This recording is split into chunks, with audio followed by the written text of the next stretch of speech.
Hey, there we go. Ladies and gentlemen, what's going on? Hopefully you guys can hear us. We're getting set up and welcome to the backstage as we start finishing prepping some things and get ready for the overall show. Hopefully everybody's having a fantastic morning thus far. Bear with us as again, I am still getting some things ready. Hit me up a chat. Show some love there. Outbreak, what's going on? Boom, what's popping, my guy? Tim the Sorcerer and Jacob Novick. How y'all feeling today, man? Hopefully y'all are having a fantastic morning. Definitely appreciate you all for being here today, locked in, loaded with us for sure. Share us out, hit that like button, tell somebody about us as we continue to get some things prepped up.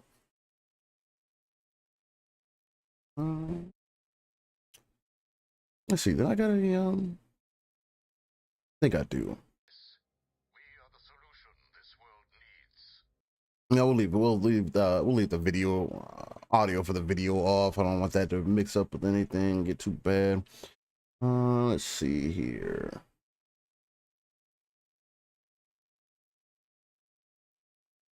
I am trying to figure out why every time I swap the Pong, that happens. So let's see what we'll do. We'll go ahead and do some things live here. Get some get a little bit of action going. Oh, I need to adjust my video a little bit here. It's like every time I boot up OBS, it's like it's adjusting things that I didn't need to be adjusted. So be it as computers. I saw that kind of going around again too. People having some issues with their computers.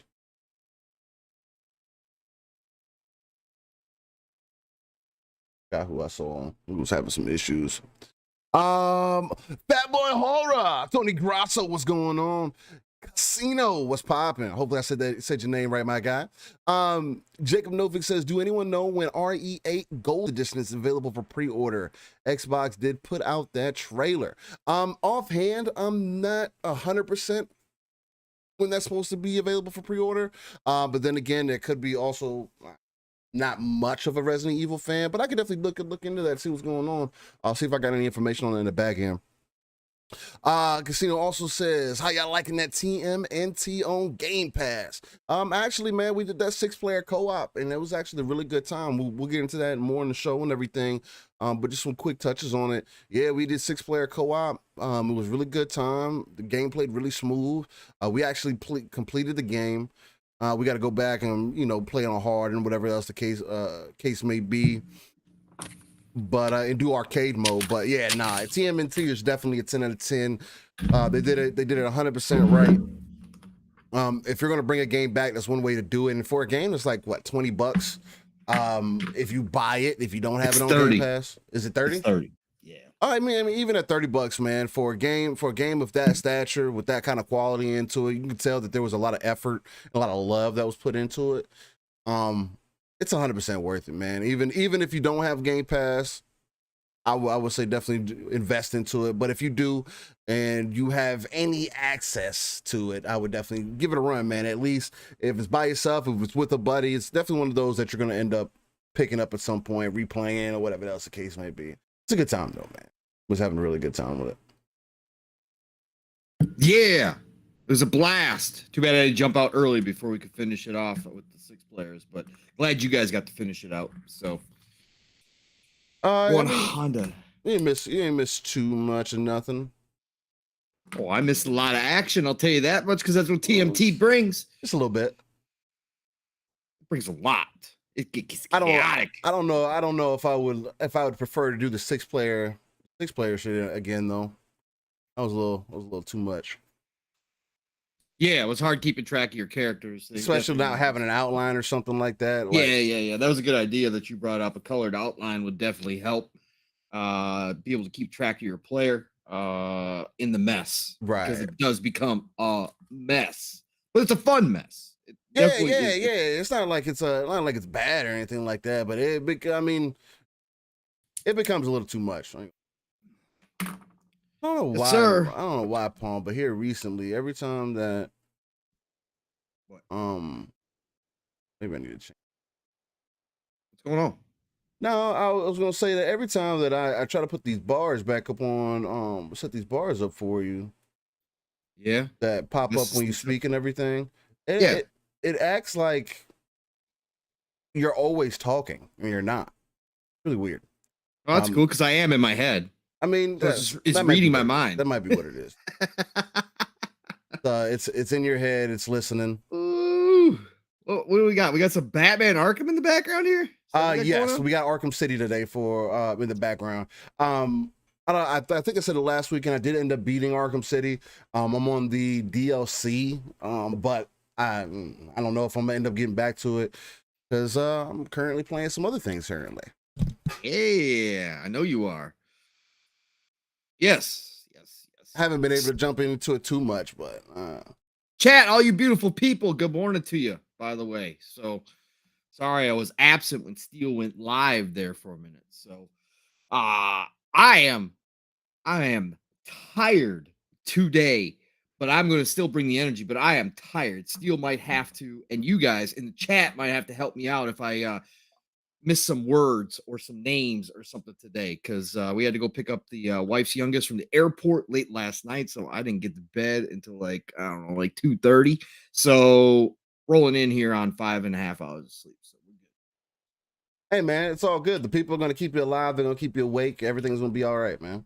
Oh no, we're gonna be good. I ain't gonna fall asleep on camera, I'll tell you that damn. Oh man, Steel, it is good to be back in the chair with you, sir. Well, yeah, man. It's been. I was thinking about it this week, and I was like, man, what are we going to talk about? And it was like, the showcase was this past week. I thought you were making a joke there for a minute. No, I'm like, I thought about it okay. I was thinking about it last night. I was like, hey, you know what? You're right. The showcase. I mean, I have a bunch of notes and everything here too. Yeah. For the different things this kind of different things that I've kind of pulled out. And if I miss anything as we go through the show or whatever the case, or that you want to throw in there, like I always do, we can get it in where you fit it in. I got my notes. Oh God, Steel, we got a lot to talk about, brother. Especially since, well, man, you didn't have as much screen time, airtime as a lot of us did. So there's a lot of stuff I haven't heard your opinions on. There's a lot of stuff that we got to talk about. Gamers Christmas just happened, man. We got a lot of presents, so we are definitely talking about a lot of stuff. We did get a lot of presents. Shout out to the Queen showing up in the chat. The Ashen, Luca. Shout out to you. How you feeling today? Hopefully your Saturday morning is going pretty well. Hopefully nobody's riling you up or saying any spooky shit this morning like they have been for the last while. It seems like good Lord. People just can't get enough of themselves, boy. I tell you what, people love digging themselves a hole and don't realize they're in a hole until it's too late. They just, you know what? They just love coming for the Queen, man. They're trying to take that crown. Queen's always ready for them. You know what they say, Pong. I think they might just be flirting. Maybe that's what it is. It's an odd way to be flirting. That's all I'm gonna say. Hey man, they say gamers are awkward, man. Ain't no telling. He said I just woke up, so we good. Oh, that's because you ain't open Twitter yet. Maybe that's what it is. But yeah, welcome to the backstage. We starting to show off here in the next like few minutes or so officially. I gotta get it popping for our audio platform. But yeah, man, we got a lot to talk about this week. A lot about the showcase, a lot of the Square Enix stuff. Hey, I'll tell y'all up front right now, if y'all aren't trying to hear any of that, again, a lot of people don't feel like you got to believe one way or the other. You got to play one side. You can't just care about gaming. Like if that's you, brother, sisters, y'all might as well dip. Because we are going to talk about everything. Me and Pong keep that open conversation. Like we always say, we take that RTS view. We pull ourselves out of the world. We want to discuss everything, man, because it's important. And to come from a different angles, usually me and Pong always do that in, I would say, in a pretty unique form, typically. But again, if you disagree, let me know. Again, we can't grow, can't become better, can't, whatever the case may be, if nobody says it. Are you talking about Final Fantasy Steel? Final Fantasy, yeah, man. And what's funny is Final Fantasy is actually I like Final Fantasy. I'm not a stand for it, but I do like Final Fantasy. So it's going to be an interesting conversation to have. And we are getting Crisis Core, which I don't necessarily remember. I didn't know. I forgot that was a prequel. In the game, and look, and ladies and gentlemen, some people were saying that it was a sequel. It's like, no. I didn't even know the game was a prequel, and I knew it was a prequel. Like, and the people are like getting on their platform, like, yeah, they announced a sequel. Like, yo, no. what are we talking about? Like, what are y'all talking about? No. Like, you could have just did a quick Google search, Crisis Core. It looks like a really cool game, though, man. I hope they did a good job with it because, well, again, I'm not the biggest Final Fantasy guy in the world, but obviously I played all the originals back in the day. But I'm just not the biggest stand for Final Fantasy, right? But even again, look, Crisis Core, some people out here are saying, oh, it was really good back in the day. Look, the overall general consensus of Crisis Core back on the PSP, and I played it on the PSP, was okay, janky. So it was only on the PSP. It was on the PSP. Okay. It was janky. That's what it was not the best game in the world. So I'm glad this is a full on remake. It's a full-on remake. Yeah, that's what I wanted to. Got a chance. That's what I wanted to make up to. That's what I wanted to make sure too, because the other thing that I've seen people saying was that, this is scraps. They're giving us scraps. It's like, okay, if y'all again backstage really quickly, if that's the way that y'all going to feel about it, and again we'll get more into it when we get into the topic for it and everything, but if y'all want these Final Fantasy games or more Eastern games to come to whatever platform that you're on, you have to invest in those titles. They don't have to be in Game Pass. But when they do come in, like Scarlet Nexus, for an example, you can't sleep on it. If you're interested, to check it out. And then for people to sit here and act like they're going to boycott Square Enix now because, dude, we're getting a full-on remake of a prequel game. So there's something else that's happening there. Because why bring if they were just going to keep Final Fantasy in total, why bring the prequel at all? You know what I'm saying? Because well, we're gonna get into it still. I do have a lot there. There could be a lot. There's a lot there. I do have a different take. I do think that Square does. In some ways, it is the leftovers. In some ways, it is this. I wouldn't call them scraps per se because a lot of the stuff that they've brought is high quality. I mean, again, we got Octopath Traveler before anybody else did, right? Before PlayStation did. And that was a again, you could say, well, nobody really played Octopath Traveler, but it was a high quality game that was on the Switch that a lot of people love that we did get before PlayStation. So on this side of the fence, I always say we, and it's like, man, whatever. But you know what I'm saying. So but we'll get into it. There is something there, so we'll talk about it. But it's more the journalist side of things for me, and I'm going to definitely go on. 100%. Questions aren't being asked that are asked of other games. So, but we'll definitely get down into that. But we got lots of presents that were opened over this past week. We got a lot of great stuff, like almost too much. Just going through the list of stuff that we as gamers are going to be enjoying. 100%. 100%. We definitely got a lot. So definitely a lot to get into. And again, hopefully I'm sounding good. Am I sounding good for you, Pong? It sounds like I'm. Oh, it's because I had the mic up. I was like, why do I hear that airy noise? It's because I have my mic down.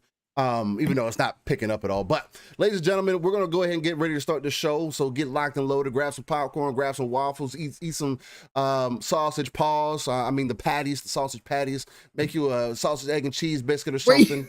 Get comfortable. No, because when you say sausage, man, nobody ever knows. You know what I'm saying? It's too early, man. It's too early for that talk. People get freaky early in the morning, and people get freaky early at night. Man, no telling. If y'all can't tell, well, we already on that type of time, man. We are. Real quick again, Blue Moon FC, what's poppin', my guy? It's been a minute. Give some background shout-outs really quickly. Jacob Novick, General C, Fatboy Horror, Casket Repair, Jahid, the Chosen One. And we're definitely going to get into some Starfield conversation. Believe that. Jahid, I've watched the gameplay trailer 14 times, my friend. So literally 14 times now. Man, it's living rent-free in my head as well, sir. Bars down a little bit here. Ooh, I'll adjust that as we go into the show. But all right, so here we go. Let me get the music pulled up on my end. Get everything staged up. And again, thank you all for being here in the background again. There's this is kind of like our love, just show some love to y'all, man. You know, before we fully go live. Dragonheart Yobi and Nix, what's going on? The legend in the house, and Nix, brother, good to see you as well. Always, good to see everybody. Always good to see. Hey, anybody that comes in and chills with us on a Saturday morning, y'all can be anywhere else, but you decided to be here with us, and it's a beautiful thing, man. If you're able to stay the whole show, great. If not, understandable. Again, we do 3 hours plus podcasts typically. Don't know how we do it. It's never planned that way. But hey, one day maybe we'll end up getting a sponsor for that. We need a Spotify deal or something. All right. That is the goal, though. I definitely want to get a deal going. But all right, here we go. That record button.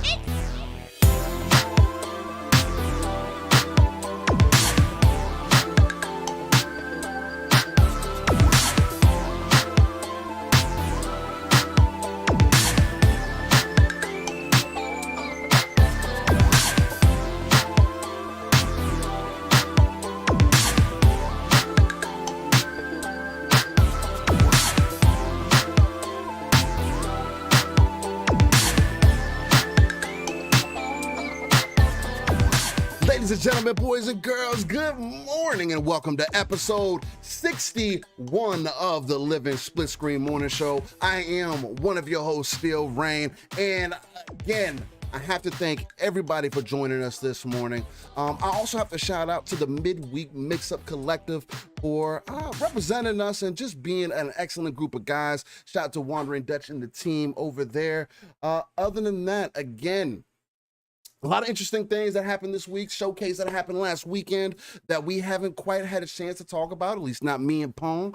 And you know how we get when these conversations happen, man. Game of Christmas, a lot of different things to go into, and more smoke and fire has happened as the week has progressed. And there's some things that people aren't happy about. There are some things that people are happy about. We're going to talk about a little bit of everything. So again, thank you all for being here. Hit that like button, share us out. If you're listening on the audio platforms, please, if you can, hit that rating. Let us know what we can improve at. And even if you're listening live right here, right now on YouTube, please hit us up in the comments. Let us know how we're doing. Let us know what we can change.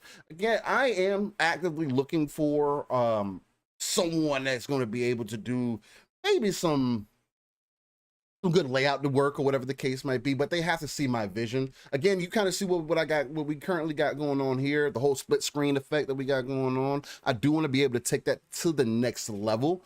And that's something I am currently looking into to see how we can kind of switch it up. I know you guys have seen some of the adjustments that I've made throughout time and everything. This is kind of where I've settled in at. And if there is something better out there, let us know, man. Let us know how we can improve. That's what we want to do. Get the community involved like we always do on a week-to-week basis, and then go from there.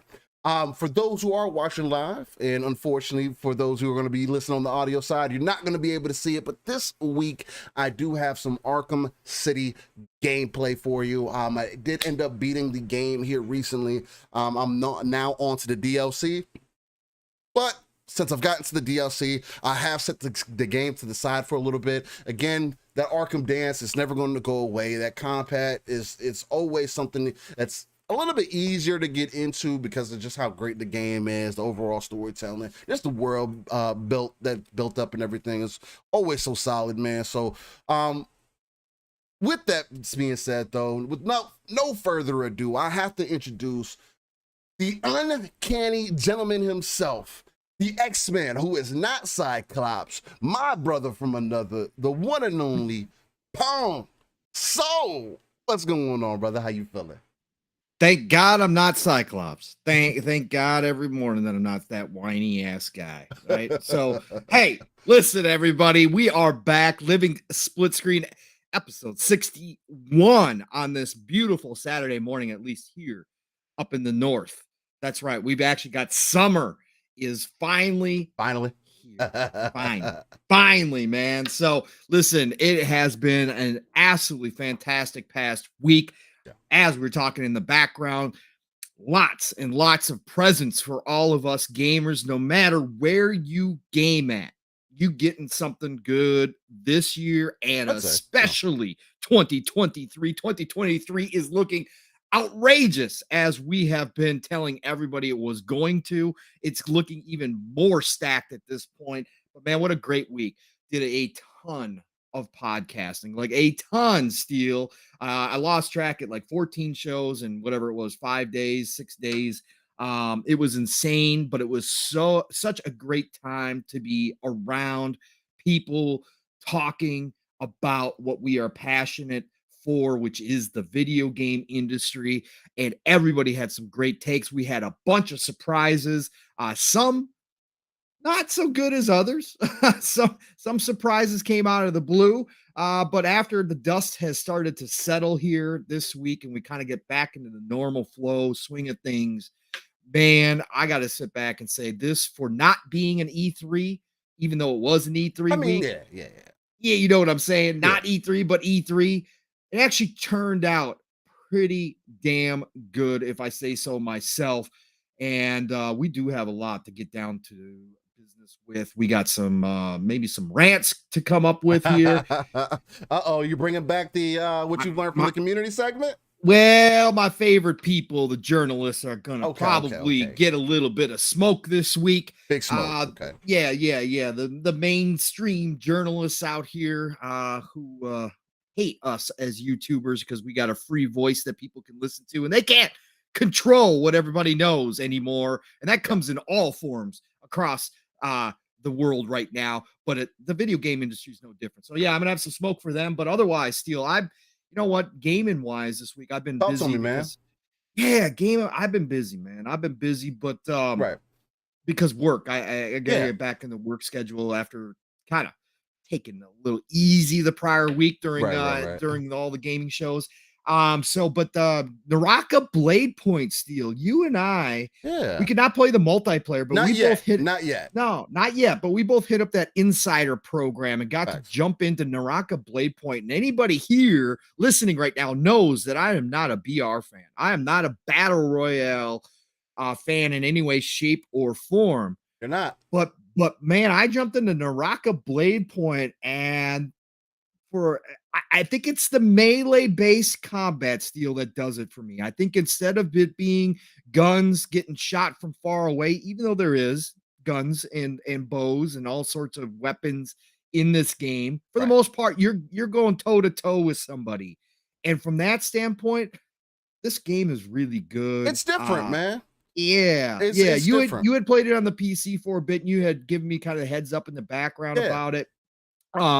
But man, what they're doing with this game, again, the Eastern devs just sometimes come with a different flavor. The character models in this game, the customization in this game, the weapon skins in this game are all absolutely gorgeous and beautiful. So if you're in the Insider program, you want to check out a new type of BR, more melee based with that Eastern flavor, go check out Naraka Blade Point. Tomorrow's the last day. I'm gonna hop in.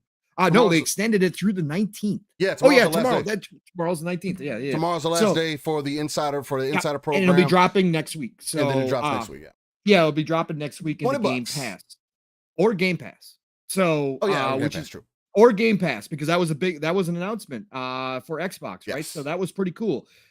So yeah, I've been playing that, and I've been getting down and dirty, of course, with Inquisitor, Warhammer 40K, older game, action RPG, Diablo ripoff, but is a game that went under the radar for a lot of people. I played it on PlayStation. I am back on Xbox. It was on sale for $14. They are coming out with a current gen version sometime this year, which is crazy. That game, again, didn't sell well.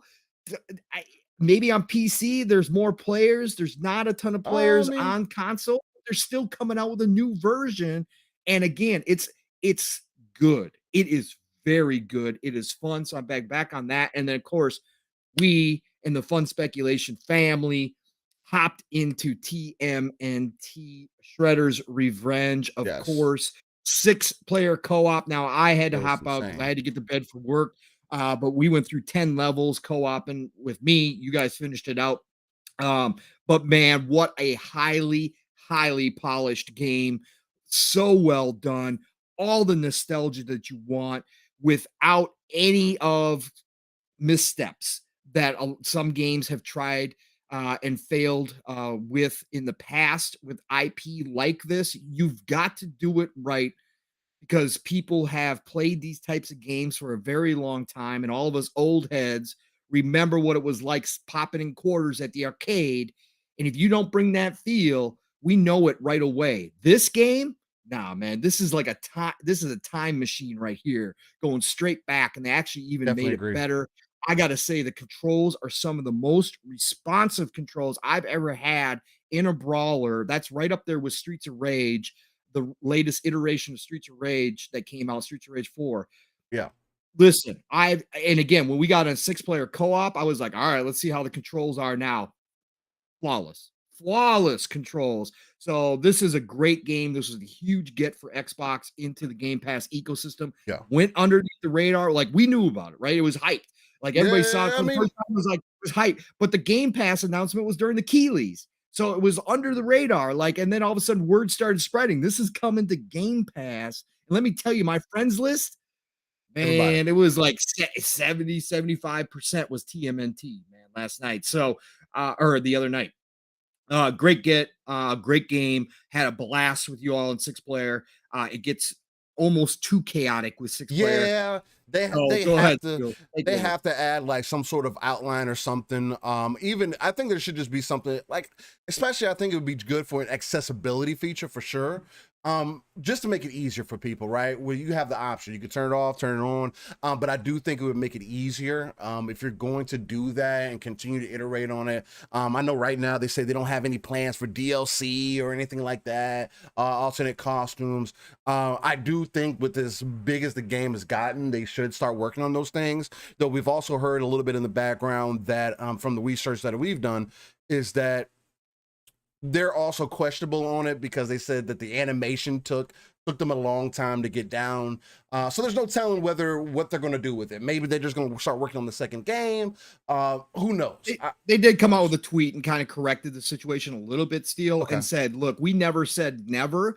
Yeah. Depending on the reception and depending on the ideas coming from the community for DLC and added content, they will definitely look into it if this game is is big enough, right? Is basically what they're saying. And I Yeah. think right at this moment, we could probably say this game's going to be pretty damn big for a game of this type. Now, does it have legs? We'll find out. But this is one of those games, again, that has done it so well and brought back that exact feeling of being in the arcade again. It did. And introducing new people to brawlers like this, that I think that they will eventually probably wind up doing something, if not getting down to work on number 2 immediately. Because look, this game is going to be that good. There's people out here calling it game of the year with no like sarcasm. I won't go that far, but I will definitely say it's up there as one of the best brawlers to ever come out on console for sure already. And I hope this team, even if they don't do TMNT, again, I said it last night on Xbox Ultimate. Look, Phil, you guys get down with this Activision Blizzard, go talk to this team. Bring them in house and then go talk to everybody with the old IPs from all the arcades back in the day, the brawlers, whether that's X-Men, whether that's the Simpsons brawlers, whatever the case may be. You could even go get this team to probably do Gauntlet for you. Listen, have this team be your arcade specialist, right? Because this team knows what they are doing. They obviously get it. I would love to see them do more of these types of games and bring back that old IP again. Man, it's a beautiful game. It's a beautiful game. But still, what you've been going on besides TMNT, brother? I know you've been trying some other things too. Yeah, man. So TMNT for sure. I've been Naraka Blade Point since that's been in the insider program. I wanted to see the difference to see if the controls were refined because I thought I had purchased the game previously when it first was announced for PC. But I believe I only put 2 and 2 together, and I think it was in the beta program at the time, or was in beta, I should say. and that's when I played it. So the controls weren't super refined at that point. When I play PC, I use controller. I don't use mouse and keyboard. I'm not. This isn't back in the day to me, and I'm not about to take out the time to make sure that I'm efficient at mouse and keyboard. I'm just not gonna do that. I'm gonna play with controller. So, and from what I've noticed thus far, other than the game doesn't work. The Xbox Insider program doesn't work on PC, at least for Naraka Blade Point. Every time that I try to boot it up, it comes up with an error, and I'm not going to sit there and troubleshoot it. So, put it on the Xbox. I've been having a good time with it. There is a common thing that's going on where a lot of people are boasting about their bot kills and posting them all over the place. You guys got to be really careful about that. I mean, some people care, some people don't. I just don't put yourself in a situation where you're bragging about kills and then people find out that you're killing bots. That's that's not what you want from a BR. To be fair, some people might not realize they're fighting bots to start when they do a quick game, because it does flash a screen that says, hey, we're going to start you out slow. You'll start with bots. The more matches you play will increase the number of real players. They do give you that, but some people may skip through that and not see that because there's a whole bot mode that you can go into separately. Yes, but when you first start the game, even if you go into a quick game and it says you're matchmaking, when you first get in there at the low levels, you are against bots to start out, and you could tell. But again, some people might not realize it. Some people might be just thinking they're playing against terrible players. So in all fairness, some people just might not be realizing what's happening. So Jacob Novik says, bot kills, why brag about that? Hey man, people do it, man. I mean, any little victory, I mean, it's all right. I just kind of wanted to put that out there because I did see some people kind of doing that. Just be careful, guys. We live in a world nowadays where people are going to point you out for certain things, especially when you start bragging. Six Slayer also says Turtles is on PC, crossplay, play anywhere. Yes, it is. Although I will say, at least in my experience, we were having a lot of connection issues that seemingly went away once I got back on the Series X, or once I got back on into just the Xbox itself, the console ecosystem versus trying to do crossplay. It also was telling me that I had like over 250 milliseconds of ping, but I didn't have any lag. So that was really weird, but I could definitely tell that it had some effect on the connection of the room, at least, right? But a lot of those went away once we got back into the console ecosystem and everything played smoothly. We didn't have any really issues at that point. So, but other than Naraka, which I'm trying to get back into and everything. Well, I'm not trying. I have gotten back into. So I'm excited for that to release on console. Again, be more around console controller players and everything. So I think it's going to be a good time. But I think Naraka's going to have crossplay also, actually. Naraka's only going to be on Xbox, and it is going to have crossplay with PC also. So definitely be on the lookout for that if you're interested. But other than that, because we did get some Dragon's Dogma 2 that was announced this week, which has been something that people have been clamoring for a long time. 10 years, Steel, 10 years. And I know for a lot of people, like there's this hardcore fan base for that game, for Dragon's Dogma. And a lot of people say, oh, it's an overhyped game. A lot of other people say, oh, it's not. You should check it out. But either way, I have heard some things from Pong before, and he's talked about it, and he's bigged it up. I saw it on sale the other day for, it was like $5 or whatever the case may be. $30 game, still, which is crazy.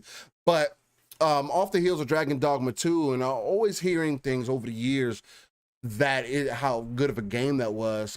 I just never had the opportunity to jump in. So I took that leap. I fully modded it out, got the 4K textures in there. Took a lot of work and everything. But it's looking pretty decent, man. I'm only about an hour in, so I can't get too deep into how I feel about the game, but it is feeling good. I found myself, you know what game is solid?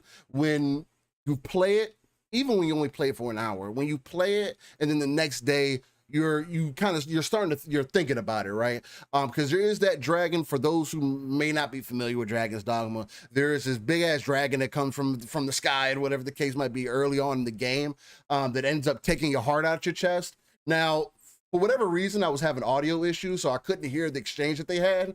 But the fact that the man took his dirty ass nails, put it in my chest and pull it out of my heart. I'm saucy. I need to kill this motherfucker now. So that's kind of what I've been working on, but I just haven't had a chance to jump back in and here recently. So it's just been Naraka and that for me, at least this week, and TMNT. So other than working and whatnot. But with that being said, I think this is going to be a good opportunity for us to directly roll into our upcoming game segment, so you guys can at least know what's coming out here soon within the next week. Make some preparations before we go ahead and get into the main crux of the show. I do want to preface it, Pong, let me know if you want to do a little something different. Because multiple people have talked about the show all week long, I'm only personally probably only going to choose the games that interested me and maybe throw in some side pieces in there, talk about the overall scope of it. But I still do want to have that conversation regardless. So I just wanted to throw that out there. We're not going to go down the list game by game by game, but at least I won't. But we'll get into that here in a little bit. So, bro, we would be literally here all day. Yeah, they showed a lot. They showed a lot. They showed a lot, especially if we go through any of the other stuff that we probably should jump into from the other showcases and stuff. Look, that would be a lot. So no, we good. We'll pick up some individual things that we liked. Yeah. We'll probably have some things that we both like together, and then we'll just go from there and open up that conversation. Paul, before we get into the upcoming games, man, is there anything else that you want to get into the people? You want to tell them how much you love them, or what? Tell them to hit that like button? I love the chat. Hit the like button, share this out, tell a friend, please. We are still on mission 1K for this year, people. And again, Steel will play Callisto Protocol live if we get to 1K. So we got to get that done. We're not out here begging for subs. We're not trying to buy subs. We're not trying to do any of that garbage. We're just trying to keep it interesting, man. Trying to find people that are willing to rock with us. But yeah, Steel will definitely do that, and it will be a good time because that is borderline for Steel right there. Yeah, I mean, I think that's borderline for both of us. I mean, at this point, it's a no for me. I forgot. It's a no for you. It's definitely borderline for me. I mean, I like the first Dead Space, so I'm definitely interested in this. And again, I believe I said it here too. Dead Space. I mean, after the initial, once you kind of get used to it, it's not as bad, but it still has its moments. When it comes to Protocol, not only do I have to be scared of the monsters, but now I got to be scared of the fucking environment too. Like, goddamn, that's gonna fuck with me. I just think it's gonna be a fun time. I think it'll be really interesting to see my raw reaction to these types of games because it is funny. Like, I'll fuck around, drop the controller. Like, hey, I'm just saying. I think it'll be a good time. Y'all will get some good laughs out of it. So, I was watching Hip Hop Gamer play The Quarry the other day, and that was freaking hilarious. Like, he was freaking out. He's like, no, I'm gonna shut this game off, y'all. I'm gonna shut this game off if this is gonna happen, because he was jumping out of his skin, man. It was hilarious. I was having such a good time, and that's the way I would be if I tried to play these games. I probably would shut it off. I wouldn't be able to get through it. Again, there are certain moments where those games get like that. Again, you call it scary, you call it whatever you want. It's just not me. I'm also like spiritually sensitive. For those who care about that, some people don't. So that might be another part of that, man. I've seen some crazy things in my life. So yeah, shout out to the Wandering Dutch, who's gonna do some gardening today. Dutch, brother, have fun, man. Enjoy that nature, touch that grass, as the kids say these days. Get grounded, because that's what gardening and be out in nature does for you all. Yeah, essentially. Real quick, Tony Grosso says, I've had Dragon's Dogma for like 7 years and played it the first hour right away, and for some reason never returned. I remember liking the time I spent. I'll make sure to get back to it soon. Yeah, man, and I'm right there. It's already got me pulled in. I know from the little bit of research that I've done on the game, and again, I don't like doing too much because I don't want the game to be spoiled. I like just experiencing the full out game. I'm definitely getting some of those same feelings, and it's deep. You have pawns. I didn't know that you had little side characters that you got, and there's all these other systems in place, and it just seems like there's got a lot to it. I think I'm gonna end up having a good time with it. I'm trying to get that great sword because they do have a mod out currently where they changed up some of the move sets for the great sword. That looks really dope, and I think that's gonna be a fun time. Again, that's one of the biggest advantages PC before we get into to the upcoming game segment. PC definitely has its advantages. Again, I'm not going to recommend it to everybody. I've seen again, people were having some tough times here recently with some of their PC parts. I think Mav ended up running into some issues too. It can get complicated, man. It can be extremely frustrating, especially when you're modding and things like that. But if you do it right, other great thing about single player games, it's just you can get so much over time, man. Such a great thing. But other than that, let's get into these upcoming games, man. Let's tell the people what they're gonna need to look out for and need to get excited for. Yeah, now that we're kind of through E3, not E3 season here, now things should start picking up again with some releases. We had some slow weeks in there. And this week definitely has some things coming out. So we are going to jump into this week in this week in gaming is the end show. So upcoming games week is what we're going to do. Of course, we go to gamesinformer.com // 2022. Again, not perfect by any stretch of the imagination. I told you all when we started the show behind the scenes, the look before we actually got official, that I am tired this morning. We had to run to the airport late and pick up the wife's youngest. So I'm running on about 5.5 hours, which for me is borderline not okay, but we are going to get through this. So this is the week of the 20th, June 20th already. So coming up this week, we're going to start off with a popular game during the pandemic that may not be getting as much play as it once was, but it is coming to everything. It is turning into free to play, and that, of course, is Fall Guys. And of course, this week we got a nice little trailer from the team over there that showed off Master Chief coming to Fall Guys, the nice skin, but that is coming out to PlayStation 5, Xbox Series consoles, Xbox One, and Switch June the 21st. A great party game. Not for me, but I know a lot of people are going to hop back into this and play this again. So Fall Guys is coming. It's kind of a reboot, man, because this is season one. Yeah, so this is like the first official season, free for all. Going to be on everything now. So I don't know. We'll see. Yeah, we'll see. It might come back into play again. So definitely be on the lookout for that. And then one that I have had pre-downloaded since the time that they announced it and they instantly made it pre-downloaded, the entire Shadowrun trilogy coming to PlayStation 5, Xbox Series consoles, PlayStation 4, Xbox One, and Switch. It is available on Game Pass.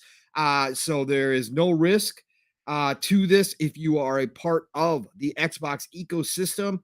Look, the Shadowrun trilogy, for people who don't know, is actually from the original creator of Shadowrun, who left Microsoft back in the day. Because unfortunately, and Phil has come out publicly and said this is one of the ones that he is regretful of. Back when Microsoft was not doing what they are currently doing now, that they let them go. So he went off and started Harebrained Games, and they are now under Paradox, which is one of my favorite publishers out there because they bring the strategy games to the consoles. They do their best, and his name is Jordan Weissman, a great developer in the industry, and kind of one of those unknowns, because again, not the developers don't get the spotlight. That's why the Todd Howards, the Kojimas are so rare.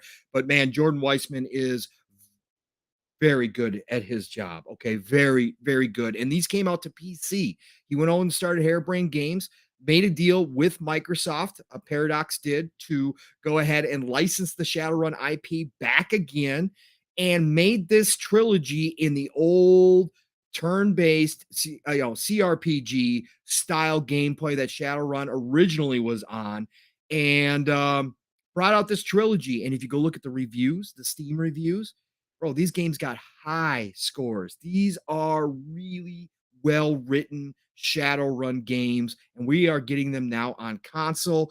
So if you are into the Shadowrun universe, if you don't know what Shadowrun is, I've done this before. It is Cyberpunk meets D&D. Okay, it is a cyberpunk universe, but you have elves, you have orcs, you have magic on top of all the stuff that you expect from cyberpunk, with guns, future tech. It is a mixture of the two And it is absolutely brilliant. I cannot wait to play these. I know turn-based isn't for everybody. These certainly aren't AAA titles by any stretch. The first one was kickstarted. That's how he got it going. But they are, again, go look at the reviews, off the charts for all 3 of these games, all coming to console, all in Game Pass. Man, if you're looking for that type, go download them. I'm telling you right now, it's going to be a trip and a half. I cannot wait for this. So that is a big one this week for me. Steel, I know the turn-based, you probably aren't going to do it, but no, I'm not.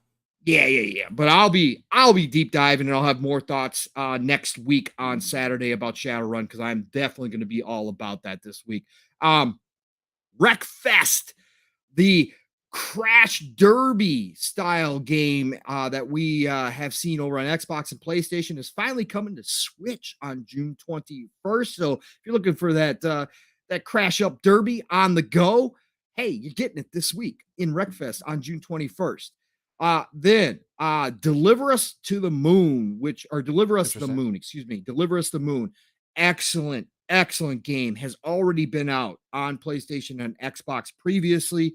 An indie darling, and they are coming with a new game, Deliver Us Mars, which is going to be absolutely fantastic, because it looks they're taking it to a whole nother level. This isn't an action game, like fighting, shooting, all that kind of stuff. This is more exploration. But Deliver Us the Moon was a huge hit. It is now getting the current gen treatment. So PlayStation 5, Xbox Series console re-release coming June 23rd. So I can only imagine this is going to look even more beautiful. A great game.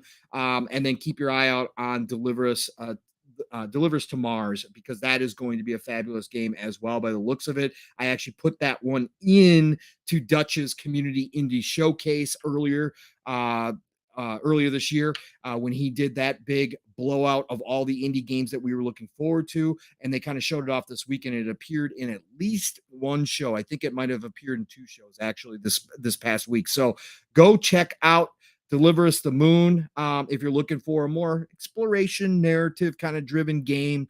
It's really cool. Some puzzles in there as well. Great game. And then Naraka Blade Point. Steel and I have already talked about this one. It is getting the full release, console exclusive to Xbox, and that is coming out in Game Pass as well. It's going to be out in the series consoles. It's not available for Xbox One or the last consoles. Yeah, no. So this game would not run that great on those consoles. No, it would not. No, it would not. I know that for a fact. Nope. But that's coming out June 23rd. Again, if you're looking for a more melee based, yes, there are guns, there are bows, there's crossbows, all that kind of stuff in here. But most people you're going to meet, they might try to pop a couple shots in you beforehand. Yeah, but you're going toe to toe. You're going toe to toe, and the special abilities are really unique. Dope. The characters are really unique. So go check that out. Naraka Blade Point, June 23rd. Then Sonic Origins, June 23rd. PlayStation 5, Xbox Series consoles, PlayStation 4, Xbox One, Switch, PC, Sega is on the upswing, and they are leaning into Sonic. And so Sonic Origins is coming out June 23rd. Again, if you haven't played or want to go back to the original Sonic games, look, there's a million different ways you can do it right now. Okay, a million. But if you want it kind of a neat package, Sonic Origins is for you on June 23rd for sure. Capcom Fighting Collection. This one was announced earlier this year as well. We got to see it. Great collection of some classic fighting games from Capcom, some of them that never came to the States, some of them that were only available in Japanese arcades, right? So there's going to be names on here you're going, huh? But you're going to get some classics in there like Darkstalkers as well. So you're going to recognize some of them, but this is a complete collection game. So PlayStation 4, Xbox One, Switch, PC. I wish it would have gotten the current gen. I don't know how much you can do with them, but I wish it would have gotten the current gen treatment as well, maybe giving us some more options in there. But listen, if you're into the old school classic 2D fighting games, this one is for you. Capcom Fighting Collection looks to be awesome. Again, June 24th. And then Fire Emblem Warriors 3 Hopes coming to the Switch on June 24th as well. A big game for a lot of people. Yeah, Fire Emblem is one of those franchises that I do miss not having a Nintendo for. And it would be one that I'm gonna go get. It's developed by Omega Force. Is this a Musu or is this just straight up I'm action? I'm not completely. I mean, it says it's just Yeah. straight up action. That's what that Okay. has the genre listed as. Okay. I'd have to pull up some Yeah, gameplay to you do have to that. put yeah. So, but Fire Emblems Warriors Three Hopes Switch June 24th. Definitely, if you're a Fire Emblems fan, I know you probably already know about it. You're probably really happy about it. The game I've never heard of. Maybe I just again my mind might be blanking, but a game called Madison. Is this Madison, Wisconsin? Like close by to me? Like, what is this game? Madison is coming to PlayStation 5, Xbox Series consoles, PlayStation 4, Switch, and PC. No Looks like Xbox another horror game. One release. Yeah, this looks like this definitely looks like a horror game. The developer is Bloodiest Games. So I mean, it says it right there. Madison challenges you to survive a demonic ritual one photo at a time. There you go. There you go. So another look, horror fans are eating so good this gen. It's ridiculous. And we're just starting. Yeah, early. So June 24th. If you're looking for that, hey, go check this one out.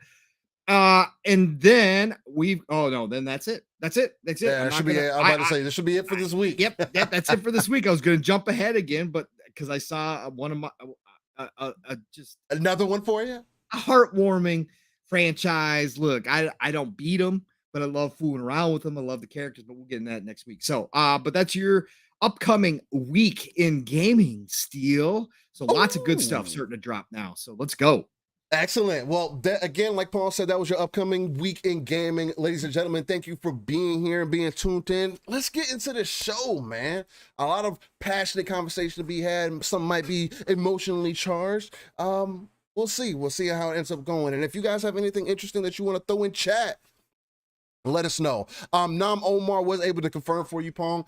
It is a Musu. Oh, okay, cool. Then I'm missing it even more on top of everything else. So yeah, I love my Musus. Yeah, 100%. Cool. All right, so Paul, where do you want to start, man? You want to start with the showcase? Start with the most recent? Start with the Sunday thing, because that would be the first thing that people wouldn't have heard from us, at least not yet at this point.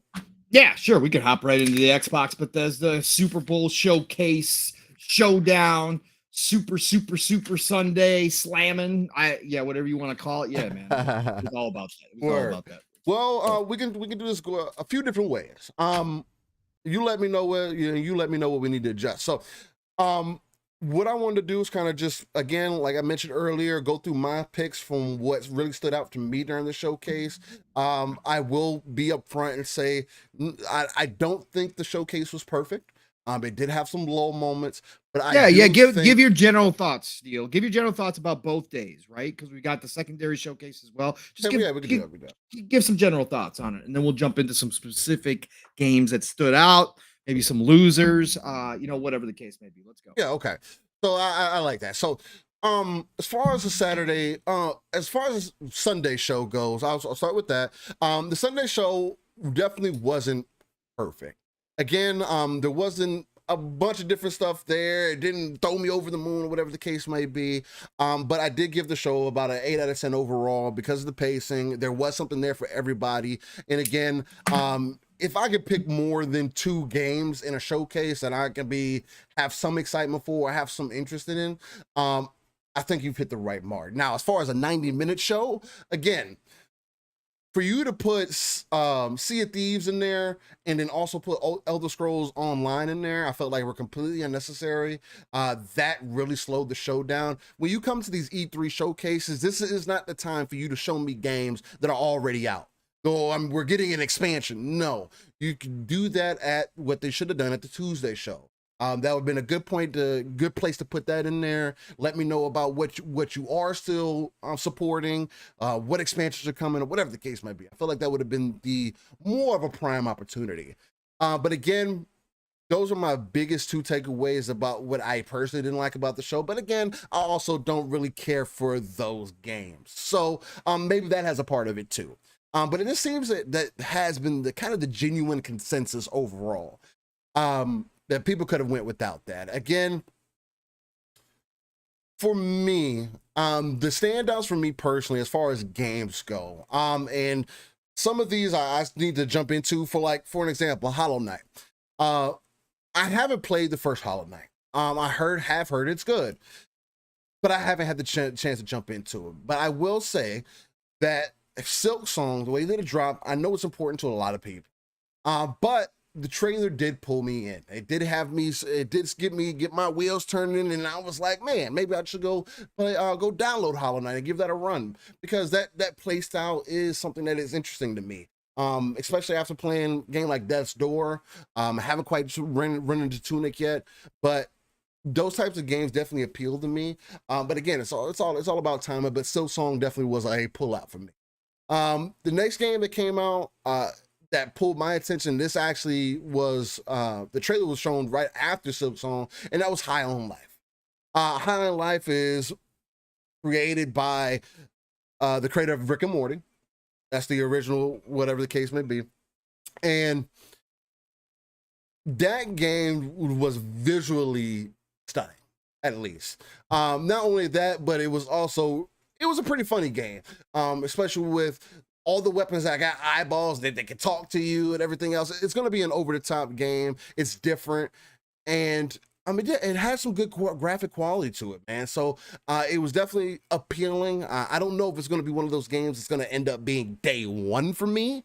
But if it does end up being in Game Pass or something like that, I may give it a run. But it's not necessarily 100% up my alley, but it's definitely one that I wanted to point out. Then, of course, I got to go directly into Forza Motorsport after that, because that is going to be one of my main standouts. As a Forza fan, I've been 100% on Motorsport since Motorsport 2, and it was exciting to see Motorsport do exactly what I anticipated them to do. Set the standard of what a simulation racer is going to be or should be. And again, demonstrating to the people why, at least demonstrating to me, I should say, why I care more for Forza than I do for GT now. Nothing against GT. If you like it, you like it. But GT, for whatever reason, has had an issue competing with Forza since they started releasing games. And that's kind of an issue to me. And again, I don't want to take nothing away from the creative talent or the devs or whatever the case may be. But for your direct competitor to come out again and demonstrate to you what a racer should look and feel like, I think is personally embarrassing to GT, especially when you were supposed to be the home of simulation racing. I feel like you're not taking yourself as serious, and now Turn 10 has come out and made their mark once again. Now, they also had a follow-up this week to kind of let people know that, look, ray tracing is going to be in-game. On track. More than likely, I'm anticipating the game's going to be 60 FPS with ray tracing or whatever the case. So that's exciting news to hear. But they wanted to make sure they clear that up, and I feel like that was another important thing that they needed to make sure to do, because it did dead some of the conversation that was happening, because immediately, because it wasn't made clear, they were like, oh yeah, it's on track. People are trying to run with it. Oh, look, it's going to replay. They're trying to hide something from you. And they wanted to make sure to come out and let you know that that wasn't the case. And then from that recent interview, if you guys haven't checked that out, there was a lot of confidence that I felt from that. And so I have a lot of faith in what we've seen from Motorsport thus far. And I can't wait for that. And that's coming out in spring, or early 2023. It's not coming out this year, so I guess that could be a downfall for some people, but spring 2023 is when that's anticipated to release. Like, Steel, real quick on Motorsport 2. I this controversy, I don't know how you want to do this, brother. We can go back and forth and a deep dive later too, but this controversy with Motorsport and stuff and Forza in general, look, it's nonsense. It's ridiculous in so many different ways. Steel and I talk about this all the time. The regular people that come out and do this stuff are always going to be there no matter what the game shows. Here's one thing I will say, Steel, that I haven't touched on other shows, but it's something that you and I both know, because you and I both have been in sales at some point in our careers. And the one thing they teach you in sales is to not use industry speak when speaking to customers. Right. And I think that devs while they have gotten, some devs are really great at this. Some devs are really, really good. The Forza guys are so freaking technical. A lot of times they will use words that, whether it's in good faith or it's not in good faith, can be used or can be misconstrued or can be confusing to people watching their streams. And when they said on track, like, we all knew, or a lot of us knew in this community, what they meant, right? That meant in game, right?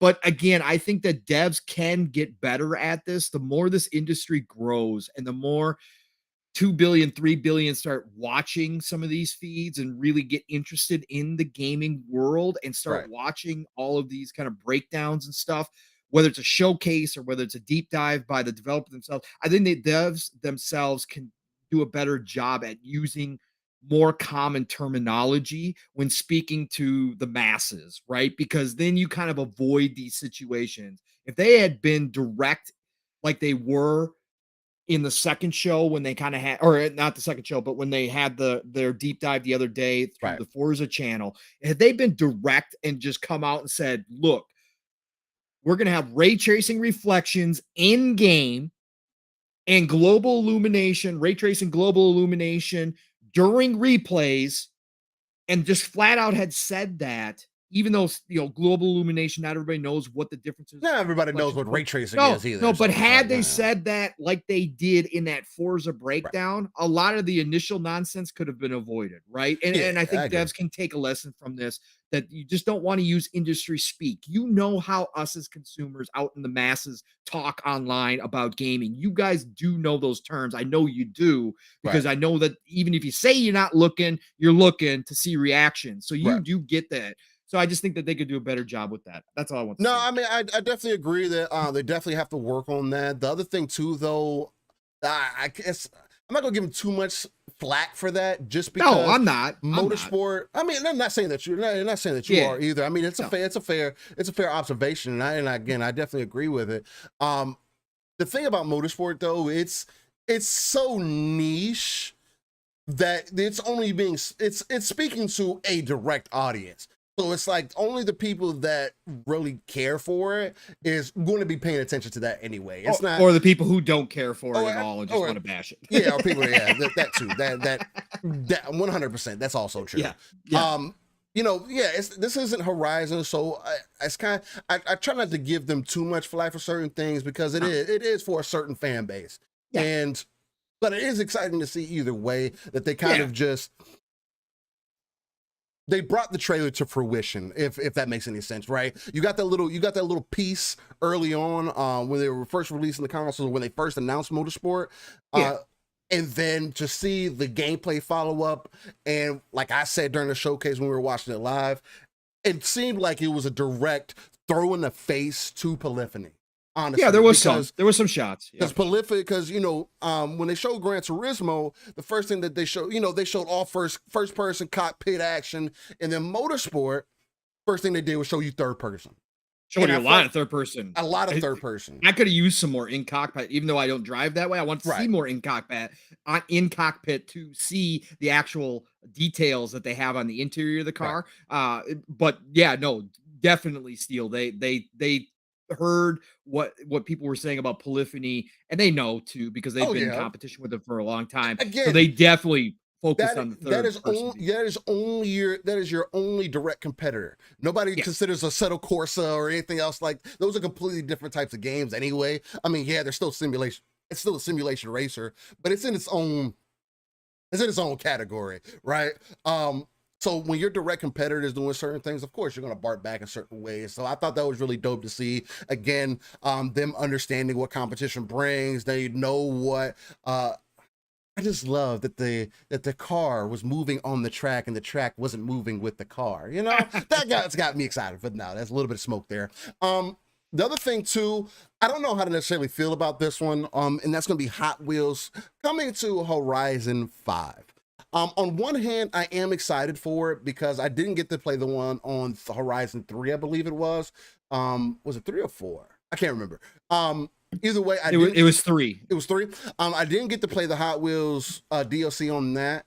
I will be able to get to play through it this time because unfortunately, depending on how you want to look at it, everybody who got Forza Horizon in Game Pass, if you wanted to play it early, you probably invested in the DLC and everything for it. So you're going to get it day one for those of us who did invest. But on one hand, I'm kind of like, man, why did y'all use recycled content? And on the other hand, I know that they're taking it to the next level, right? They're going to be able to do more. They're giving people more track add-ons also, so that people are going to build crazy tracks out of this. That's the biggest thing that has me excited. And man, just for it to come back and Horizon 5, especially it being the best looking Horizon today, and seeing the gameplay trailers that they've put out thus far, I am super excited about it. It looks like it's going to be a lot of fun. I think it's going to breathe some more life back into Horizon 5 as people get excited again. Since Motorsport isn't releasing this year, I'm glad that it's not, because that was one of the things that I was kind of on the fence of. It's like, why would you release Motorsport this year? You haven't even announced DLC for Horizon yet. So you're literally going to feed your own arcade racer to your simulation racer. Like, that just didn't make any sense to me. Like, so again, yeah, they are two different games, but it's still Forza at the end of the day. And I feel like there wasn't no point to kind of cannibalize each other. So I'm glad to see that there is some separation there. Hot Wheels looks like it's going to be a lot of fun. And hopefully it does bring that life back into it. Because right now, at least personally, and again, maybe it's just because I'm not into racers as much as I used to be. I still love them, of course. I get in. I do really well, at least in my opinion. For somebody who doesn't play them as often, I play everything simulation other than damage. So I feel like I do pretty well. But I'm excited to see what's going to end up bringing. Flintlock was another one of those that I thought was really interesting. It's another action game. Looks like it's going to be a lot of fun. Has black protagonists. It had some God of War feels, people were saying to it. I didn't necessarily see that in it. Everything's got something feels at this point. Come right. on, man. It's just crazy. Any game you could compare to any other game, so I guess it's whatever. Yeah. But Flintlock looked really dope. Gunfire Reborn was another one that looks kind of interesting to me. I don't know if I'm going to end up jumping into it, but it definitely stood out. The Last Case of Benedict Fox was another one. Again, side-scroller action. It looked really dope, though, man. Again, don't know if I'm going to end up jumping into it, but it's another cideable note from me. Definitely one that I'm looking out for. I want to see how people feel about it. Naraka Blade Point, again, we talked about that a little bit earlier, but it got announced and it's coming to Game Pass. Again, for those who are interested in melee-based combat, maybe you don't like battle royales like that, I would definitely suggest at least trying this one out, especially since it's going to be in the Game Pass. And it's going to have a campaign. And it's going to have, that's the other thing. And it's going to have 3-player co-op campaign. So that's going to be something different, because originally this game was only meant to be a battle royale, but since they've gotten a lot of support, again, I think they announced they have like 10 million players or whatever the case may be. Who knows how active those 10 million players are, but for them to be bringing additional content, something that they didn't have to bring on, they could have left it a battle royale, continue to just support that side of it, shows me that they want to do a little bit more of the game. They want to kind of expand that IP out. It has really good combat in it, man. They have a lot of things that are going in the right direction for them. So it's excited to see that, man. So hopefully people are able to jump in there and blow those numbers up. Who knows? It could be another one of those Game Pass games that blow up and get 20 million people playing in Game Pass, and there could be another statistic for them. Real quick, Jacob Novick jumps in and says, Pong Soul question. What do you hope that GTA improves over GTA 7? I know already, but want your opinion. Listen, we've talked about this in the past, and we still haven't gotten a good enough look at it. There are certain things, but look, everything they've talked about, first of all, not only during the showcase and what they showed off there with the more highly detailed modeling of the cars, which GT Gran Turismo always has had a little bit more of. When it comes down to the cars, some people will say Polyphony spends too much on the cars and not enough time fixing their physics and their on-track feel, which I totally agree with. Their sense of speed still isn't right. whereas Forza has dominated. But the attention to detail, using the power of the current gen to bring up even down to the materials when they showed off that engine steel, and you could see the heat wrap around the engine. You could see the different crinkles in those materials and the carbon fiber, and you talked about it, the orange peel on the black during the live stream. Like that kind of stuff is what I'm excited for. I'm also excited for the new improvements to just the tire traction on the road, all the different points that they're now using with on the tires themselves to give a more realistic feel. They talked about the rubber being left on the road, which is going to change track conditions. Right. They've talked about those little tiny things that makes Sims. Yes, the damage. Again, they showcase the damage. I would also like to see, which we have not had a chance of, what their replays look like. Because again, Gran Turismo replays, whether it's the lighting or just the individual camera angles that they use, I think the replays on Gran Turismo are still a little bit ahead of what Forza gives. Forza does a great job on the replays. Don't get me wrong. I'm not saying they're bad by any stretch of the imagination. When you watch a Gran Turismo replay, there are moments of uncanny valley where it is like, yo, is this like a real race? And again, it's replay. Not everybody cares, but it's those little things that I thought Forza and that team over at Turn 10 could do to just kind of, I don't want to say catch up, but match what GT does in some areas. Because I obviously Turn 10 has the talent. Turn 10 has already claimed the crown for sim racing. There's no question about that in my mind. But it's those little things that I think that Forza could step up on again. But everything that they talked about there is exactly what I was looking for. And then you throw in the ray tracing reflections. You could throw in the environmental detail that they have now obviously. Again, when you're on track and you're racing, like you're not looking at that, but it is the overall package that like no detail has gone unnoticed by Turn 10, that they want it no matter what. And if you are that person that goes into photo mode, that background is going to It'll be look A1, incredible. Again, going back and just looking even at Forza 7 and what they did from the environment to now, my God. And then the lighting, we didn't get a whole lot of the weather effects yet. We did get some shots. We did get some gameplay in there of the weather, which looks incredible, which I expected. The rain on the track, the rain on the cars, all that kind of stuff. So everything I saw is kind of what I wanted up to this point. Still, I can't wait to see more. Again, how many tracks are we going to get in Forza? Fuzzy talks about all the time. What's the max number of cars we're going to have on the track? I would like to see that go up as well, even though they already are even more than Gran Turismo. I still would like to see that car count go up a little bit. All of that. Again, they did the right thing here. They showed it off the way it's supposed to be. Racers, for a reason, are always normally we get a racer with a launch of a console. If you go back through all the console generations, why? Because racers are the easiest game not to develop, but they're the easiest game to showcase the power of a new console, right?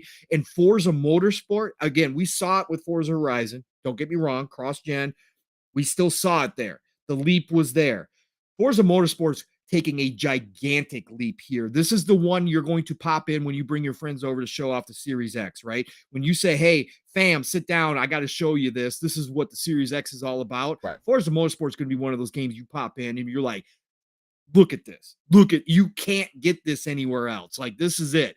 So they are doing everything so far. I've seen them take the moves or take the detail that they always have had, but really give it that current gen flash and add on top of everything that they've already been so accomplished with when it comes to physics, when it comes to all the details in during the race that are necessary to give you that real feel of driving a vehicle. So I can't wait, man. This is huge. Yeah, no, 100%. It's got me excited. Let's see. We go from there. I left it off at Naraka. Araban was another one that seemed pretty interesting. Definitely going to be on the lookout for that one. After that, of course, the star of the show, for me at least, is going to be Diablo 4.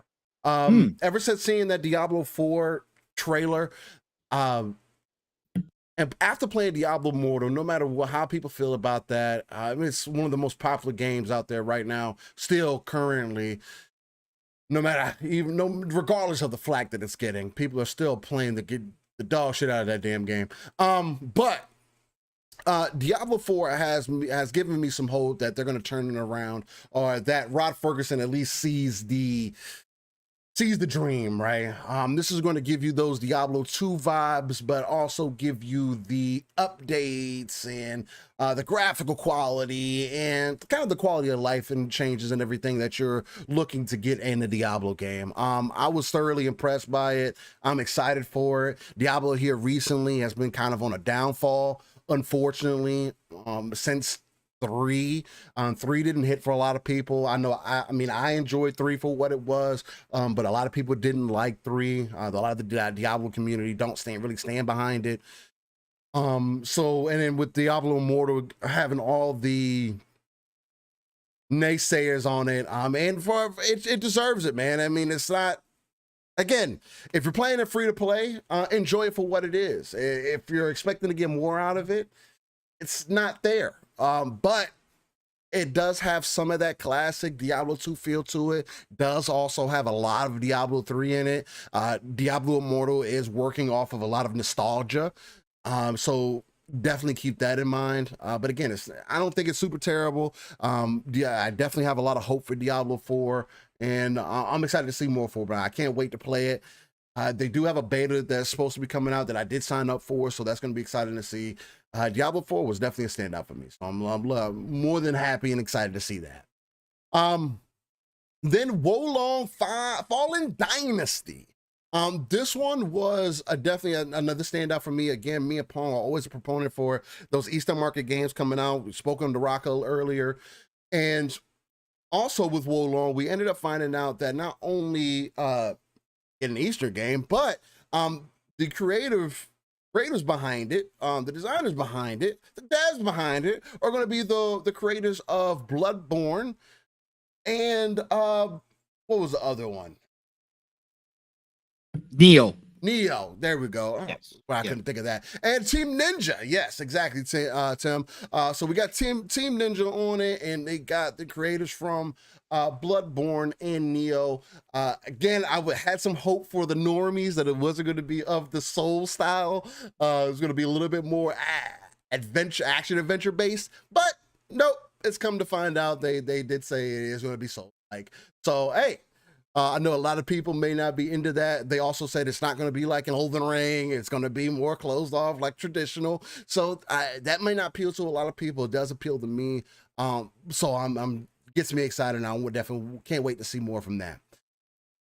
Then last but not least, of course, Atlas came in there and did their thing. But that didn't get me too excited because I don't really care for Persona like that. Though it is dope for those people who want to see more of that Sega tandem, Atlas tandem coming in, and who are excited for those games. But the next thing that stood out for me personally, and it's the game that I wanted to sell me and give me a reason to be excited for. I've had Pong hype it up for me a little bit. I've had other people that have kind of talked a little. Yeah, a little. I don't mean a little very lightly. But no, he's hyped it up. Pong has definitely hyped it up to the next echelon for me. But again, Pong is a proponent for Todd Howard himself. So where I'm not, I don't have that connection to Bethesda. I don't have that connection to ZeniMax. A lot of people do.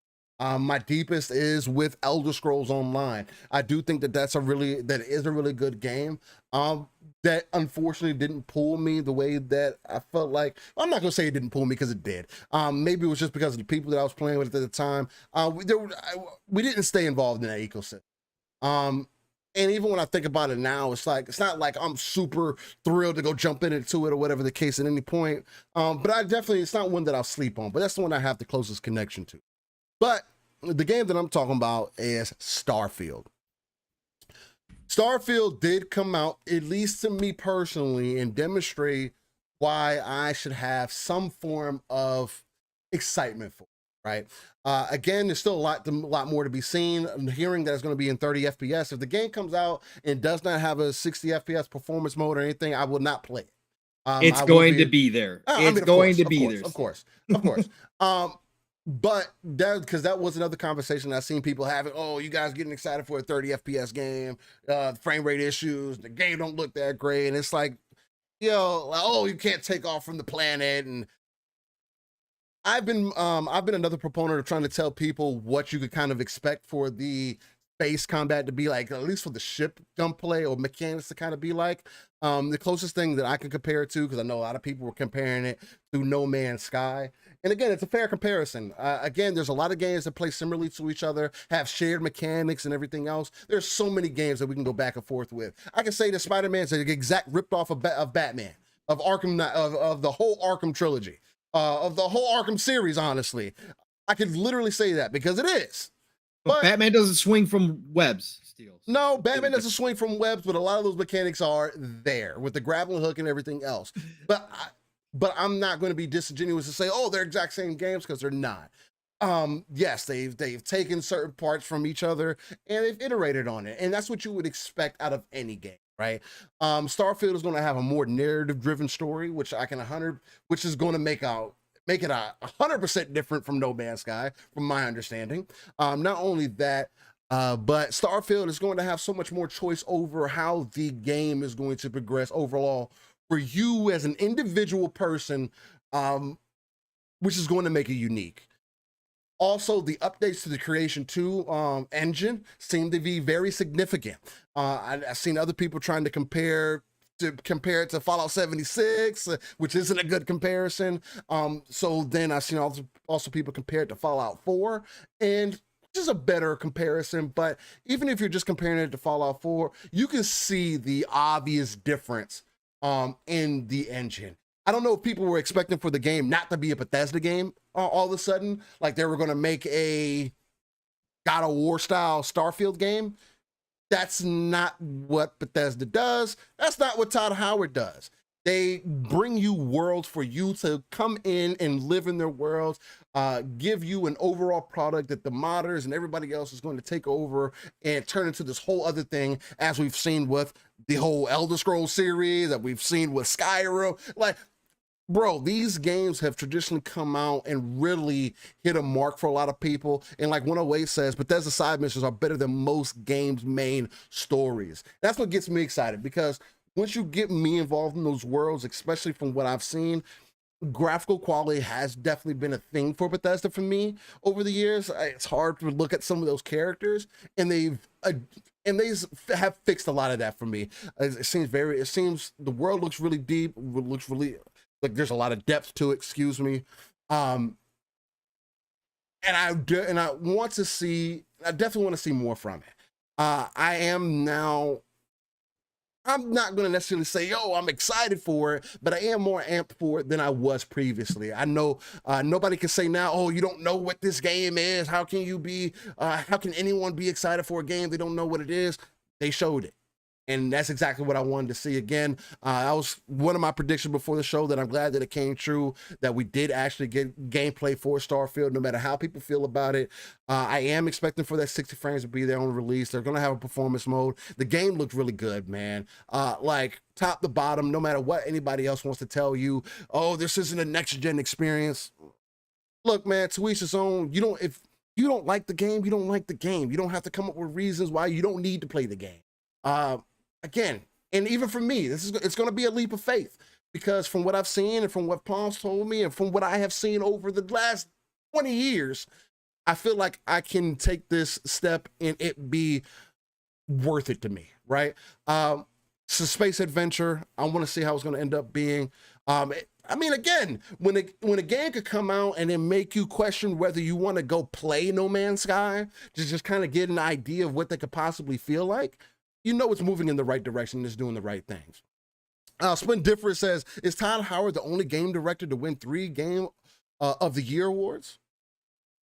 Yeah, you got some good points there, man. Again, that's why I personally say you can't sleep on these games. They may not be for you, which is why I also openly say I'm not the Bethesda fan, I'm not the ZeniMax fan. But for me to have any inkling of interest in this, from what was presented. And again, like when we were watching the show, I was like, yeah, let me see that third person, because that's how I'm going to play the game. I'm going to play the game full third person. I was like, yeah, show me more of that third person. And for even in third person, for the game to look as great as it did, and to hear that they pushed it back to do more refinement, because that's obviously what it was. Obviously, the game, Todd Howard didn't feel the game was where it needed to be. Again, you saw the complaints. He probably seen those same things. It was like, you know what? No, let's give it some more time. I want this. People are running with, oh, this game's been in 25 years of development, and this is what they got. It's like, no, man, it was an idea for that long. Like, this has been an idea of his. It's not, they haven't been designing the game for 25 years. Like, he's blatantly come out and said, oh, we haven't had the technology for me to bring this game to life, but it has been a thought. And I've seen other articles run with that, which might tie into one of those issues that you have with these journalists and whatnot, not really doing their job as they should. And talk about everything fairly, but again, they got to get those clicks. So I am excited for Starfield. Excited, very loosely excited. I'm more excited than I was previously, right? I know what it is. I know it's being presented to me, and for the game to come out early next year, again, the biggest thing about this Xbox showcase that I want to tell the people, most of these games are coming to Game Pass, and then not only that, this is a 12-month roadmap.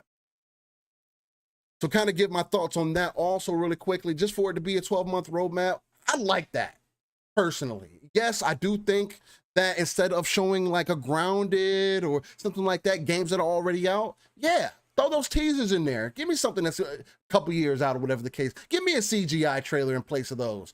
That would have, I think, upped the pace of the showcase, or given people what they felt was missing. Because that's also something else that we've been hearing, is that Xbox is in a place to where they are damned if you do, damned if you don't. Oh, people want to see what's coming out now, but then they go complain when they don't see what's coming out now. But then people also complain when they don't see what's coming out within the next 3 years. It's like, come on, man. It's like, what do you guys want? So there is a fine line to be struck. And again, they could have easily fixed that. Take out those games that are already out that you're announcing expansions for, that you could have put in your second show, and put them in, and give me a CGI trailer in a couple of them, few of them, whatever the case might be, in that first show, just to get that hype up. Now, I'll let you go ahead and kind of give your breakdown of how you felt about the show, and then I'll just kind of give it a break so we can kind of go back and forth. And then we'll get into that second show. How did you feel about that Sunday showcase? What were some of your takeaways, Pong? And then how did you feel about the overall show, man? Yeah.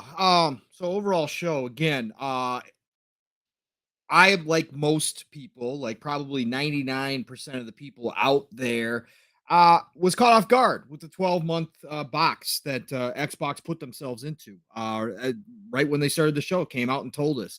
I think a lot of the discourse around this, a lot of the people's feelings could have been alleviated had they come out ahead of time and set expectations. Right. I'm actually surprised, because Xbox has been so good over the past couple of years of setting expectations. Greenberg usually comes out and says, calm down. All right, let's reel in all the rumors and stuff out here. This is what the shows are going to be. Like, they have been known to do this now for the past 2 years. And this show, they saw everybody out here. Again, Xbox is in this community.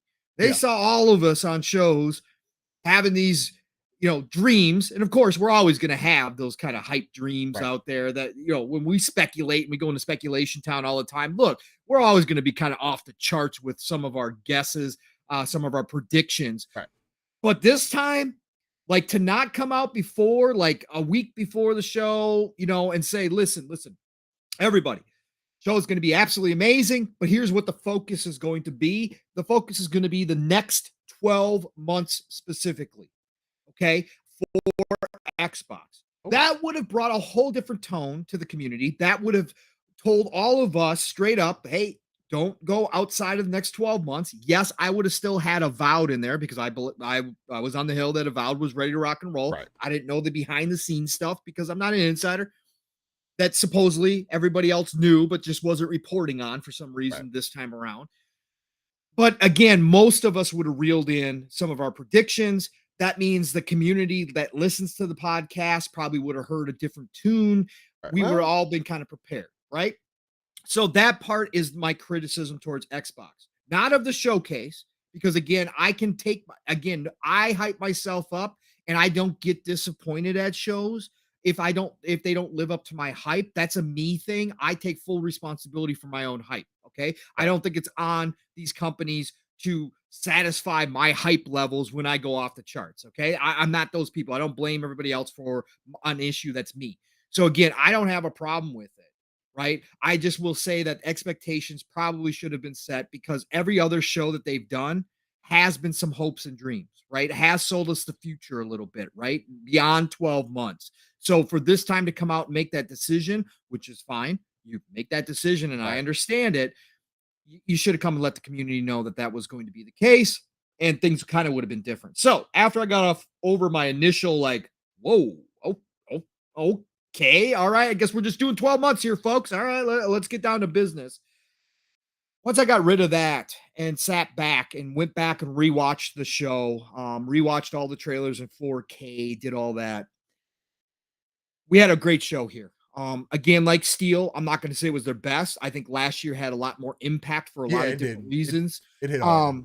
Yeah, I think the pacing was better last year. The pacing was fine here. They gave us what we wanted. Again, I'm cool with CGI trailers. So I'm not those people out here clamoring for just gameplay all the time. But they did do that. They went gameplay heavy, which is awesome. It's amazing. Of course, if you're going to focus on the next 12 months, you better be showing gameplay at this point if you think these games are ready. So I was happy with it. The pacing could have been a little better. The middle part of the show, which everybody has now pointed out, was the dragging part. I think there was stuff that Keeley showed off, like TMNT, Shredder's Revenge, those types of games, Routine, which I'm not going to play, sci-fi horror, robots with shark mouths. I'm not doing it. But that's a game that normally we would have seen on the main stage as one of the shining spots of the indie, of the indies that Xbox always likes to promote. I think had you brought some of that into that middle, move that middle to the secondary show, I think the showcase would have had great pacing. So outside of the middle part, I was cool with the show. I think they showed us exactly what they wanted to show us. We have a crystal clear roadmap. Now, it's not set in stone, as we all know. Things happen. Right. And we can't plan that every single one of these games is going to be the next 12 months.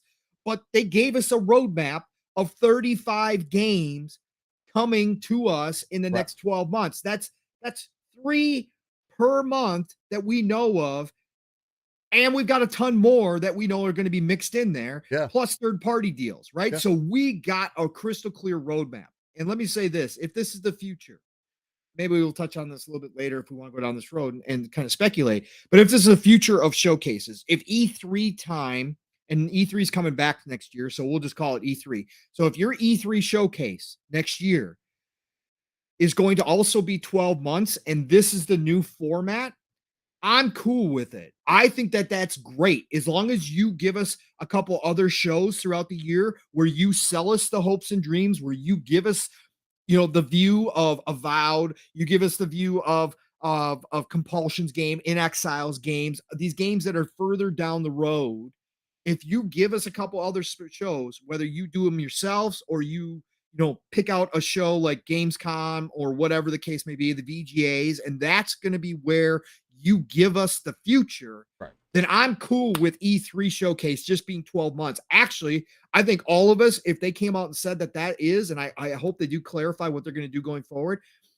If that's the case, I think we all get excited to know every June from here on out, Xbox, Bethesda, and hopefully soon Activision Blizzard, they're going to give us the exact roadmap of what we can come to expect coming into Game Pass for the next 12 months and into the Xbox ecosystem. I think that's freaking amazing, and I think that would do really well. So overall, I gave the show an 8 as well. Again, I always take them in a vacuum. I don't compare them to other shows, but I will say once the dust settled, once I sat back, redid all the, rewatched everything, I gave it an 8. I thought this was a really good showing for Xbox. I think that the more people are coming around to it being a good showing, as they kind of got over their feelings of, oh, well, I really, really, really wanted to see Avowed. I really wanted to see more Hellblade 2. I Yeah. really wanted to see maybe Fable, even though I knew that was a pie in the sky.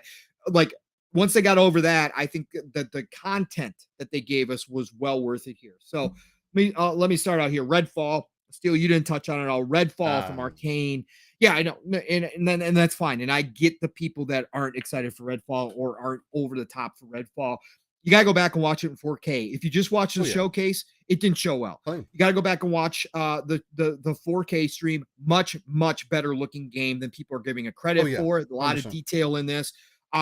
This game, watch an interview on our IGN with Harvey Smith, one of the game designers on this game, and he went in depth. Now, there's a couple things I don't like. They're choosing as of this moment, and he didn't say it was concrete, but he said as of this moment, progression is only going to occur for the host. Yeah. If you're a multiplayer, Steel, you and I do this all the time with games. So fucking. Yeah, we don't like this. I don't hate it, and I understand where they're coming from. It's like, but still, I don't get it. So that's one of the points that I didn't like in his interview, and I hope Arcane does make a different decision there. But if they don't, they don't. But listen, this is going to be a great multiplayer addition to the Game Pass lineup. This is going to be a fun game. Pete Hines came out in the second day show and talked about Redfall and said, look, this may look like your typical Left 4 Dead, Back 4 Blood, etc. He goes, it's not. It's Arcane through and through. He goes, you're going to have to play it to experience it, but Arcane does have their magic in this game. This is not just a copy and paste type game from some of those other ones that have been fan favorites out there through the generations. So he said this is definitely going to have that Arcane spin. I saw a little bit of it in the trailer. I definitely think there's more to it that we are not aware of yet, but I love the characters, love the powers. Loved how the weapon sounded and felt, at least how it looked according to watching it again until we get our controller in our hands. We won't know. But I think that overall Arcane is coming with something new as a new IP. And I think this could turn into something as a nice franchise for Xbox and Game Pass. It's perfect, right? Again, this is going to have engagement. This game is not fully open. Harvey also came out and confirmed that it is an open world, but it is divided in two parts. You're going to start in the city, you're going to have to complete missions, and then you're going to open up the second part, which is more in the suburbs per se, more in the outer kind of area of this city here. So it is going to be split in two parts, but I think overall this is going to be great game. I love Arcane. I don't hide my bias for Arcane games. I think that they are a really great developer, and I think that this is going to surprise some people. And again, it's coming into Game Pass. We're all going to be able to play it, and I think it's going to be fun. So Redfall definitely was a good way to start off the show. You already talked about Silk Song, huge W for for Xbox and Game Pass and the whole ecosystem. Look, Silk Song, you can dismiss it if you didn't play Hollow Knight, if you're not into indie titles. Look, shout out to Indie Gamer. Indie Gamer is huge. Obviously, that's his name. Right. He's all about the indies, but Hollow Knight is probably his favorite game of all time. Okay, this developer has been on his show. Listen, you guys don't understand. If you're not paying attention, you don't understand how big Hollow Knight is. The Nintendo fans have been clamoring to see Silk Song at every single Nintendo Direct for the past couple of years. Where's Silk Song? Where's Silk Song? Where's Silk Song? This is huge. Indie Gamer put out a tweet as well 7 hours after the showcase was over with. You know what game out of this entire showcase had the most views? It wasn't Starfield. It wasn't Forza. Right after it wasn't Redfall. Yeah. Right at 7 hours after the showcase. It was Silk Song with over 300,000 views already. Silk Song is gigantic, folks. This is a big get. It's a great Hollow Knight's not for me. It's a Metroidvania. I've tried multiple times. It's a great game. I probably put in 10, 12 hours trying to get into it. It just doesn't click for me. I'm not into platformers anymore like that. It takes a special one to really grab me. And it's got to be for me. And Hollow Knight, but the quality is off the charts. Steel, I think you would love it. Actually, I think you would get into the challenge of it. Yeah, probably. It's really, really good, man. It is really good. I've definitely been wanting to try it. It's just like, gaming is so crazy, and people say you ain't got nothing to play. Yeah, exactly. So huge to see that on stage. High on Life, you touched on this as well. Yeah. Look, this came out of the shout out to Stadia. Shout out to Stadia, because we learned that this was a Stadia game. So shout out to Google for jumping out of the pool. And so a game like this can come over to another platform. Microsoft did a masterful job of seeing this game and obviously snatching it up for their ecosystem and getting it on the Game Pass. Look, High in Life is going to be cool. It is going to be fun. Yeah. This is the stuff. This is from an indie developer. The interview with those that indie team is amazing. Those guys are just cool dudes hanging out. The one guy was just an animation artist, didn't know anything about game development really, got together a couple people in his basement basically at this point and started this company to make this game. Right, this is awesome. The game looks fucking crazy. Yeah, they're doing something different, and I like it. I like it. This is the 360 era where we get something crazy. But the other thing is, look at the quality of this game. Steel, if you told me this was coming from a bigger publisher, I'd be like, yeah, no, I believe you. This is coming from a bigger publisher. It looks that good. The comedy in it, the writing, off the charts. I can't wait to get my hands on next gen only too. Current gen only. Current gen only. But shout out to Google for letting this one go. Also, for people who didn't hear at the same time, was also found out that The Quarry was supposed to be Stadia exclusive. And guess what? Now everybody gets to enjoy The Quarry, and I know a ton of people are enjoying The Quarry right now. So shout out to Stadia for falling apart. And Google hasn't fully given up, man. I'm telling you, they're gonna see this. They're gonna see this and be like, okay, so we got something, right? I don't think it's going to be enough for them, but they got something. Obviously. Motorsport, as we already talked about, showed off fantastic. Happy to see it. Disappointed in the spring release. Unlike you, Steel, I think they could have released at the same time as Horizon DLC. Two separate audiences. Yes, there's some overlap, but two separate audiences. I think it would have been fine. Would have loved to see Motorsport this year, but that's okay. Take your time. Turn 10. You guys are doing ridiculously good work. No, we're good. Forza's Motorsport is back after an extended hiatus, and they obviously weren't sitting on their hands, twiddling their thumbs, not doing anything. They were putting in the work. Yeah. So we good there with Motorsport. I'm happy with that one. What else came up here? Again, the middle section was a big problem. Oxide, I'll just say this is one of my disappointments. Oxide Studios, which is the 4X strategy. I know, very niche. Probably few of you in the chat even care about this at all, but Oxide Studios was coming with that 4X strategy game, that new strategy game. We only got a trailer at the main show. We got more in depth over on the second show. But Jez was also under the impression when he leaked this Oxide game that this was also coming to console. Right now it's PC only. Disappointing. Microsoft, look, if you're going to do these games, it's cool, but please start bringing them to console. We see a lot of other stuff coming to console from the strategy side of things, from the RTS side of things right now. Right. Please kind of make it, I hate to say mandate, but I know PC is really a focus for Microsoft right now, and I get it. And we'll probably talk about Riot Games too a little bit later. I get it, but please, if you're going to put it, I just want to see these games, these brand new games built from the ground up, come to console as well. So that was a little bit of disappointment, but I was glad to see it. I mean, if you want to touch on it real quick, because I mean, I forgot all about that Riot Games and now. Okay, all right. Well, let's check. Yeah, no, that's fine. Let's touch on Riot. This was one of the ones that was a head scratcher for a lot of people. What I will also say about these showcases, people, and I've said this on another show earlier as well, a couple shows. Listen, another thing that we have to get away from here. Look, we're all selfish as gamers. This is a selfish industry. We want what we want, and we want it now, right? That's who we are as gamers, right? But we got to take ourselves kind of out of that mode at this point, especially when it comes to Xbox. Xbox right now is no longer just consoles, okay? No. Xbox is and we should all know this, right? But for some people, this is very hard to get through. These showcases going forward are not going to necessarily just be about the hardcore base anymore. It's not going to be just about the console base anymore. It's going to be the entire ecosystem. Now, we can have the discussion whether or not that's the way to do it, if they should have separate showcases, whatever. But I can already tell that Xbox is going to do this kind of mixed showcase from here on out. Okay.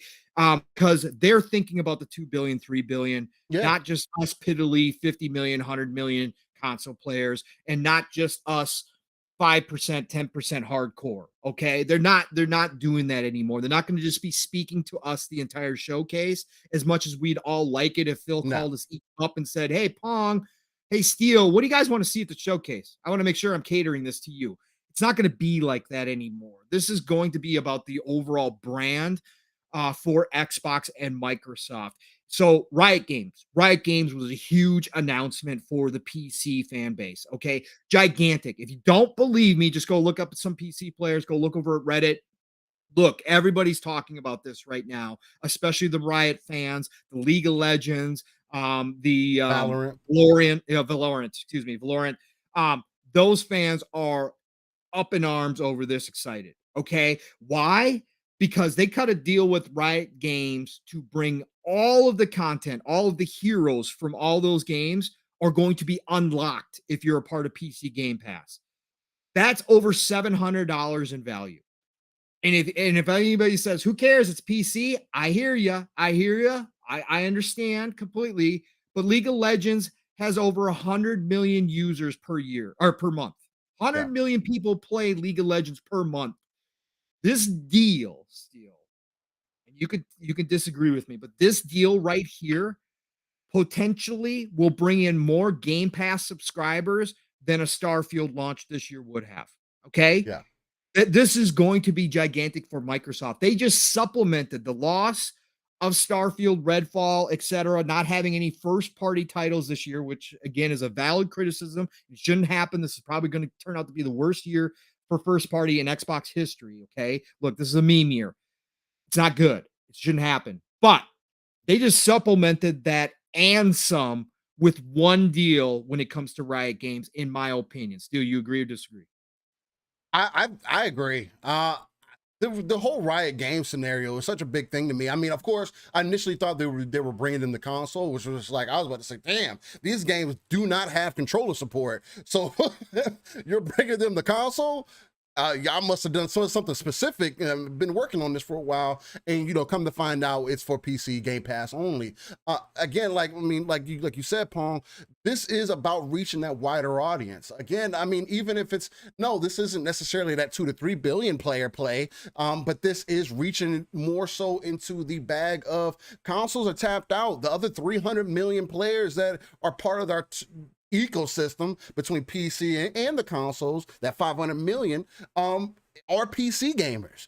And if you want to entice them, making these kinds of deals to get them into your ecosystem is what you're going to have to do. Because now someone like me, who I don't like taking the time out to learn how to get nice with a mouse and keyboard, but now that you see that I'm seeing that all these characters are getting put in the League of Legends, that might give me a chance that might have an effect on me to be like, damn, yeah, I haven't tried League of Legends in a bit. Let me get in there, try it out. Oh, I get all the characters, so I have just a selection of people to choose from. So I don't feel like I've been left behind. I don't feel like anybody has an advantage over me.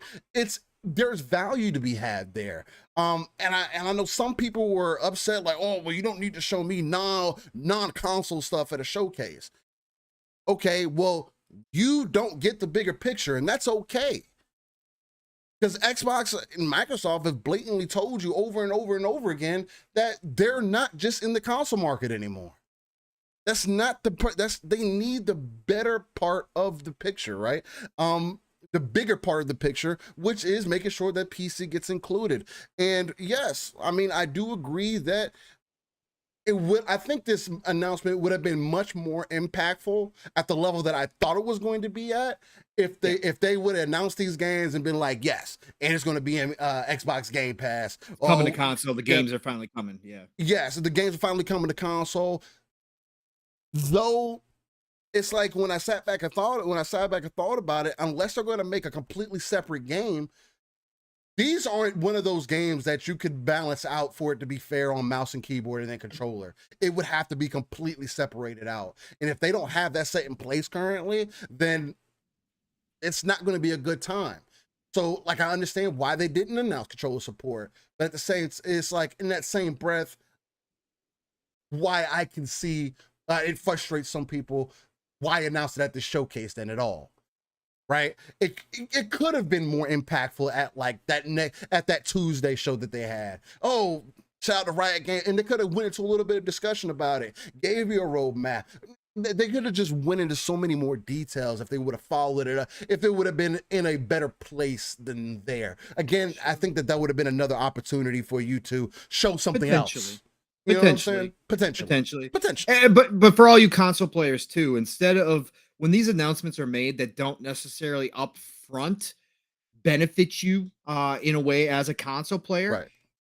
Take yourself back a little bit. Riot Games is currently working on at least 2 new games as well. You don't think this deal might not in the future potentially bring some games to console? I think it could. I think that if Valorant ever decides to go to console, which it certainly could at some point, you don't think that Xbox isn't going to be first in line to have that thing drop into Game Pass with a deal like this, getting partnered up with Riot Games? Heck yeah, they are. This could have implications down the road for console. Now, again, go ahead. No, I was just going to say, I didn't mean to interrupt you, Pong. Sorry. No. Just real quick. The other thing, too, is that these games are also kind of on a little bit of a downturn. As far as Valorant League. They've capped. Like, especially, like, Valorant is still kind of consistent, but it has kind of dropped off from the excitement that was behind it before. It's not as up there.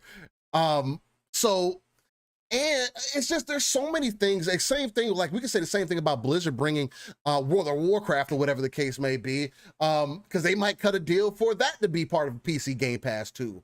So it's just like, there's so many other ways and so many different directions this can end up going. But my fault, I didn't mean to interrupt. No, that's fine, Steel. Again, I think we've said it all on Riot Games. Again, I can hear why people don't like it. I'm just saying, right. Expect this, okay? And then when they do get the Activision Blizzard deal done, and that includes King, expect more mobile as well, because you got Call of Duty Mobile. They're going this route, folks. Like I said, I think the show was great. I think it gives us a 12-month roadmap.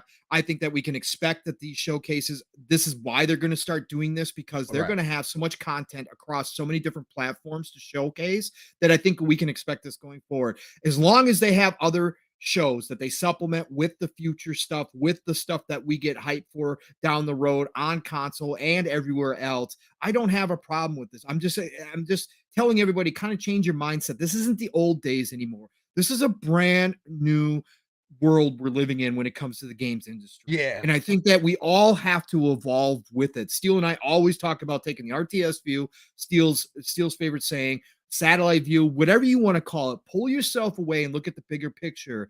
Again, this is a selfish industry. I don't blame people for being selfish gamers. I have my own selfish tendencies when it comes to gaming as well. Right. We all do. That's what it's about, right? It's your entertainment. How do you like to spend your time? And not everything's going to be for you. So we got to kind of pull ourselves back and say, what is this for about the bigger picture? And just kind of when those things come up on the showcase, it's probably going to slow it down for you. It's probably going to ruin the pacing for you if it doesn't interest you. I get all of that, but that's just business at the end of the day for Xbox. They are thinking about the brand, not specifically just us console players anymore. And that's okay, because it means better things for us console players as well. The more they grow their brand, which we all know is Game Pass right now, xCloud in the future as we move forward, all of that. The more people enjoying Xbox's ecosystem, wherever, mobile, PC, don't matter. The more opportunity. The more money's rolling on in, the more that board is going, what's next? Yeah. Right. That's what it's all about at this point. So I'm cool with this. I thought it was a huge announcement, bigger than people are giving it credit for. And I think down the road, we're going to see the benefits of this announcement as well. So as far as more games go, Scorn showed off again. 10/21, October 21st, 2022. We are getting Scorn. Not for everybody. I already know some people don't like the moist, the squishy feel of that game and the weirdness of that game. Look, I'm actually going to try that one out. I don't think it's got a lot of jump scares. It's a slower paced kind of psychological horror. It is. Being in this world. It's a nasty game though, bro. Yeah, Like, but I'm like, I'm like, I love Geiger. I love the aliens feel to it. So I'm definitely going to check it out. Flintlock, you already brought it up, Steel. I've been all over this game for a while. We saw this game last year, actually. I threw it again, another one I put into Dutch's Community Indie Showcase, and I'm glad more people. I was shocked how many people hadn't seen this game or hadn't remembered this game from the original developers of Ashen. Look, go look at Ashen. Ashen's a good game. I tried it out for a while. But you go look at Ashen and see what Flintlock's bringing to the table. Another dev team taking it to that next level. Another dev team maturing and growing into this medium. Love to see it. Flintlock is awesome, and it's coming to Game Pass in 2023. Cannot wait for it. Look, Minecraft Legends, not for everybody. Everybody downplays Minecraft. Look, that trailer blew up all over the place. Minecraft community is on fire right now. Look, Minecraft is the biggest game in the world. Okay. Again, it's not for me, but Minecraft it still is to this day. Minecraft Legends was a huge announcement. Maybe not for us in this core community, but for a lot of people. And it'll probably be something I check out because I do want to see how the game plays. It's still unclear exactly what we're getting here. What it is. It is some type of RTS, but looks like there's a little bit more populace to it. A game way back in the day for people who remember that game. I want to check it out and just see what it's like. But again, will I stick with it? Probably not, because I just don't get it into the Minecraft, the look of Minecraft. I don't get into that. So, but again, we'll see. Last case of Benedict Fox. Steel, you brought this up. There's always those indie games that come out of nowhere that do seem to blow us away. Last year it was Replaced, right? Yeah. Replaced came out of nowhere. We were like, what is this? Last case of Benedict Fox showed up on the screen and everybody was like, what is this? And they were like, okay, cool. It's an indie game. But the more they showed of the gameplay, the more I kept going. And I think you could probably watch me on live stream. At first I was like, all right, cool. All right. And then it was like, whoa. Oh, look at that. Look at that. It was just got better and better and better. Phil Spencer himself shouted out this game. He said the same thing. Every year there's one or two games that jump out to him, and he actually shouted out directly the last case of Benedict Fox. Great get for Microsoft. Again, the ID at Xbox team, Sarah Bond, her whole crew over there doing the good work, finding these indie titles that have potential. And this is going to be another one this year. You can downplay it all you want. Is it going to be that 20 million player game? Of course not. It's an indie game. But does it add quality to Yeah, it could be, but does it add quality to the diversity of your lineup? Absolutely. I can guarantee you from what I've seen, this game is going to be one of those high-scoring indie titles that people are talking about next year. So I can't wait for it. 2023 is loaded, but the last case of Benedict Fox definitely stands out. Ereban, you brought up Shadow Legacy. Anybody who's watched this show early on, Steel and I were playing a game called Origami. Origami 1 and 2. We thought this was straight up the same devs making Ereban Shadow of Legacy. Like, it is not. Look, this is the future. Like Origami is set in the ninja era of feudal Japan. Okay. It's based on that. The whole setup is that you're in the shadows. You have to use shadow magic to get around. You move throughout the shadows. Shadows power you up. If you're in the light too long, it drains you. You can see it on your, they use clues, or they use hints. They have got indicators on your clothing that tells you how much power you have left, etc. That's the exact same thing here, except they just put a shadow ninja into the future fighting robots. And it's not the same dev. It's a totally different team, but they like legit must have loved Origami or something. It had to be. There's no way. There's no way. Some of the movements, everything is almost exactly the same. The animations, but man, that game, the darkness, the game is on my radar. It's on Steel's radar. Ereban Shadow of Legacy coming is going to be cool. That's coming in 2023 as well. What else in here? Wolong from Koei Tecmo. This was a huge announcement. Even this turns out to be another Souls like game that I'm not going to be into. for them to be partnering with Koei Tecmo again after all this time, again, harkens back to the 360 days when Xbox was making deals with everybody across the world. People were happy with the 360. It was easy to develop for. Right. All these developers that looked at the PlayStation 3 and the cell processor and were like, nope, we ain't wasting our time or resources trying to figure this thing out. We're just going to go to Xbox. That's what this feels like all over again. I am so happy to see Koei Tecmo doing this, bringing it to Game Pass. I do have some hopes here, Steel, that yes, they're calling it a Souls-like, but maybe it leans towards the Ninja Gaiden side of things because they also came out and said at its slowest action point, it's going to be Neo-like. Now, I haven't played Neo, but I've watched videos of people playing Neo. It's not bad. That's not bad. But they said at its most frantic, it is going to be Ninja Gaiden like. So that's dope.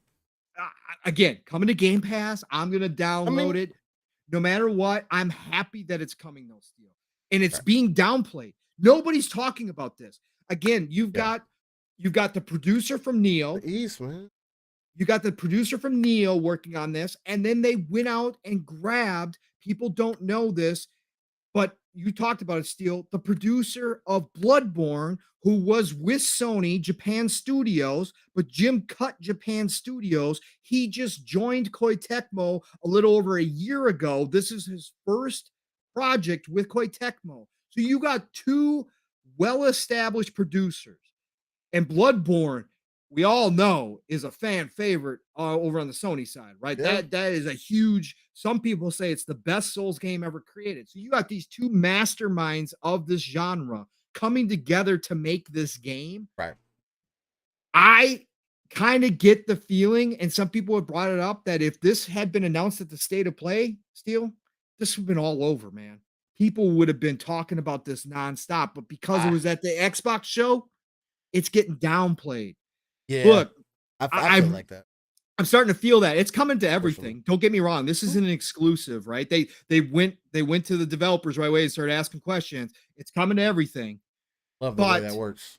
Yeah, we're gonna talk about that later.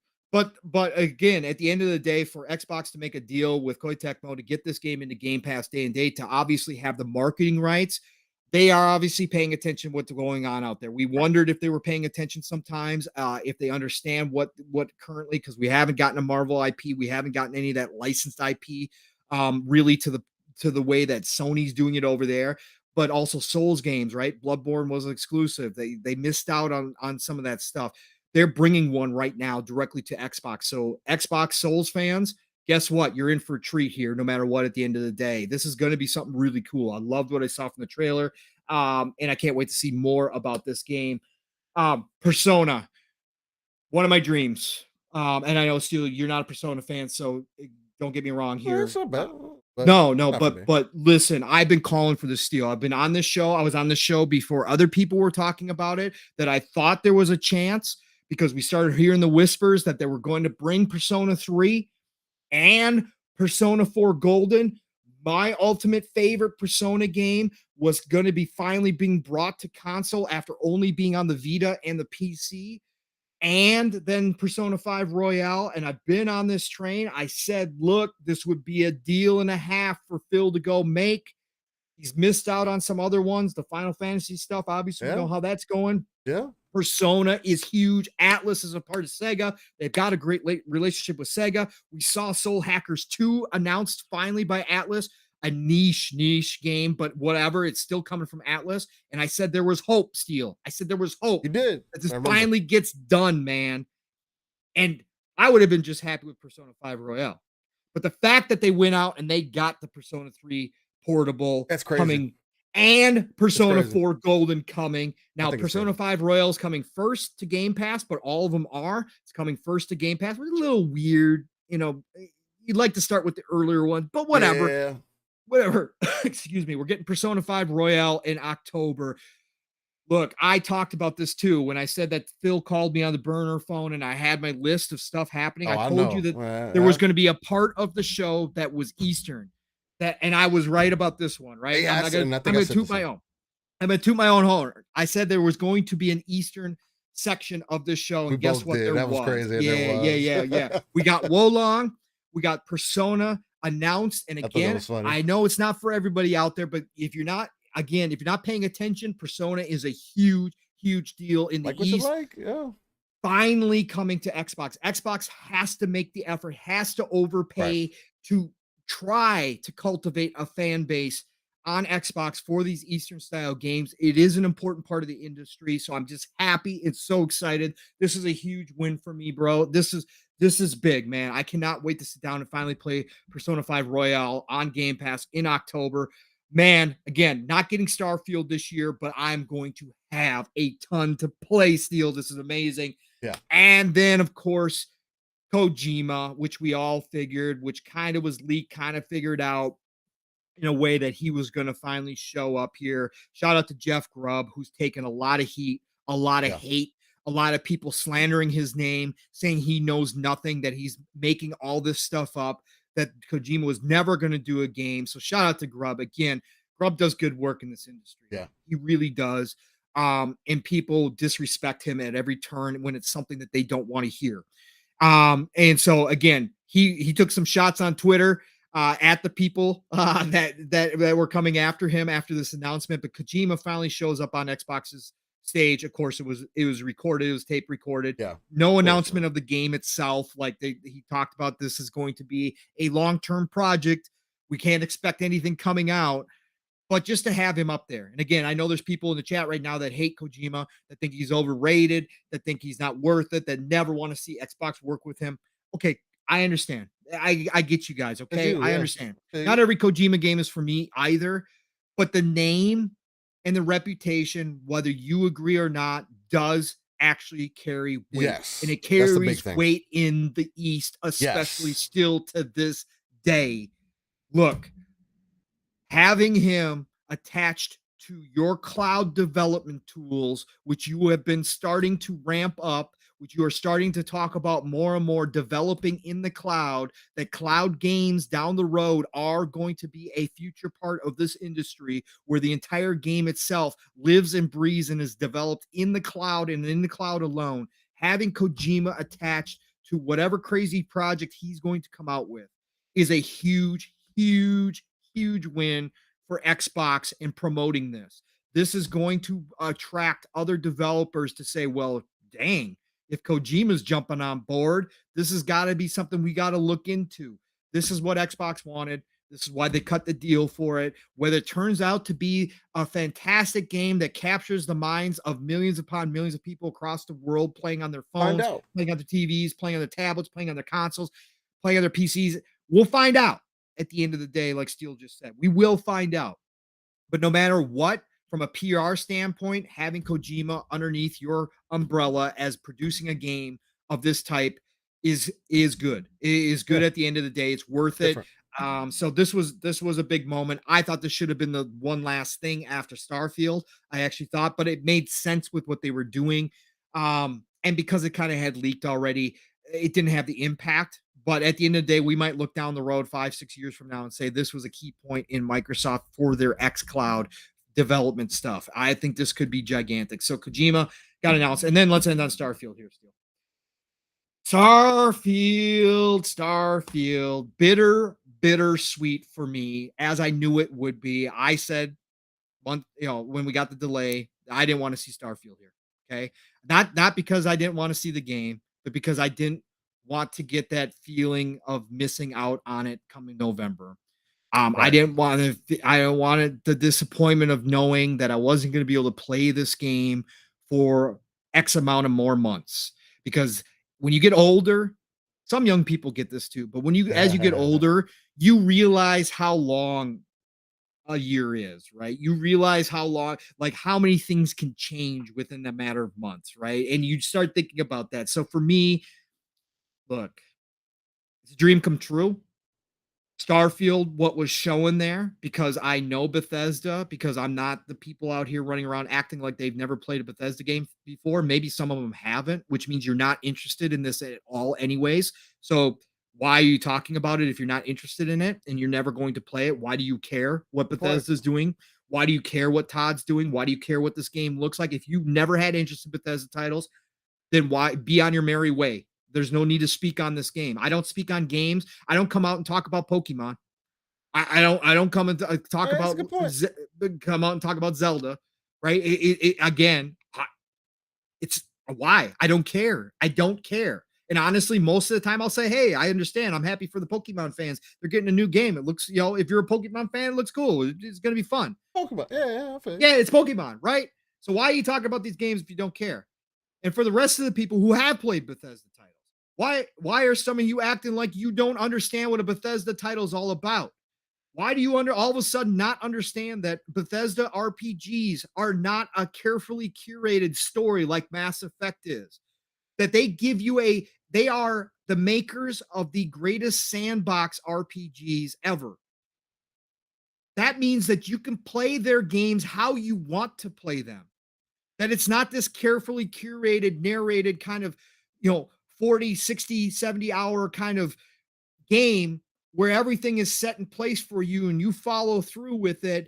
And yeah, you get to go a couple different places, you get to do some side missions, whatever else. They give you this impression of an open world, right? Bethesda gives you an absolutely 100% open world. You are in the sandbox. If you want to play in one corner of the sandbox and that's all you care about, you can go over there, make your sandcastle, dig your hole, whatever you're going to do in that sandbox, right in your corner. And you never have to even look at the rest of the sandbox if you don't want to. That's your choice. And Todd came out and told you that 30 to 40 hours, play the main story. That's all you got to do. But for the rest of us who look at the sandbox and go, no, I'm going to go see everything in the sandbox. I want to go over there. I want to go play with those toys in there. I'm going to go dig a hole over here with that shovel. I'm going to go check out the sand over here. I'm going to look for buried treasure and coins in this corner of the sandbox. Might find some cat poop at the end of the day, but I don't care. I'm going to go check that sandbox out. For those of us that want to play that way, they give us all the tools. And that's exactly what Todd did here. We got the classic Todd breakdown of all the core mechanics to Starfield. Never, ever should have anybody expected that Creation Engine 2 was all of a sudden going to become Unreal Engine 5 and be the greatest graphical showpiece ever. That's not what their game's about. That's not what the Creation Engine is about. The Creation Engine is about creativity. That's why they named it that. It's to make the tools easy for modding community on top of their own devs to go create new experiences for people. It's never going to be the graphical showcase. Now, did it look absolutely fantastic? Yeah, there were some parts of that was like, wow. 108 Dragons pointed out in the chat earlier when we first started on this topic, Steel. He talked about the lighting. Digital Foundry themselves, the guys who like to go microscope and tear down games sometimes, even though that's their job, that's what they're there to do. Some people agree, disagree, I don't care. But they even pointed out that some of that lighting was next-gen lighting, that was looking really, really good in this early showing. And you're talking about 1,000 worlds, and some parts of it carefully curated, some of it created for those people that just want to run through the main missions. Giant cities, New Atlantis being the biggest city that Bethesda has ever created before. They talked about they've created more content for this game than ever any other one of their games before. The NPC quality, the character models coming way up from previous titles. That's the biggest difference. I know people are like trying to downplay it, but like, no, it's not going to be it's not going to be Last of Us. What do you expect? What are we talking about? Right. That's not what types of games that Bethesda makes. Stop comparing. Now, the No Man's Sky comparisons. Yes, I even said it live on stream. I said, that's No Man's Sky. But is that wrong? No. Again, this game started out long before No Man's Sky. What No Man's Sky took inspiration from is other space games. Yep. What No Man's Sky took inspiration from was sci-fi going back to the 60s. Again, what do you expect? Bethesda was going to come out with a wood and metal pickaxe and have you go mine stuff in the future? No. Sci-fi shows starting in the 60s had laser mining tools, okay? So yes, did it look like No Man's Sky? Of course. But just because FE pops up on the screen as you're collecting it, which is real world thing. real world iron. Like, they're not going to just make up their own materials at this point, right? That's real world stuff. Again, they said this is NASA punk, meaning that it is a believable future of sci-fi, meaning they took what is current tech, which is dope. That's a dope. And then they projected out. They talked to futurists. They went to companies that work on this stuff and said, what's coming up?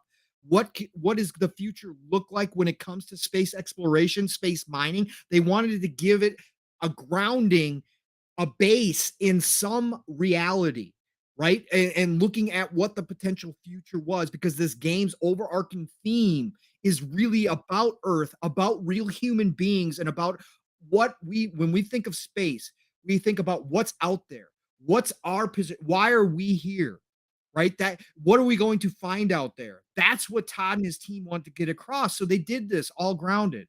So yes, are there portions that look like other games? Absolutely. Of course there is. Of course there is, folks. But you're not looking at the big picture. You're taking one section of this game. So that looked fantastic to me. I was excited about that. The movement, the world, the environments. People want to say it's ugly. Look, that's personal preference. No Man's Sky is a cartoony, colorful sci-fi. Again, Todd and his team ain't like that. They're more real. They like to use those like blue light filters and stuff. You wouldn't have got a game that's going to be the scope and size of Starfield if you were expecting fucking Last of Us quality graphics. Right. You weren't going to get that quality. We are not further along in the future enough for that. We're not. It's going to no. And again, with how, but that, at least from my understanding and from what I have experienced, because again, I only have experience with Elder Scrolls Online and watching my wife play New Vegas 2. And now she's about to play Cyberpunk, which is super dope. But I only have experience with those games. I messed up. What turned me off of New Vegas was me running up into a civilization and me thinking that there was no consequences. Like, she tried to warn me, don't just go in here. And I know you like to run and gun and do, don't go in here and just kill whoever. I didn't listen to that. What's going to happen? I go into the first civilization, accidentally hit somebody upside the head and kill them, and now the whole place hates me. Right. I was turned off. I was like, I don't know if I want to play this game. But that was fault to my own, and also it was a style I was already not really interested like that. But she told me to try it out. But that level of depth, the fact that everything that you do is going to have an effect on the overall story, especially after me playing a game like Mass Effect, where I am a space guy, that has an interest to me. And maybe if you don't have that same interest of near future possibilities, where it doesn't have to be the year 2400, right? And maybe it's the year 2100, right? Something's a little bit 2200. Maybe it's something that's a little bit closer. Give me something that I can relate to. I want that type of experience, and that's kind of what like Mass Effect kind of hit those notes for me. I think this game is going to hit those same notes for me. It's an exciting thing to see, man. But just that level of, like Shizzle said, those level of consequences, and knowing that everything that you do is going to have an overall effect on this space odyssey that you're about to go on. Yeah, a Han Solo. So I can see why they say it's going to be that. So, that's the whole thing, Steel. Yeah. That's the whole thing. It's about the and again, Todd and Pete Hines the second day as well explained it. He must have seen some of the criticism online because he hit some of the notes. But Todd did it too during his showcase. Look, these games from Bethesda aren't just about the main story, because I saw people like, well, we didn't see the main story. Like, yeah, they gave you glimpses of it. You're hunting down alien artifacts. You're going to join factions that are kind of the Indiana Jones of the future. Like, they're the last explorers in space. We know all of this.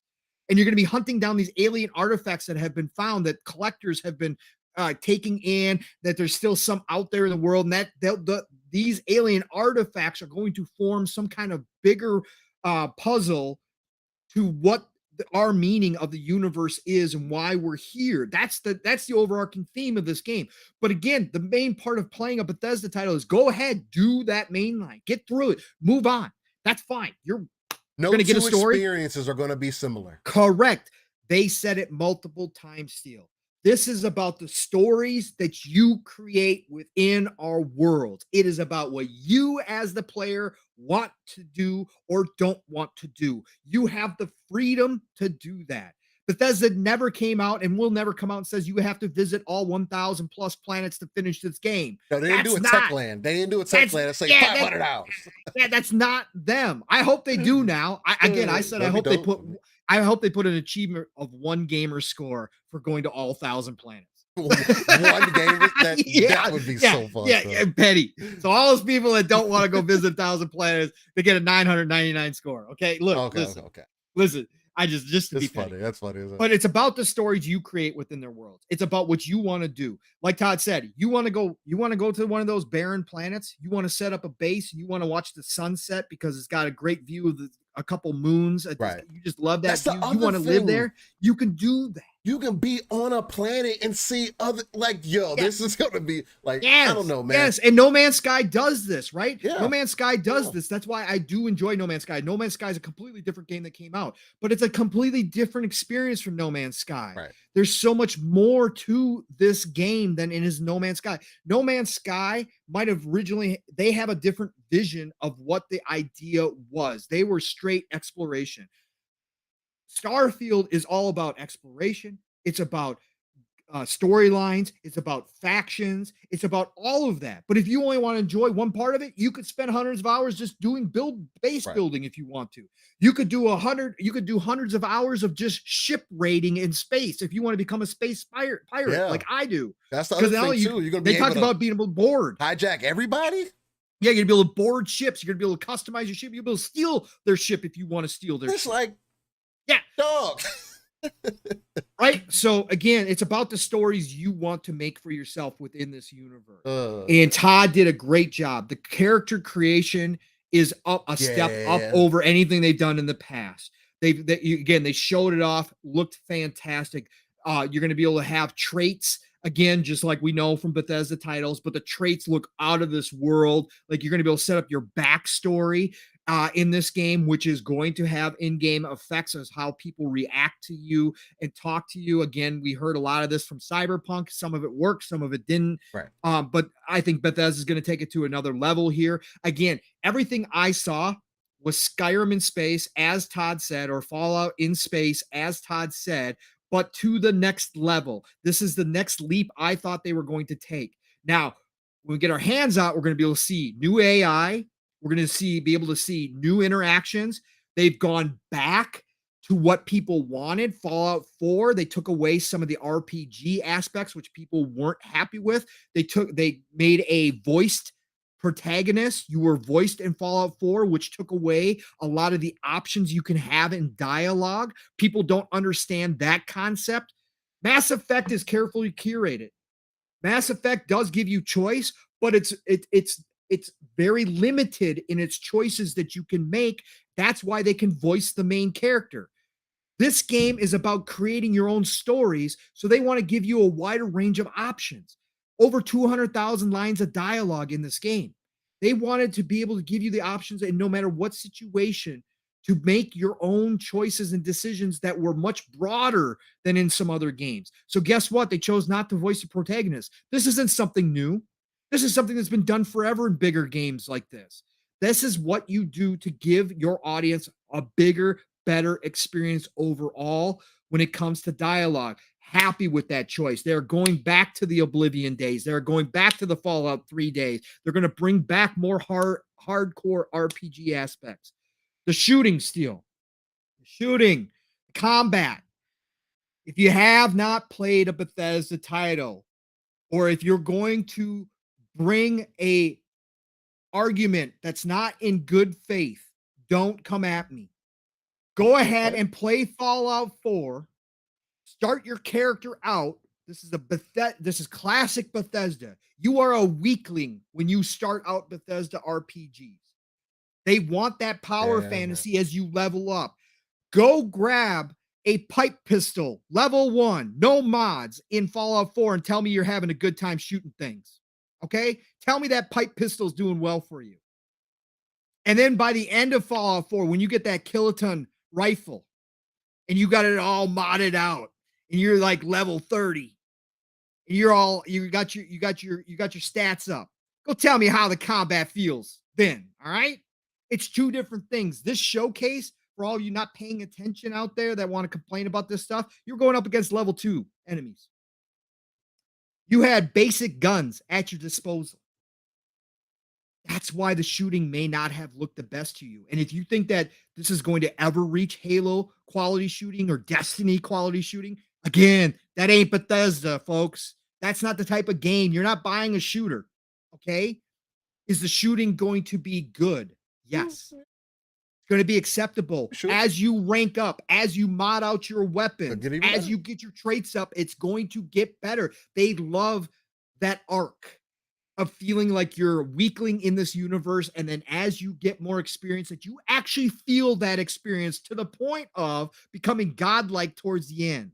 That's what Bethesda does. So they're going to start you out feeling this way. Now, one thing I will say about the shooting, a couple different things. The explosions from the grenades, Bethesda, you got to come a little bit more, man. That looked like a firecracker out there. Okay, we got to have a little bit more. We got to have a little more dramatic. If I blow somebody away at close range with a shotgun type weapon, I better see gore, man. I better see gore. I want Fallout gore. They better get blasted. That's I want limbs. I want blood splatter on the walls. Those are the two criticisms I do have of that. But overall, I actually thought the gunplay even looked better than normal Fallout gunplay. Most people use VATS in Fallout because the gunplay slows everything down. But combat is never great in Bethesda games. Again, I go play Skyrim. It's acceptable. It's good. But is it over the top? Like, oh, this is what I'm remembering about Skyrim is the combat? No, I'm remembering about the situations, about the crazy things I did, about the randomness of the world, about all the stuff that I found. That's what I remember. But they're going to make sure that this is tightened up. And I thought the gunplay did actually look tighter than most Bethesda titles. I actually was like, yo, they kind of improved here. The shipbuilding, man, that's just a bonus. You're going to be able to hire a crew, bring on a crew to help you fly the ships. You're going to be able to make any type of ship you want. They talked about it. You're going to be able to swap out weapon systems. So you're going to have different weapons. You're going to have to balance it out. Obviously, you're going to have the power. They are bringing some of that from other games, other space flight games, space shooting games that they've been fans of in the past. They are bringing those qualities into their shipbuilding. But the fact that you can customize the colors, the fact that Steel's going to be able to have his Iron Man ship flying around in this universe, man, they took that to the next level. Now, everybody's not on board with the base building from Fallout 4. I get it. It's not everybody's cup of tea. The way they presented it here, going to be completely optional.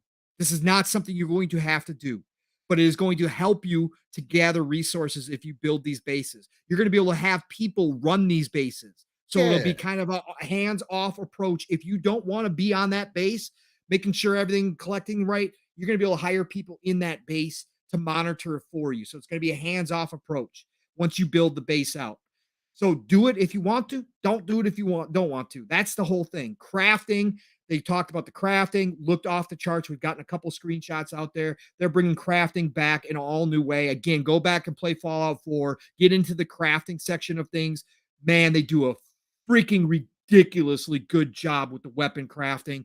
What you can create out of those split. Oh my God. The weapons may look crazy, but you can get some godlike weapons if you craft them right. So expect nothing less here. So at the end of the day, Todd showed me everything I needed to see at this. Again, the show was a 10 out of 10 for me automatically with Starfield. Again, take that out. I freely admit my bias. It's an 8 out of 10 show, but Starfield showed me what I needed. It did give me, unfortunately, that feeling of longing. It feels further away than it ever has before. I know the time will probably fly by, but I need a release date. I'm hoping March. I'm hoping this is one of the early games in 2023, but I could definitely see this game turning out to be a summer game as well. And I think they're going to give this game all the time it needs. They are not going to force Todd to bring it out before that team's ready, but Starfield, off the charts showing. I loved what I saw. I'm not just capping the cap here. Starfield looked fantastic from a Bethesda studio that I know what they do. So I'm happy about Starfield. Great showing, and man, I can't wait. I just cannot wait still to hop in this. This is going to be hundreds of hours, if not thousands of hours of my life. I can already tell, man. This is everything I lived. And for the people complaining about the flying, that you can't fly onto a planet or off a planet, look, guys, this is a sandbox RPG through and through. I like the effect that No Man's Sky does give you. Would I've said, hey, that's really cool had they done it? Yeah. But is that in any way, shape, or form a deal breaker that I'm not going to be able to land my own ship or take off? That it's going to be kind of a cutscene situation? No. Because when you're playing in a game this long, after a while, those You things get tired kind of of wear that. off. They kind of wear off. And for everybody It's out here old. complaining about it, come on. Most of you are the people that are going to be fast traveling everywhere. All over the anyway. place. Right. So come on, Like, man. Come on. Let's be real. Let's be real here. That's not what it's all about. Again, would it have been awesome to have it in there? Sure, Yeah. it would have been. It gives a different feeling in No Man's Sky. I admit that. But at the end of the day, is that going to all of a sudden defeat the whole game? No, it's not going to destroy my experience in any way, shape, or form. The fact that I can land anywhere on a planet is That's a bigger different. deal to me. See, That's a bigger deal. And that's what I want to see more of. Show me if I'm on a planet, I can literally, you tell me I can move in wherever I want. So I can pick up my ship and then fly across the cert, like as long as I'm in that atmosphere, or like how is that going to work? And that's from my understanding, that's what I was getting. That you could, once you get into the atmosphere, like maybe when you'll land that initial time, but then if you want to go for 500 meters over here, you want to take the ship with you, you just get in the ship, pick up, and go over there. That you can fly then, not fucking in and out of space. It's really not that big of a deal. You're going to be able to fly in space too. Again, if people want a good example, I feel like the best example of what it's going to be like is Everspace 2, where you literally in Everspace 2, how they have it set up, and it might be set up this way in the first Everspace also, but in Everspace 2, what it is that you're in space, and this is a ship-based combat game. So in Everspace 2, you're in outer space, you get to a planet, you can't land on you can't fly you can't get into the atmosphere yourself. No, it gives you an icon. You click on that icon, there's a cutscene. When you leave the planet, and now once you go to the planet and you get out of that cutscene, it shows you enter the atmosphere, and then you have full control, fly around, do whatever the case. Right? Now, then when you leave the planet, cutscene, you go back into outer space. Then boom, you're back in outer space. You can go wherever you want in outer space. If you want to go warp drive to another planet, you're not flying. Like it'll do, and Starfield might do something differently, but I still think it's going to be similar, where if you want to warp drive somewhere, it basically, you pick that location, you warp drive that direction. It shows you have some control, but if you do anything, it takes you out of warp drive. Which makes sense, because what have we seen traditionally how that works? Yeah, Star Trek, you saw the ship go, like they weren't like doing heavy maneuvering within the warp. You warp, you get there, and then boom, you're in this other section of space, and then you can move around and let's not forget, Steel, and I mentioned a little bit earlier, but let's not forget, this is going to be the modding community's dream. Yeah, this game is going to be. And mods will be supported on console. Both Phil and Todd have talked about that in the past. Phil has especially said that as these consoles get more powerful, he talked about this when the series was launching, that he wants more modding on console. And Skyrim already had it. You could have not access to everything that the PC had, but you have a curated form of the modding. I think in Starfield it's going to be even more, and watch that modding community go to work instantly on allow you to land on the planet anywhere you want to and take off. Watch, it's going to happen. But that 1,000 worlds out there, those basically blank canvases, the modding community is going to go freaking nuts. And just watch the Millennium Falcon show up in this game. Right? Watch the Enterprise show up in this game. Say that. Yep. Yeah. Watch. Yep.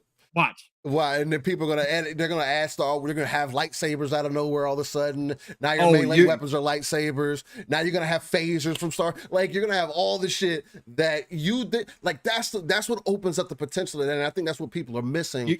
You're gonna be battling Klingon birds of prey at one point with a mod, man. I'm telling you, it's coming. The Sarlacc is gonna be on one of the planets. You know what I'm saying? Like it's gonna pull you in if you get too. Like there is so much potential with this. Like this, you can bring so many things to life.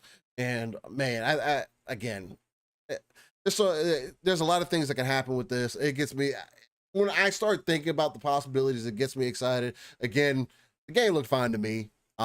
We'll see more as it comes closer. The Borg are gonna show up too. My God, this is gonna be a bro. You're gonna be flying around with something. Gonna be the Borg cube in the middle. Oh my God, I can see it already. Yep. Telling you, it's gonna get real wild. You're gonna see some crazy stuff. I think it's an exciting time, man, and it's gonna be so much different than ever before. I know people, oh well, you're gonna let the modding community fix your game. It's like, no, that's not what this is about. Like, I understand, yes, there has been situations where that has happened, but again, I also think that's why they delayed the game. They delayed the game because they want to make sure it is more polished, that there is more. It's not going to be perfect by any stretch of the imagination. I'm not expecting for it to be perfect. No, not perfect, but I do think that they do still want to set a standard. Yep. So, and I think that's the goal that they're working toward. The exciting thing. The showcase overall, again, like I said in the beginning, I felt like it was a solid show. Overall, I gave it an 8 out of 10. I don't think it's as bad as anybody else made it, like as other people try to make it seem. I don't think it's a 6. I don't think it's a 5. It's a well-paced show. They had something there for everybody. Again, when you're able, I was able to pick out, even though I may not play all of these games when they come out to be released, depending on what else is out, because there was other shows that happened this week. We're almost 2.5 hours in, and we only talked about the Xbox showcase thus far. We didn't talk about the second show yet. We haven't talked about the second show yet. Which I don't have too much to say about the second show. It was just I haven't got to watch the second show in total. I've only been able to get a little key pieces from it. But overall, it doesn't look like it was much there. But we'll talk about that here in a second. Yeah, I have some thoughts. Yeah. But like, there's so many other things that get mixed in, but if I'm able to pull out anything from a show, that's why I put all these shows, like Pong says, I put them all in their own vacuum, in their own bubble. What appealed to me? Was it a good show to me? Did I feel good about it? That's how I've always looked at E3. And also, if there was something there, I'm good. The show was good. The problem in the past was they don't know how to put out well-paid shows. They don't know what they're doing. They don't talk to the community. Now that's not the case. Now people are like, oh, wow, why didn't you show me CGI trailers? Why didn't you show me the future? Where are all these other games at? Like, bro, let the gaming universe play out. I still want to see more from Sony. Where is that at? And now people are anticipating, oh, now Sony's going to blow it away. They have they're going to have this showcase, and they're going to just blow everything out of the water, blow expectations, especially with this most recent Final Fantasy news, like, which we'll get into after we talk about the showcase. Yeah, because that is. But we got 12 months of greatness coming. Again, this year can be criticized. It's a fair criticism from first party. I get the criticism. I do understand. I've said it myself. Look, this is not the year that Microsoft and Xbox wanted. Some things out of their control. Some things might have been in their control that they kind of dropped the ball on. Yeah. But again, that's neither here nor there. It is now spilt milk, right? It is really, truly at that point. We are in June, but we've got the roadmap. We're going to have some more surprises for this year. There's plenty of stuff coming to Game Pass outside of first party to keep us all entertained. Really busy, yeah. Again, if you're that person that's only invested in Game Pass for those first party AAAs, I feel for you. Yeah, man. But what it is. But again, Game Pass offers so much more than that. So it is what it is. But the next 12 months overall, still, we cannot say we are lacking. Okay. We cannot say we're lacking. We have the potential to get 5 AAA home runs from Xbox first party, depending on how you feel about them, next year, within the next 12 months. That's unheard of. That's like really special. And that's not even counting the second half of the year, which might have another 5 to 7. And that's without Activision Blizzard. We might wind up averaging nearly one AAA game from first party next year per month at this pace. So whether or not they pull that off, whether or not they decide that they need to space it out a little bit more, we'll find out what their plans are. But again, that avalanche that we've been talking about is coming. Again, it's unfortunate to have to say, well, I gotta wait a little bit longer. It sucks. You don't it's have terrible, to wait. but you don't. That's the you got crazy tons of thing. stuff coming. You got tons of stuff coming. Again, outside of the first party AAA. That's what I'm talking about. Still, outside of the first party AAA, you're good. We are golden. Okay, we are getting. But even then, you know, anybody running with the whole, oh, you gotta wait more on Xbox. It's like, no. If you feel like you gotta wait, go trade your console in. And I agree with you. If it's not for you, if the ecosystem's not for you, it's not for you. If Game Pass is not for you, hey, that's personal. I'm not here to tell anybody what to do with their money ever. Over almost two. When Jeff Keighley did that poll, and I'm only going to bring this up because it got a lot of traction. It's about that poll had almost 500,000 votes on it. Yeah, and everybody out of was the grades went A through B.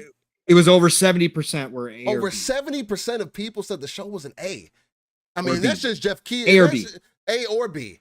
Yeah. And that's just Jeff Keighley's little poll that he did. The same thing for his, for his own showcase was a C. His own showcase was a C. They gave Xbox an A, and then we don't have anybody else to compare it to. But obviously, 500,000 people felt like it was a good show. It's hitting some of the right notes. No, if again, as you get older, you realize that they're not talking to us. They're not talking to the hardcore. Of course, we are at the same point. There is a big difference between like back then and now, which is another thing that I also think has an effect on how everything is playing out, is that yes, there are more adults who are invested in gaming than there has ever been before. Before it was like, yeah, we need to get the attention of the kids because that's who we need to talk to. They are trying to do some of those same things now, but they like, I hate when people get their own personal bias and preferences mixed in with the overall picture of what gaming's trying to accomplish. You'll never be able to get anything that you personally want if you do not let the industry grow. And a lot of what people want is not growth. You just want something on a particular platform so you can rub it in other people's faces because that's what we used to do. That's how it was set up. That was the marketing that was set up. That doesn't work anymore. Gaming is too expensive. Everybody, oh, you need to be rich to be a gamer. Oh, gaming is an expensive hobby. No, you need to be smart with your money, sure. But gaming has never been a thing to where, oh, you have to have X and X amount of money to play. And no, if you wanted to always give people more options, because the more people invest, the more the industry grows, the more games that you can get, which is why we're seeing the East finally come to the West, because people of my generation who love the Eastern culture are seeing the potential of it and are investing. Can't grow it any other way. Like you can't have your cake and eat it too. Like this just doesn't work that way. And you can't treat gaming that way because half of y'all don't think that gaming is art anyway. It's just something that it's just a thing that you do. Like there's so much more that goes into all this that people miss. It's like you want single player games, gotta support them. They don't support themselves. That's the problem. So it is what it is. There's so much potential with everything, and it's a whole different conversation. But let's get into that. Let's get into a little bit about the second show, man. Pong, man, tell me about the second show. I didn't get really a huge amount of time to get into it. I did see some key parts of it, but I wasn't able to like sit down and really inject it into my veins. What did they demonstrate with the second show? Was the second show worth it at all to you? Yeah. What did it display for me, man? I actually think they did a great job with the second show, even better than last year's second show. Okay. I thought this year really gave a great look into some of the games that were showing. And they also had some surprises thrown in there as well. Not a whole lot. People were expecting more, I think. Right. But there was some surprises in there. But really getting down with the devs and talking about things. They had to sit down with Pete Hines. He went through what Bethesda's got going on. That was a great interview. Again, every time I see Pete Hines, I love that man more and more. He really has a great passionate. Yeah, he has a great way of explaining things to us as gamers. Yes. Again, I talked about that earlier in the show. Pete gets it. He like breaks it down. Like I said, I know he saw some of the criticism, whether in good faith or not, of Starfield, and he kind of broke down Starfield even more. So that was great. But the devs really got showcased really nicely here. Again, the High on Life guys, Rick and Morty creator, those guys, man, a whole new look into like a brand new kind of indie dev. Like he called them, he coined the phrase triple I. He said, are we really independent or are we like triple I? Do I call us triple I? Are we triple A? He goes, I don't get all those descriptions. So maybe triple I. It was awesome. Yeah. But that's what I took away from the show is that the deep dives into a lot of stuff that we saw on day one really was done well. High production values, as always, from Microsoft. And even a game like Pentiment has been a kind of a flashpoint for a lot of people because people hear Obsidian, people hear Josh Sawyer, and even though people like Jez had talked about it being a smaller passion project, etc., people had a completely different idea of what they were going to see from Pentiment.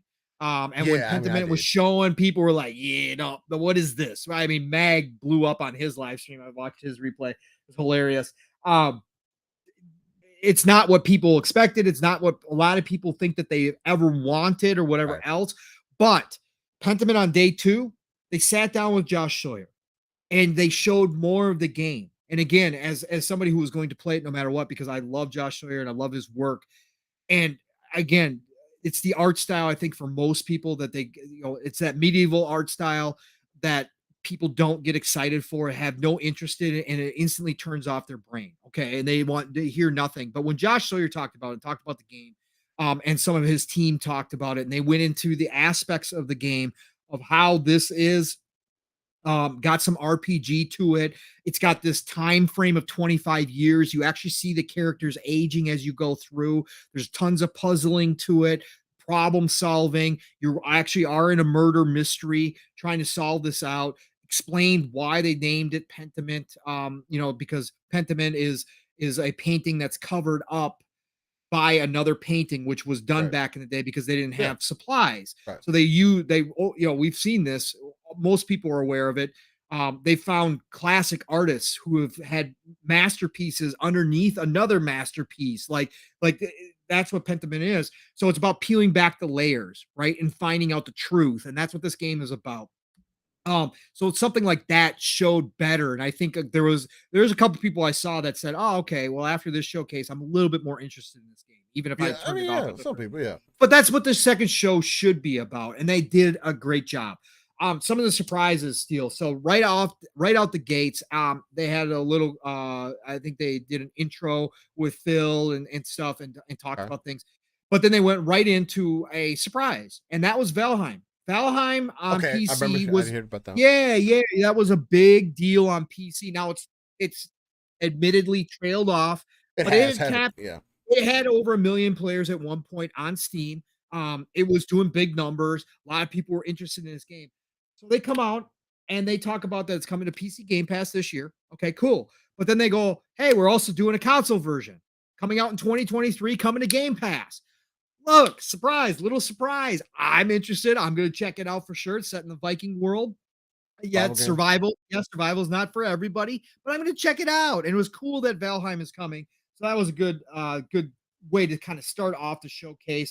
They deep dived into Naraka, which we've talked about many times already in the show. Naraka Blade Point they had the dev there talking about the campaign.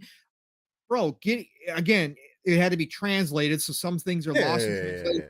What wasn't lost was his excitement for the game and his excitement for the community to get their hands on it. That game, and he's talking about how they listen to the community, and that's why they brought the campaign, and they hope that everybody enjoys the campaign, and they want to expand the campaign based upon the feedback that they get from the community. They talked about bringing in dual wielding.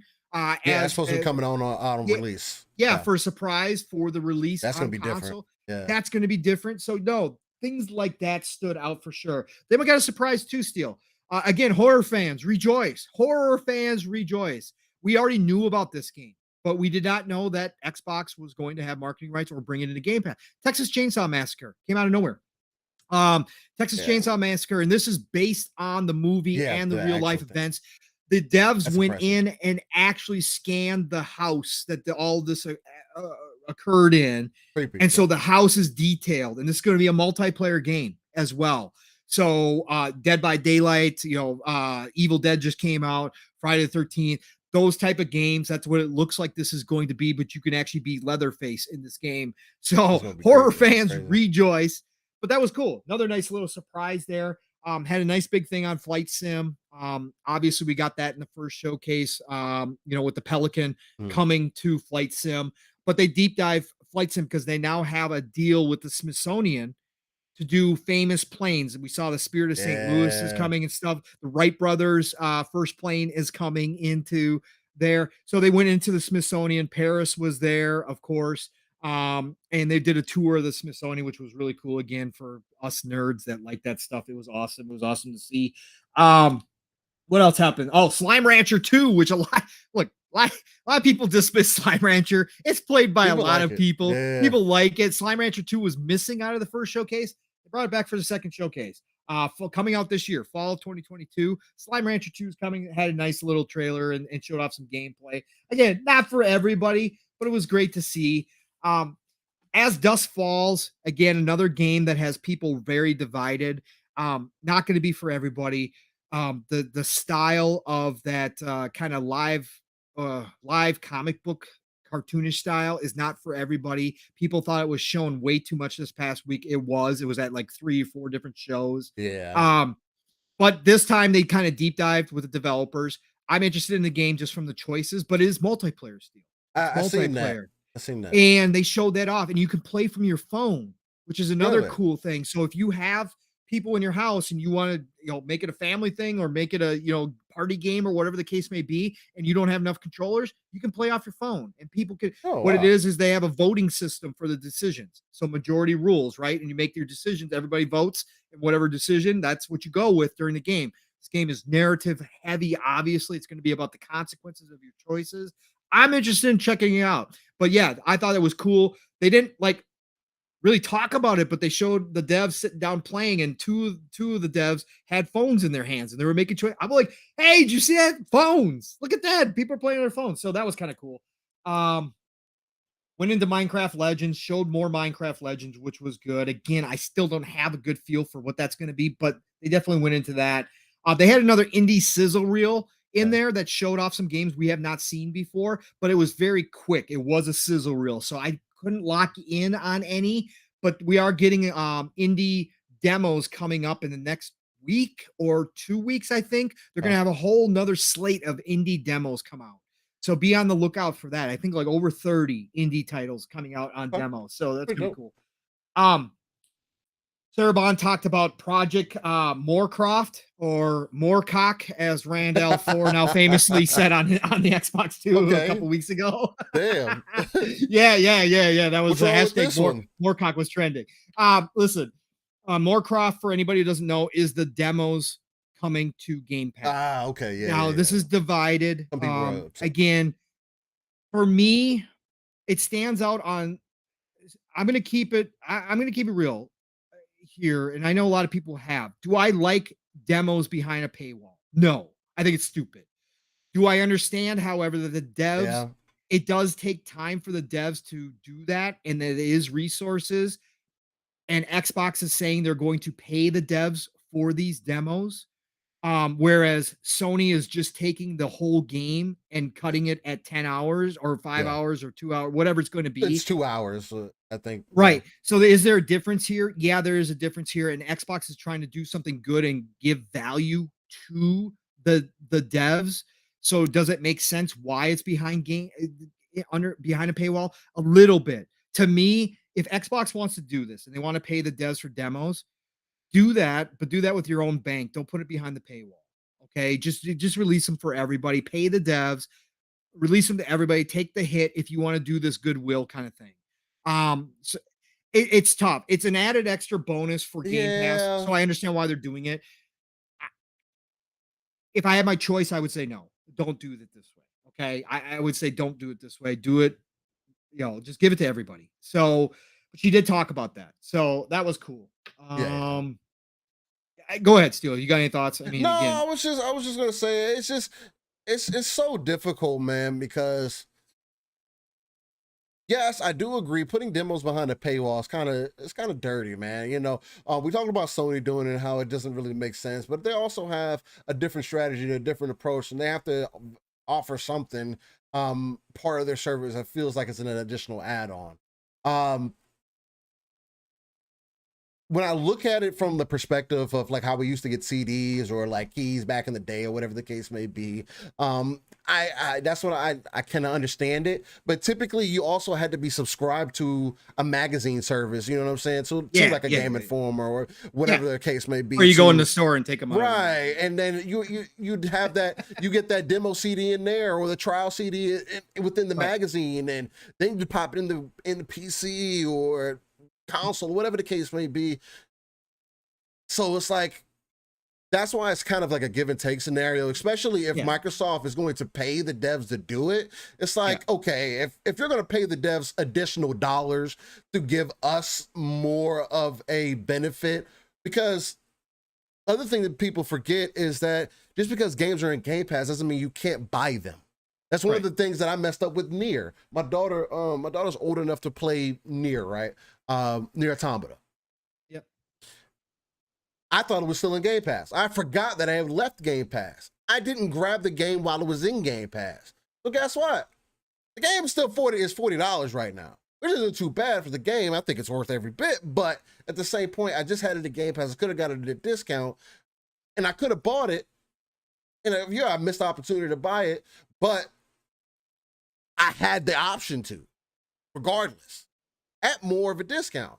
So it's just like I'm already getting a bunch of value. So it kind of bites back on the argument of, oh, people don't buy games anymore. People are scared to buy games. Because it's like, well, part of your subscription, you get to try these games. Not only that, you also have EA, which you get those 10-hour trials over there. And depending on how Xboxes do, it's probably going to be something similar to that.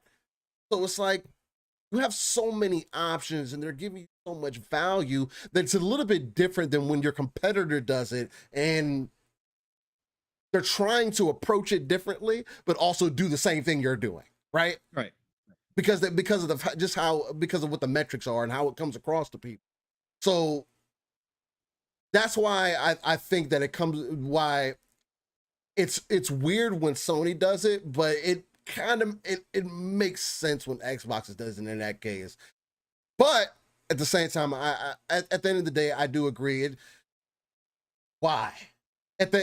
Why do that? You know what I'm saying? Just get people. I would rather you focus that attention more into just Game Pass, where you get full gameplay experiences. The trial is you subscribing to Game Pass. The trial is, hey, here's a month of Game Pass. Try this game. Oh, the trial is that you have too many options. As a gamer, it's kind of, we have that conversation in the background sometimes where everybody gets a trophy. As a gamer, know what kind of, there hasn't been games where there hasn't been another example of the game. Right. If that makes sense. Mm-hmm. Why people compare Starfield to No Man's Sky or Tekken to Soul Calibur or Street Fighter or Mortal Kombat or whatever the case may be, there's always going to be similar games. So if you're already interested in that, you have an idea of what you're looking for, which I do think that we as a society act like we can't make those decisions or can't think for ourselves or put two and two together or make better decisions or do research. It's like we live in an era of like information, but we refuse to get the information. So I mean, I don't know. It's so hand in hand with each other, and it's so double-sided that it's hard. It's a deep conversation. I mean, it is. At the end of the day, they're doing hard it. To consider. At the end of the day, they're doing it. At the end of the day, they are paying the devs for their work, which is nothing but a good thing. People, Nier Automata. That's what I said. Yeah. What do you mean? Split? I didn't say Automata. He wants you to say it like automata. Automata. My fault. Yeah, I say it automata. You're 100% right, Splint. Automata. I say automata because I was gonna correct it, but I was like, whatever. You're right. I do it all. I do it all the time. But that's what the chat's here for. Is to automata. My fault. Automata. I want to make sure I say the names right. That bothers me. I appreciate that. Yeah, and Isildur's Bane mandating the devs give them demos again. From what we currently know, yeah, as long as it's not mandated, they're not. It's look, they're mandating that the demos be allowed, but supposedly Sony's doing the work on the back end. They're just taking the whole game and putting a time limit. They're not actually creating a separate. Devs supposedly are not creating a separate experience. Now, if that information changes, we'll find out about it and we'll talk about it. But as of right now, the current information is yes, that Sony does have some type of mandate that, hey, we're going to take your game and make it a demo for our service within the next 3 months, within the next 90 days, right? And that, but they take the game and they cut it, they put a time limit on it, is all Sony's doing. So the devs aren't really doing extra work. Yeah, but again, we'll find out if that's true or if things have changed or whatever the case may be. So that's the difference here. Whereas Xbox is saying we're open up, we're not mandating anything. If you as a dev want to make a demo, we will pay you for that demo. So go ahead and make a demo and bring it into our service, right? So that's the difference here from our understanding currently. So that's where we're at. And then Sarah Bond did a couple things. Again, a lot of people skipped over this interview. I thought it was great. Again, Sarah Bond does some really great interviews. She talked about how they have over doubled the devs making indie games, okay, that they're working with. And then she went on to say, Steel, and you and I talked about this in an early episode. We were talking about the world opening up to game making and how many different cultures are out there that we've never experienced a lot in games or never have experienced in games, and how those devs could bring that flavor to the industry that's been missing. Well, she specifically said, Steel, that they now have an actual rep in Africa for developers who want to get into gaming. So they now have officially made a presence in Africa to open up that part of the world to this industry.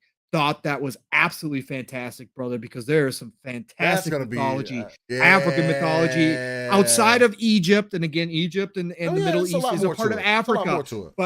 But the more southern part of Africa that doesn't get touched on, there's a lot of cool mythology that nobody ever sees outside of maybe books every once in a while or a movie every once in a while that can be explored in video games. So I can't wait to see what comes out of that. It was just awesome to hear that they expanded. Yeah, so that was awesome. I definitely would love to see more of that get played in, because it doesn't. I mean, I know there's conversations about representation and everything else going on all the time, and I think that's such a perfect avenue to chase, because we need that, man, and it hasn't been touched on, and it's a whole different conversation, but I'll touch on it quickly, and it does seem like society is trying to suppress a lot of that information, unfortunately, and that's not what we need. That's why, we as a people, the more we can come together, I think gaming is going to can be one of the main proponents for bringing humanity together.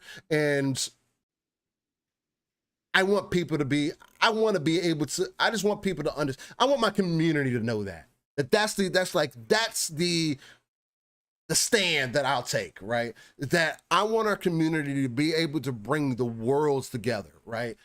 Where we get to a central point, there isn't none of this stupid bickering and arguing. We can have conversation in good faith, and we got to be able to get to that point. And what other better way than to continue to grow, get other people, or continue to, push down, break boundaries and push things out of the way, and just continue to grow everything.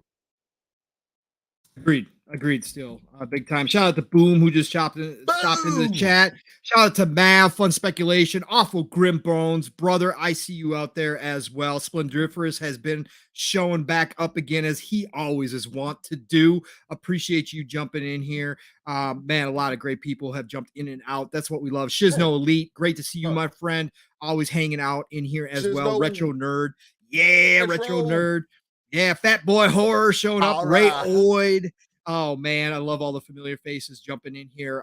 Listen, appreciate every single one of you. If you have not taken the opportunity to hit that like button, please Please. do so. If you got a second to share it out, please do so. Again, it does help us. It's the business side of things. A lot of people don't like to talk about it. Steele and I don't put a focus on it, but sometimes we should, because it does help us grow this community. Like Steele was just talking about. Hey, look at Vic the Click is awake and Hey. alive. Vic, hope you're enjoying your weekend, brother. Always great to see you as well. So yeah, Steele. And then they ended the show with this.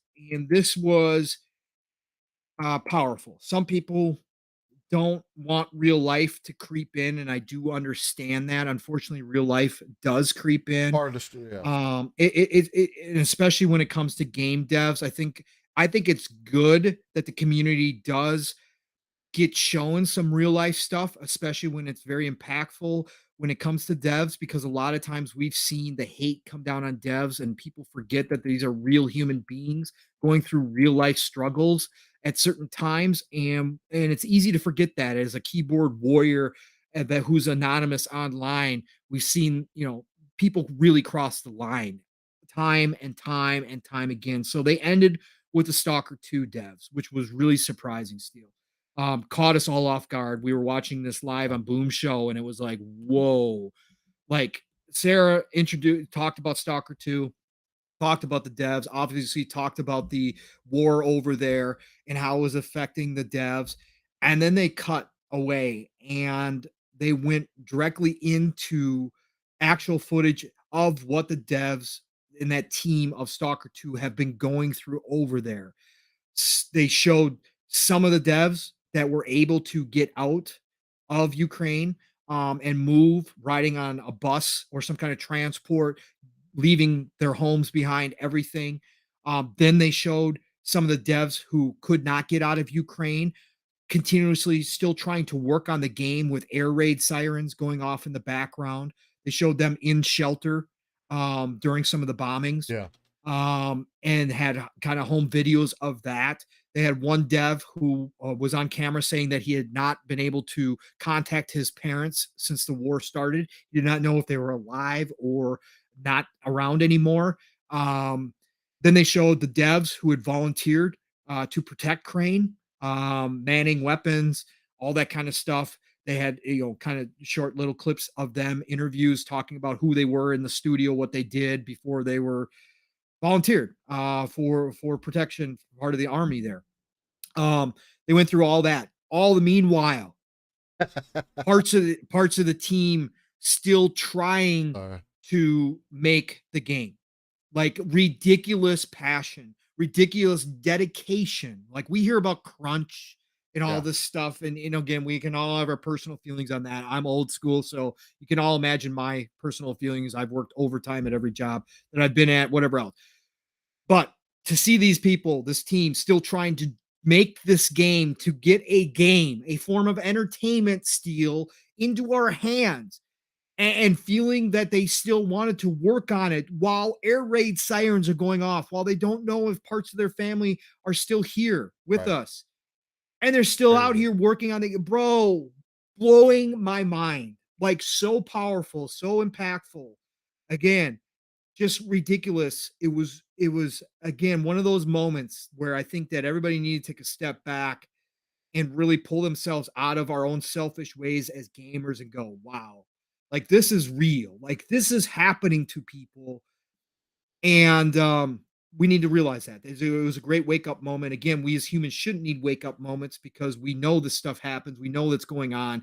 But at the same time, day to day life as human beings, we put that in the back of our heads and never think about it because we don't want to, because it's sometimes it's too overwhelming to think about the stuff that people are going through sometimes until it happens to us directly. But that was a great moment, Steel. And then after they went through that, after they showed us all that, then they go in and they actually provided Xbox the first opening scene to the game, to Stalker 2, to That is show so off. crazy. They still had something to show. Yeah. Yeah, they give us the crazy. opening kind of to the game. To have a presentation at the showcase. Like, yo, this again, shout out to them. Again, I would, if my work, if we, God forbid, Steel, we were invaded here and my city was under threat and there was It's gunfire and bombing going off. over. My work said, yo, It's over. Pong, we need you to come in and work. Yo, yeah, you go take a flying fucking leap, okay? I'm not thinking about work right now, okay? That's not what I'm doing, but here these people are doing this. And so, yeah, man, that's how they ended the showcase deal. That's why, on top of the other stuff I talked about, the second show was fantastic, and that ending was great. And away from the powerful stuff, the real life stuff, the cinematic, Stalker 2 is looking absolutely ridiculously good still. This is the highest quality AAA from this team, GSC Game World. For anybody who does not know, the original creators of Stalker, part of the team, left a long time ago when GSC closed their doors originally. And that part of that team, they had some infighting, went and created Metro series, which is awesome. Absolutely incredible game franchise in its own right. But the other part got back together. One of the original founders got the team back together, hired some more people, reopened GSC Game World with this vision of bringing Stalker back. Here they are. Now they have all this happen to them in real life, still trying to get this game out because this is what they live for, is making games. And here they are still presenting something at this showcase, and it looks fantastic. Stalker 2 looked ridiculously good last year, one of the first showcases for current gen consoles. I thought a lot of people thought that some of the stuff we saw in there on Unreal 5, incredible. And now this opening cinematic just looked great as well. So that was a showcase in a nutshell, Steel. Really good showcase. I really enjoyed the second day. Yeah. Didn't mean to laugh in the middle of that. Splendifer said he wanted me to correct you and saying he's here every Saturday morning. I get a lot of heat from the missus, so he needs his flowers. Bro, you always get your flowers, Splendiferous. We know you're always here. I'm always shouting you out, brother, because you're always driving the family someday. And yes, you've mentioned that you forced your wife, your poor wife, to listen to me and Steel every Saturday. You gotta do it. You gotta do what I do. You get the little wireless earbuds, pop them in. I'm good to go. You don't know what I'm doing. But no, as far as how they ended the show, I definitely agree with you on a lot of those points. It's crazy to me that they even still had something to show at the end of the showcase, even to give you an intro to the game, whatever the case may be, because they didn't have to do that. It's crazy that they even did it, because at the end of the day, they could have just stopped working on it. And for them to still have that amount of dedication to the craft, that's why I say that gaming is art, bro. Like, there's so much more that gets put into it. I know other people get put on contracts and everything else, but you don't just work on games and not have some kind of liking to it. That might not be everybody, but you see these examples like this. There's an entire war going on, and you said, and it could be a thing. It could be a coping mechanism. I don't mean that in a negative way, but that could be a way that they're taking themselves out of the situation that they're in. And that's what makes it so unique. So now I'm more excited for Stalker 2 because I know that there was passion and love put into this project. That's going to make us already going to make me look at the game a little bit differently than I might another game that I don't have that kind of backing for, which is why I love when these companies come out and talk, but I hate when they, especially in the year 2022, they don't know how to talk, or they receive an overly negative amount of criticism from people who don't know shit. So I think it definitely is a beautiful thing. Excited, and it's also an exciting thing to see, because now I'm more excited for Stalker 2 at this point. Because it's crazy that they're still making it happen, man. Sure. Yeah, absolutely, Steel. So, yeah. So that was the second show, Steel. Definitely was worth the watch, and definitely enjoyed it. And great way to cap off Xbox's showcase, E3, not E3 showcase this year. Really did a nice job. Like I said, the second show was definitely even better than last year's second show, which most people had positive thoughts towards. So really like this one. This was good stuff. So for sure, Steel. So, what are we going to dive into? We're 3 hours. What you thinking? Over 3 hours. I don't know. What are we going to dive into? You want to dive into the Final Fantasy mess, Steel? Yeah, let's get into the Final Fantasy mess. I do want to make a highlight from Capcom. Their game Exo Primal. Yeah. Yeah, go ahead. Yeah, if you got something of, else from the rest of the week, yeah, go ahead. I mean, that was going to be the only other thing that we can get into Final Fantasies, because Square Enix is probably going to end the show for us. Again. Exo Primal, man. A lot of people were saying that it looks like an Anthem clone.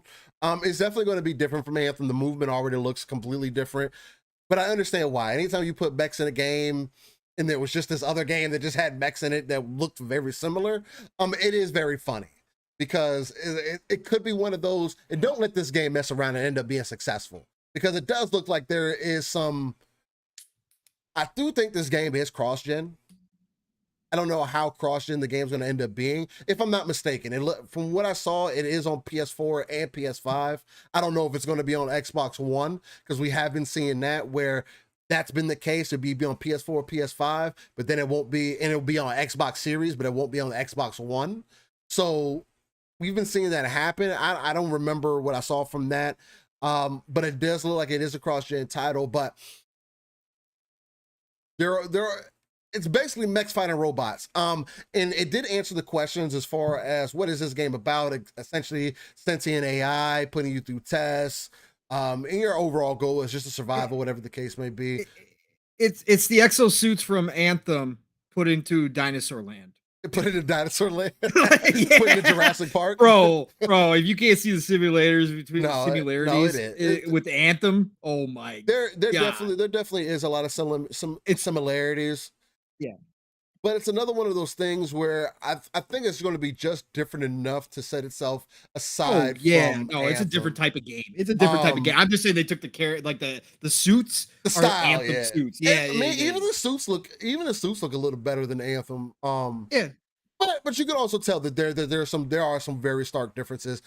My thing is, if this game ends up being successful and then EA doesn't sell fucking Anthem to somebody so that game can get done, I'm gonna be upset. Like, no, but this does look. It looks good though. Fantastic. I'm excited for it. It does, Steel, and I think that people are up in their fields. So again, Dino Crisis. I want Dino Crisis to come back. Capcom sitting on that IP. People saw the dinosaurs in the original reveal and were like, and they saw the redheaded girl.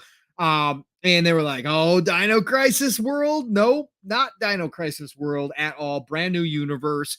But as a multiplayer game, Steel co-op, it's co-op. It's actually, it has PvE elements, and they got a PvPvE setup going on. Yeah, and that's right. Yeah, we're competing against other teams. Yeah, really dope. Again, you get me shooting dinosaurs. I'm about it. So again, I think this looks cool. Again, I just like Capcom doing something crazy out of the blue, wacky. This is the golden age, and this is what we used to get out of some of these companies, trying out new things, not being afraid to pump out a new IP that might be off the wall, to try to find some entertainment and see if they can get some people to really like it. That's how we got games like Lost Planet, right? That's how we got those games back in the day. Yeah, that needs to come back for sure. But again, that's the Capcom of old. They're starting to feel themselves, Steel. I've been saying this. Capcom right now is at all-time high confidence level. They are crushing it. They are back in a big way. And again, this to me, whether this turns out to be successful or not, I hope it is. Them doing it shows that they've got those old Capcom feels, and they're allowing their devs to go outside of the box, try something new, bring in a new IP, new world, new experience, and just go for it. And so I'm all about it. I can't wait. Exo Primal does look good. I loved it. I love it more every time I see it. I'm like, all right, I'm starting to feel this really. I'm interested. I'm interested. I'm definitely interested. Again, you tell me PvPvE. Hey, PvP is all I need to hear. You tell me VE also, and there's a lot of dinosaurs, and you got mechs. I'm all about guys in suits and girls in suits. I'm all about that. And while we're on Capcom still too, we touched on it a little bit, but Dragon's Dogma 2 announced. That was like Capcom show did not need to happen. Okay, it did not need to happen. That could have been a social media Twitter post of what they showed there with links to their YouTube. They did not need to show A lot of people were hoping for a Dragon's Dogma 2 with the anniversary coming up announcement at that show. They should have just done it there, but what they did was announce the anniversary show this week, right? They announced it for later in the week. We're going to have a Dragon's Dogma 10th anniversary show. Like, come on, man. Don't just show us. Okay. But, anyways, the Dragon's Dogma, the 10th anniversary, most people were watching the Final Fantasy stuff. Okay. Right. Most people were watching the Square Enix show. So it happened at the same time as the Capcom's Dragon's Dogma 10th anniversary. The Dragon's Dogma 10th anniversary was done very well. It was short. It was like 15 minutes long, but they brought everybody kind of back from the team to talk about the original idea concept of Dragon's Dogma and how it all went down. Again, Yoichiro Ikeda, who was the original designer, was working on Devil May Cry 2 at the time. They tabled his idea, but he wanted to do a Western high fantasy style game. And this is coming from Capcom. This is why, on top of Skyrim coming out around the same time, this is why this game kind of got, under the radar. It did not a lot of people played it when it first launched. Then they relaunched it as Dark Arisen. More people played it. That's when it started gaining a bigger fandom, right? And all of a sudden people realized that this Eastern company in Capcom, who have their own flavor of RPGs, actually wanted to do this Western style RPG. They actually traveled to the UK to get the feel of the lands, the old castles, all that kind of stuff. They talk about all this in this anniversary show. This was really interesting stuff. So it was pretty cool to see them sit down and kind of go through this process again, how this came all about. And they talked about how they didn't want to have everybody, as an action RPG, we see the same kind of stuff. You get big enemies, big monsters, dragons, whatever the case may be is thrown in there, but you're pretty much slashing at their feet all the time. Right. And so they were like, no, let's do something different again. Devil May Cry. They're like, why don't we have a way of mounting these creatures, getting onto them, bro, going up? When I mounted, Hold on, because this Dragon Dogma 2, this announcement got me to go buy the first Dragon's Dogma. And got me to mod it out so it can look good. When I first experienced climbing on this lion's with this whatever thing they had on its back, I don't know what the hell this lion had going, but it's the first hour in the game. You get to this lion, and I was able to crawl up his leg to get on his back, and I was able to slash off his. I'm like, what game am I playing? Am I playing Monster Hunter? I thought this game was like supposed to be like Souls-like. Like, what is going on with this game? Steel, since you don't recognize that creature, which is a mythology creature, that is a chimera, sir. Oh, chimera, you're right. Yeah, just let you know. Goat, snake, and lion combinations, chimera. Oh, wow, damn. Yeah. I don't know why I didn't put that together. No. I just saw a lion that was just upset by the fact. Nope, there's lion, goat, and the snake. Snake was tail. You're exactly right. That's exactly what I saw. I was more so just caught up by the fact of like the combat. I was like, I'm really fighting this animal in the speed, in the pacing of it too, right? Because I'm playing it at 60, right? You know what I mean? Before it was on consoles at 30, whatever. It's also the pacing of it. The game is actually pretty quick. Like the running, going into combat. No, it's not like the most intuitive. Like it definitely shows its age in some form. Yeah. But at the same point, like I'm sitting there asking myself, am I playing Monster Hunter mixed with like a little bit of DMC and Dark Souls? Like what is going on in this game? And there's magic in it. Like this game is crazy. And then I wake up, I create my character, I wake up, and this dragon comes out of the sky, looks dope as ever. Yeah. It's a dope ass dragon. This fucking red dragon is dope, looks dope as hell.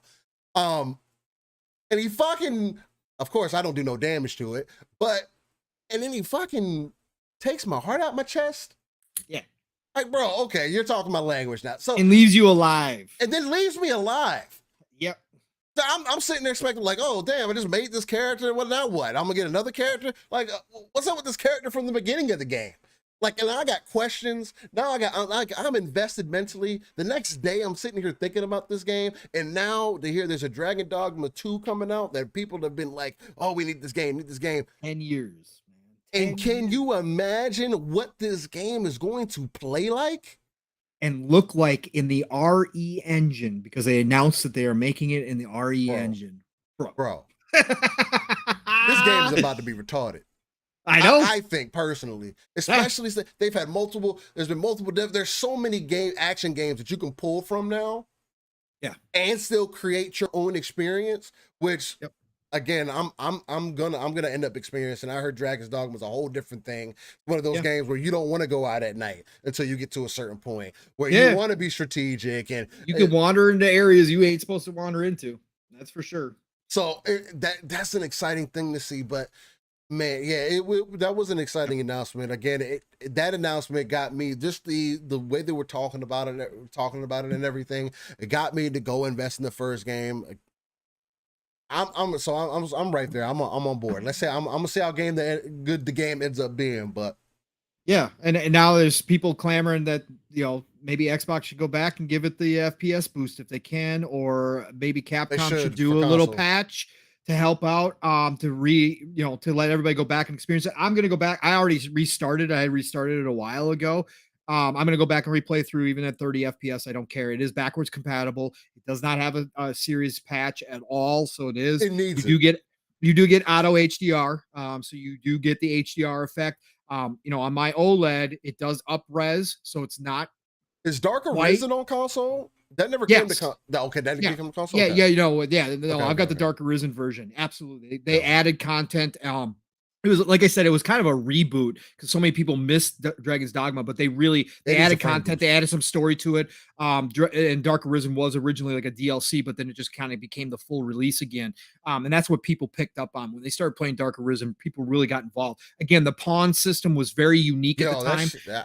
They didn't want to do the multiplayer, but they wanted to have a multiplayer aspect to it. Again, the pawns right now, because nobody's live on it, they're just kind of there. But back in the day, what it was, Steel, and I don't know if you realize this, but you actually could create your own pawns, and then they would go into a collection of pawns, and those pawns power up and level up just like everybody else. You can outfit them, you can equip them, and then those pawns are available for other people to rent within their games. And you bring them through this portal, you go pick them out, and there's a cost associated. So the person who created a really great pawn that people wanted to have on their team would actually get benefit. They're getting paid. Yeah, they're renting out their pawns. It was a sweet system, man. It was awesome. I loved it.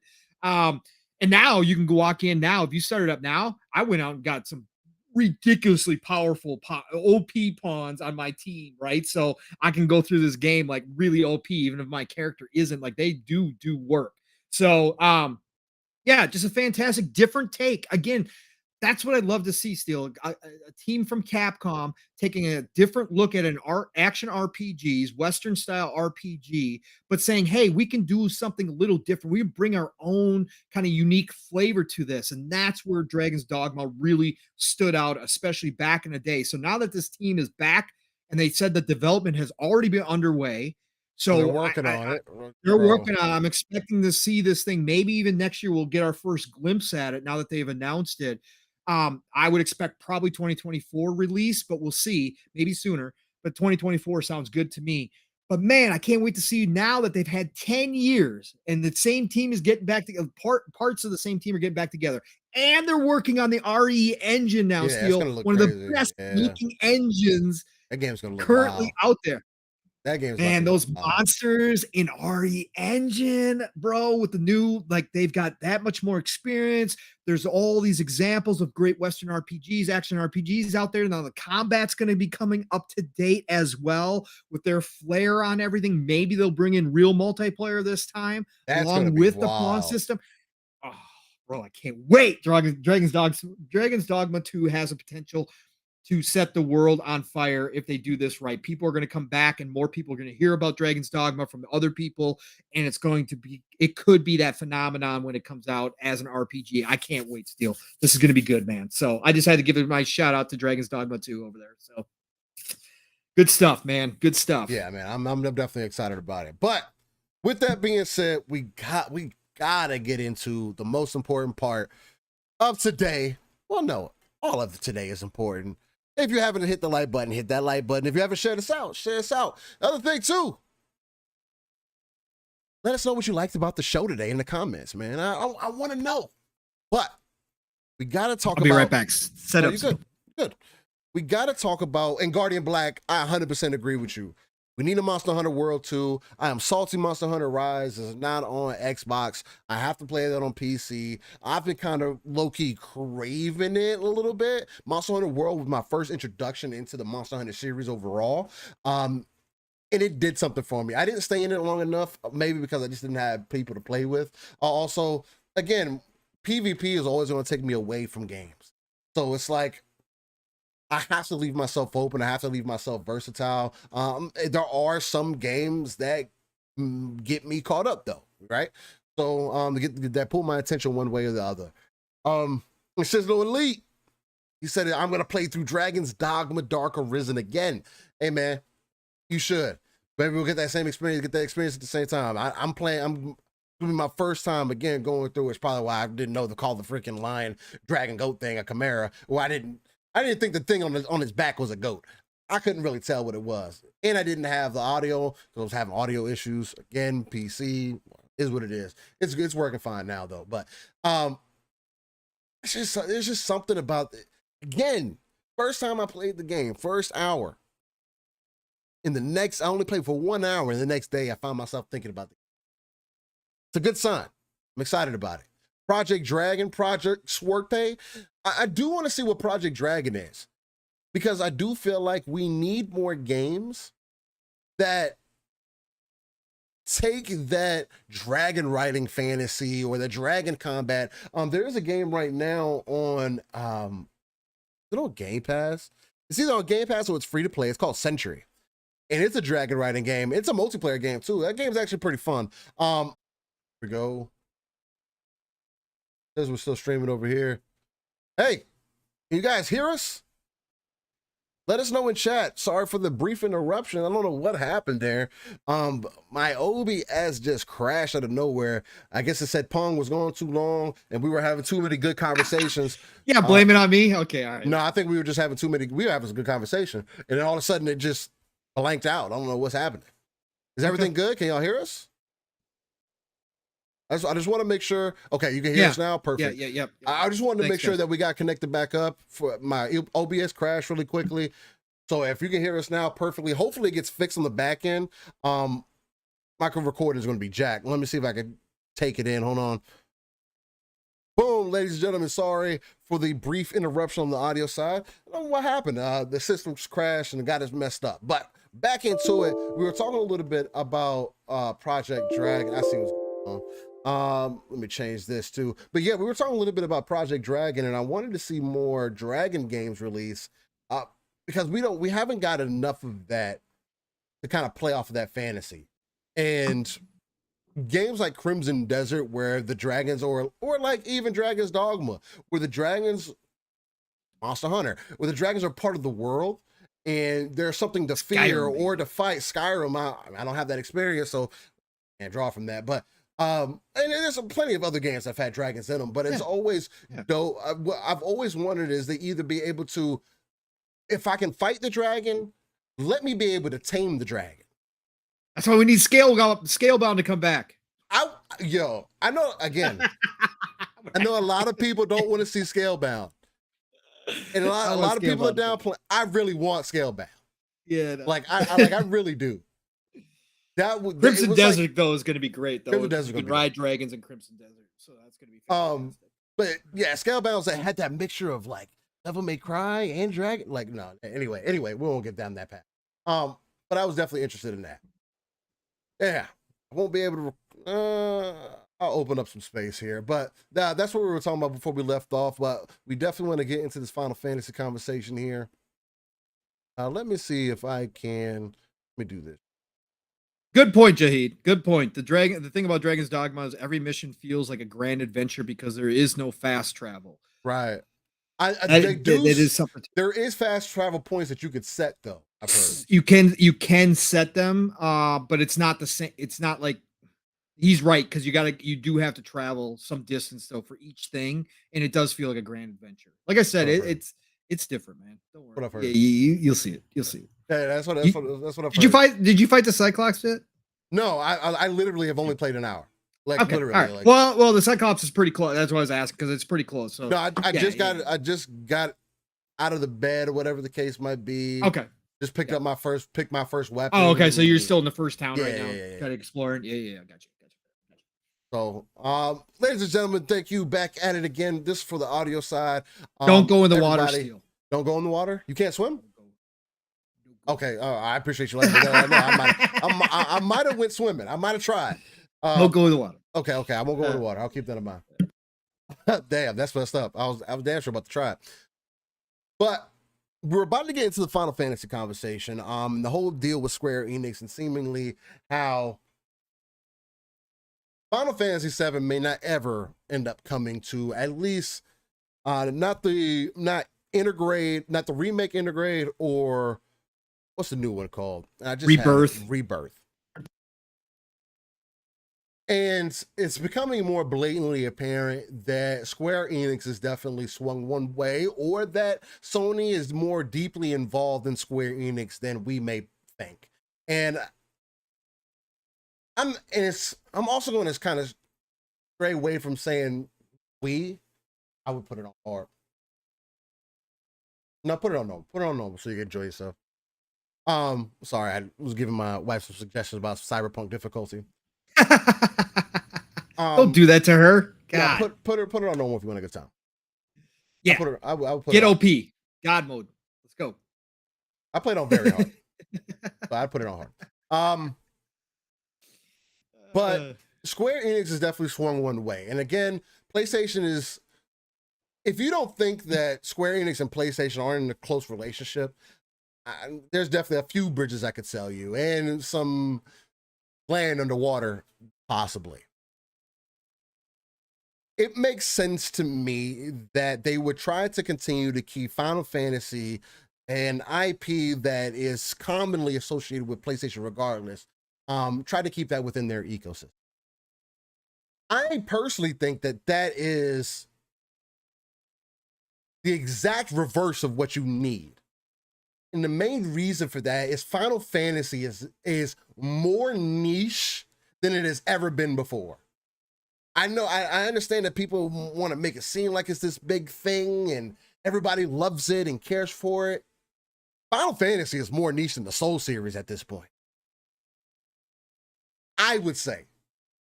The reason I say, and the main reason I say that is more so from a sales perspective, not from like a mindshare perspective. Because the most recent Final Fantasy, even 7, the one that's supposed to be the best and everybody clamors for, has only sold 5 million copies. Not the numbers that the game's been out for how long? Not the numbers that you would want out of your mainline Final Fantasy, especially the one that is considered the best to a majority of Final Fantasy fans. 7, the remake, doesn't have the sales that it needs to continue to get the support that maybe Square Enix wants or PlayStation wants. I would think, at least from what they have come out to say, right?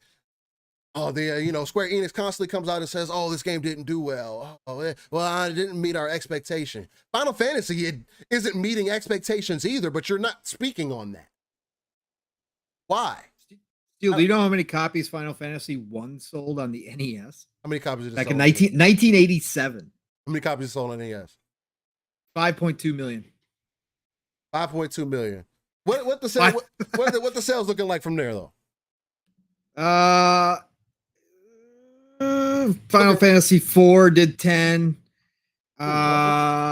Makes sense. Final Fantasy 6 did 10. Okay. That's your Final Fantasy. Yours, right? Final Fantasy 7, the series as a whole, has sold 24 million. 24 million. Yeah. Final Fantasy 7. Yeah. Best one out of the series. That's probably the highest rated one. That's the highest selling one, isn't it? Yeah, that's the highest. 8 sold just about 10. Final Fantasy X and X2 sold 15 million. That's my favorite one. So Final Fantasy 10 and X2 sold 15 million total. Final Fantasy 11. Those Oh, that that was I know those that's didn't do yeah, as yeah, well. no. 12 did 13.8. Not bad. No, they've had their Over moments. time. Over Yeah, time on one over single time. Yeah. one single platform in an era where you're telling the people, you have told your consumer base that single player games is not enough to continue to feed the ecosystem. You told your hardcore fan base that single player games are not enough to feed the ecosystem. 5 million copies on a complete remake of one of your most popular IPs. And no, again, I agree with you, Jacob. He says, I'll say Sony doesn't own Square and are not funding Final Fantasy or have it as a time exclusive. Sony are paying Square raw money and I'm against it. The Spider-Man Disney deal was different though. But exactly. But Sony's hands have been in that pocket since they pulled it from Nintendo. Mm-hmm.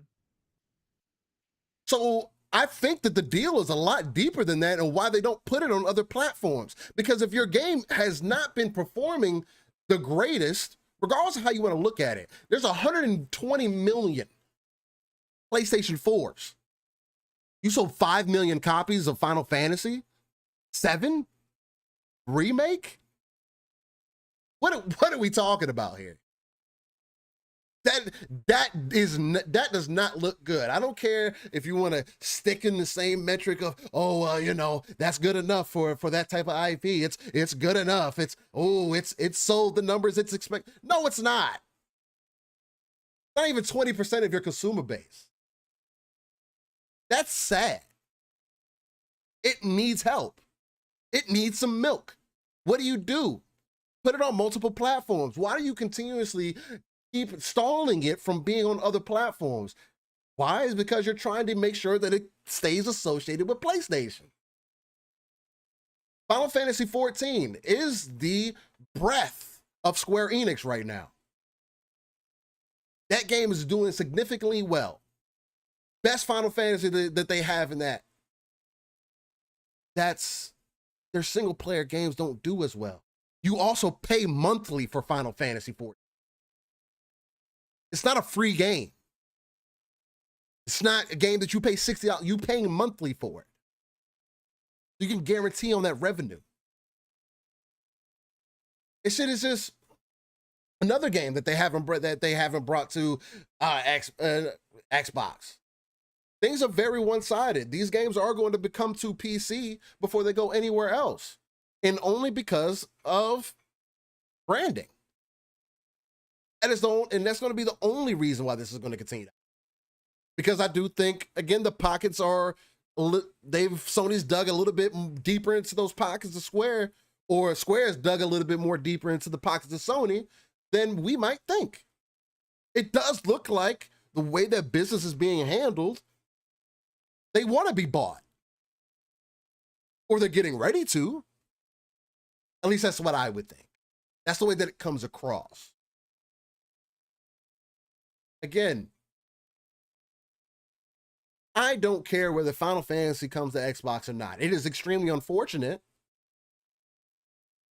But from the perspective that, yes, you need exclusives to sell your brand. You said it here before. Xbox not having any first-party AAA games coming out this year is pretty embarrassing. But when you're playing a different game, is it really? You can't say that you're playing a different game and then try to play the same game. No, so Xbox just completely plays a different game. Is that why they don't get that love? At this point, it just looks like Xbox is trying to make people more money by making sure that their games are being able to be represented everywhere. But again, you do still need exclusives to do that. I just don't think Final Fantasy is strong enough of an IP at this point, because it hasn't been consistent, for you to continue to keep it on only one platform. It just doesn't make any sense to me. But again, Final Fantasy 16, whether you get it on, that game's going to come to PC. Guarantee it. And if that game comes to PC before Square Enix gets bought, that should tell you enough about what the future is or what the bigger picture is already. This whole us not getting these games from Square Enix and Square Enix not from being one-sided, I just think there's more to it than we possibly know. I don't think it's just, they just don't want to put their games over here. It's just the deals are deeper. I don't know. What do you think about it, Pong? Am I making any sense to you?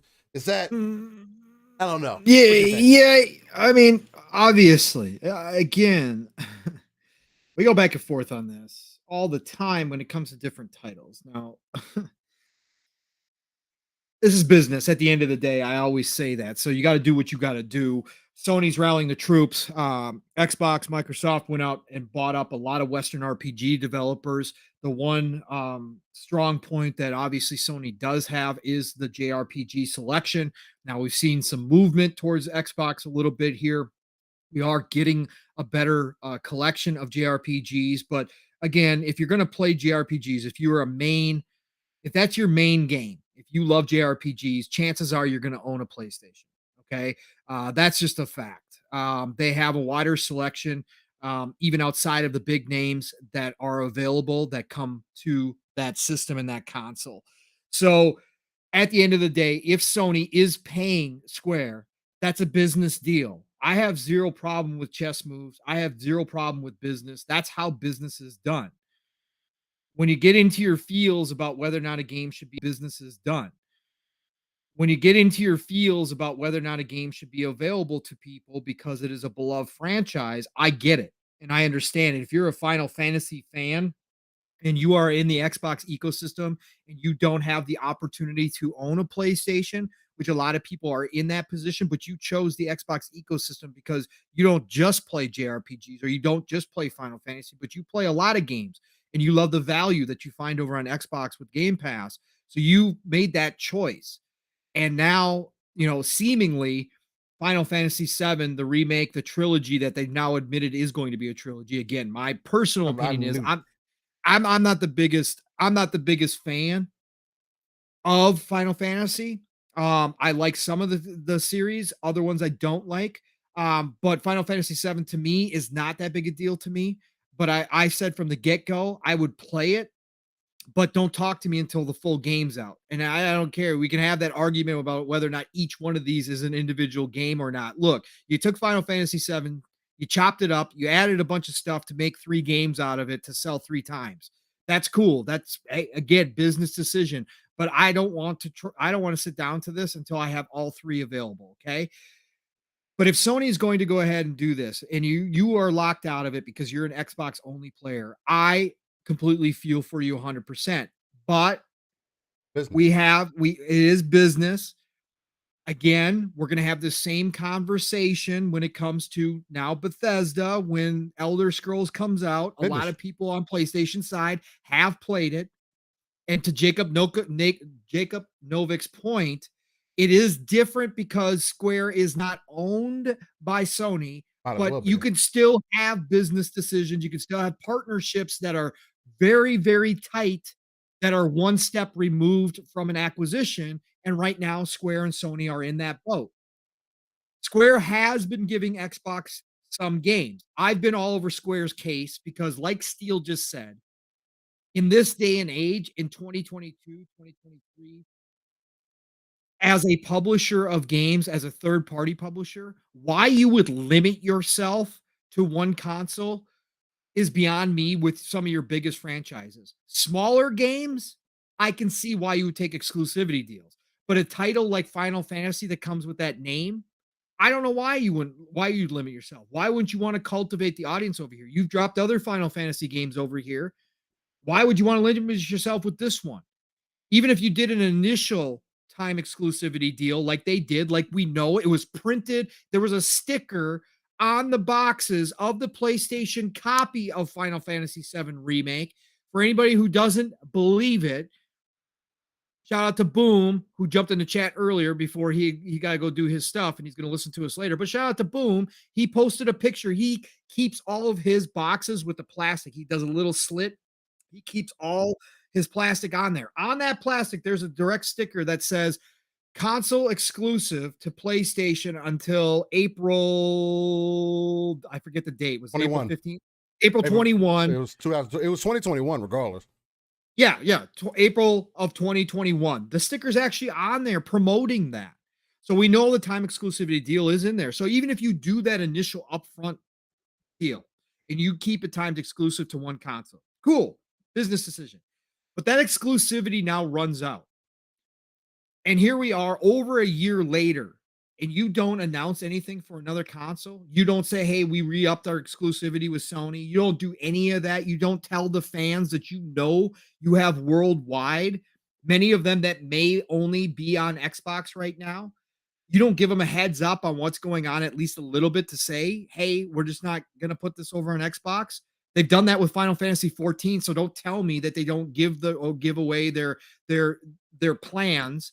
They do. Final Fantasy 14 has addressed this. The developers over there at Square have addressed it multiple times about Final Fantasy 14. We went from Phil on stage promising us Final Fantasy 14 was going to come to Xbox to it dropping, not being successful, them fixing it, it becoming a really gigantic game at this point, and them still coming out and saying, no, we don't have the time, we don't have the resources, we're not going to make an Xbox version. Then coming out last year and saying, PlayStation version. Yeah, correct. But then coming out last year, coming back and going, well, we may look into it now that we're finishing up with all the rest of the expansions. We may look into coming to Xbox at some point, blah, blah, blah. They've addressed it. So don't tell me Square doesn't address these things in public. They do. Now, could they certainly give you a no comment? Sure, they could do that. Yeah. But what I'm getting to is my main rant here today about this is nobody's asking the question about Final Fantasy VII Remake. And I'm talking about the mainstream journalists here. I'm talking about the IGNs, the Game Informers, the people out here who have written entire articles for months on end about what Microsoft's acquisitions were going to mean to exclusivity. The same people that bombarded the Tomb Raider devs on stage, these same devs, some of them from Square Enix, the same people bombarded them, asking them why and when Tomb Raider was going to, why not if when Tomb Raider was going to come to PlayStation when it was announced that it was Xbox exclusive, until they were forced to come out and say it, even though they were contractually obligated not to mention other consoles because Microsoft had paid them money. But they bombarded them so hardcore that they forced them to come out and admit that it would be coming to PlayStation later. Some of these exact same people in this industry who claim to be these high-level journalists who always look down on YouTube people and the smaller channels out there as I would say bothersome to them is that they shouldn't really have a voice. We should control the narrative, just like in other places we see in the world here with mainstream media. But these same game journalists, I did not see one article. I went through a bunch of articles after the Square Enix show. I did not see one article from any of these mainstream companies that have access that the rest of us don't have access to. They have the ability to reach out to Square Enix for comment. Not one single article at the end said we've reached out to Square Enix for additional comments about Final Fantasy Remake coming to Xbox. They know this is a conversation happening in Twitter. They write clickbait articles all day long about stuff that happens in our little bubble here in Twitter with the gaming world. They see this stuff. They know this is a big topic right now, that there's people going back and forth on this. And yet they're doing everything they can to avoid it. Why is that? They should be asking questions of Square Enix. And if Square Enix comes back with no comments, you should have an article out thinking about, questioning why this is happening and why it's not coming to Xbox and what the problems would be with that and why that's not a good thing for Final Fantasy fans around the world, why this is a problem in 2022, just like you've done when you've been big thinkers about what it would mean if Elder Scrolls doesn't come to PlayStation anymore. Why aren't you doing this? This is your job. You're supposed to investigate things. Are you afraid to piss off Sony? Are you afraid to piss off Square Enix? Is that really what happens behind the scenes? We've heard conflicting stories. I've heard some of you come out and say, "Oh, that's hogwash. Sony doesn't blacklist anybody. None Yeah. of these companies Uh, blacklist people just for saying something negative." Well, boy, why aren't you doing it here? You know the community is well aware of this situation. You know the community would like answers. Your Xbox fans, your Xbox readers of your publications, whether online, print, whatever, watchers of all of your shows would love to have some answers. So why aren't you digging? Why don't you ask Square Enix, hey, you guys put a sticker on the PlayStation copies when you originally launched the remake saying that it was exclusive until April of 2021. Look at the time. We're now in June of 2022. You just had an anniversary where you announced that didn't you say were nothing. actually making a trilogy. You announced the second one, Rebirth, but no mention outside of Final Fantasy VII Remake going to Steam. You know what's funny No about that, mention. Pong?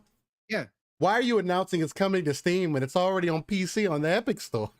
correct. I mean, Correct. I understand, but it's You want to already know on why, PC. Steel? They That said is it. so funny. They said it, Steel, and this is where it gets funny. And as a journalist, as somebody who was going to college for journalism at one point in my life, a long time ago, many lifetimes ago, we were taught they opened up the door for honest questions about this because they said, "Well, we're bringing it to Steam because we're excited to bring this game to more people." Okay, so what about Xbox? Is that not more people? Is that not more customers? Is Xbox not on the upswing at this point, which the entire game industry is aware of, which Square Enix knows full well? They brought us Octopath Traveler before they gave it to Sony. Hey, Pong. They're bringing us Crisis Core Yeah, I was remake. about to. They're bringing us Crisis Core remake. So you guys are willing to give it to more people on Steam, but Xbox, for some weird reason, the exclusivity deals up. You guys haven't said you re-upped any more deals. Hey, and Crisis Core we're getting it the day it comes out. Right. Like, Right. So the questions are there. They are fair questions. These wouldn't even be something like where you're being intrusive or you're trying to dig for some story. This would just be normal journalism. Like, why aren't you guys curious as to why it's not coming to Xbox at this point? Why aren't you guys just sitting here writing articles like you have with so many other games? And again, I recognize the difference between an acquisition and a third party, but when a partnership, a business partnership, is so clearly out there in the world, it is one step removed from owning Square Enix. yeah, When that partnership is so close, it's why aren't you blatant. questioning? Hey, did Sony pay you some more money? It's Do blatant. they have a full exclusivity? Are you planning? Is the plan now, after the entire trilogy is out, then you're going to launch it over on Xbox? Is this just a case where you're just putting all your effort and resources into each game, but after the trilogy's done, you're going to bring it over to Xbox? Why is this not happening? That's my biggest question here, because the media likes to scream and yell and go after people who say there's a bias. Right? There's all this time. They'll defend themselves and they'll double and triple down on the defenses that no, this does not happen. No, we're completely neutral here. Well, look, then go show it. The community would like to know. You have people who are Xbox only players, who are Final Fantasy fans, and 7 being one of the biggest games in the history of the industry. We're not talking about some sideshow here. We're not talking about some little game that a core group of players really liked. We're talking about one of the biggest franchises in history and one of the biggest games individually in history. Not showing up on a platform that is doing extremely well right now, that is completely different than last gen. Why does that not happen? That's my biggest takeaway from this. Again, if they want to make this business decision, I'm cool with it. I believe you're missing out on sales. I believe that you're doing a disservice to Final Fantasy fans that may be Xbox only players. It's easy to say, well, go get a PlayStation. Not everybody can do that. Well, then it's an expensive hobby. Maybe you should figure out your finances a little better. Look, this is 2022, people. Stop it. This is nonsense. We have record inflation right now. People just got out of the pandemic. Look, we're not brimming with money. Okay. That's not everybody's life. If it's yours, congratulations. I'm not jealous. In fact, I can say congratulations wholeheartedly. Good for you. But it's not as easy for some people to just go get a PlayStation. Well, look, at the end of the day, is that a reality? Sure. Like I said, I want to own a PlayStation 5 for some of their exclusives. I get the fact I've always owned multiple systems. I've made the effort, even as a budget gamer, to eventually get both systems so I can enjoy all the games that I want to enjoy. I understand it's a reality of business. I'm not in kumbaya mode where I think that we're in the utopia of the gaming world and that everything's just going to be everywhere. No, I don't buy Nintendo. I know I am my decision to lock myself out of Nintendo games. There are certain franchises in Nintendo I'd love to play, but I'm not going to invest in that ecosystem for a multitude of reasons. But that's my choice. So again, sometimes it does come down to personal choice. But what I'm saying is why is it not being asked so we have answers? So you could put this all to rest. And if Square doesn't want to make that answer, then why aren't you writing articles about how this is good or bad for the industry, what it could mean, what Square's thoughts are? Because you do that all the time for everybody else, especially on the Xbox side of things. Even when you don't have specific answers, even though Xbox is very transparent and does answer a lot of questions, when those questions, certain questions aren't answered, you're out here writing articles and speculating on what the reasons could be and what could possibly be going on. So why is Square off limits? Why is Sony off limits in certain situations? That to me is the biggest thing from this whole thing. Again, I don't agree with Square Enix decisions. I think Square has made many questionable decisions. Obviously, their business model right now showcases that. They just sold off a amazing franchise in Tomb Raider and two studios who are AAA full of talent studios in Crystal Dynamics. And of course, why did I just lose it? Oh my god, I just lost it. Oh my god. Again, my brain's not working today, folks. But they sold off two highly talented studios. And so obviously their business model's effed. They are making bad decisions. Okay. Final Fantasy 14 is saving them right now. Okay. That's if they didn't have Final Fantasy 14, they'd be in some serious trouble. So there's some questions to ask of Square Enix and what they're doing. But at the end of the day, if they chose to do this, if this is a business decision, if it is just a really great partnership with Sony that they're supporting with this decision, so be it. That's business. You're allowed to do that. They can do whatever the hell they want to. But at least try to dig for the answers. Be a journalist. Do your job. Please. You have access that other people would love to have. Steele and I would love to have contacts in all these companies to be able to go ask questions. You don't think that Steele and I, for all the rants we go on here, for all the stuff that we talk on here, if we had access to people like the IGNs of the world did, that we wouldn't be asking questions, we wouldn't be hitting people up? Yeah, we would.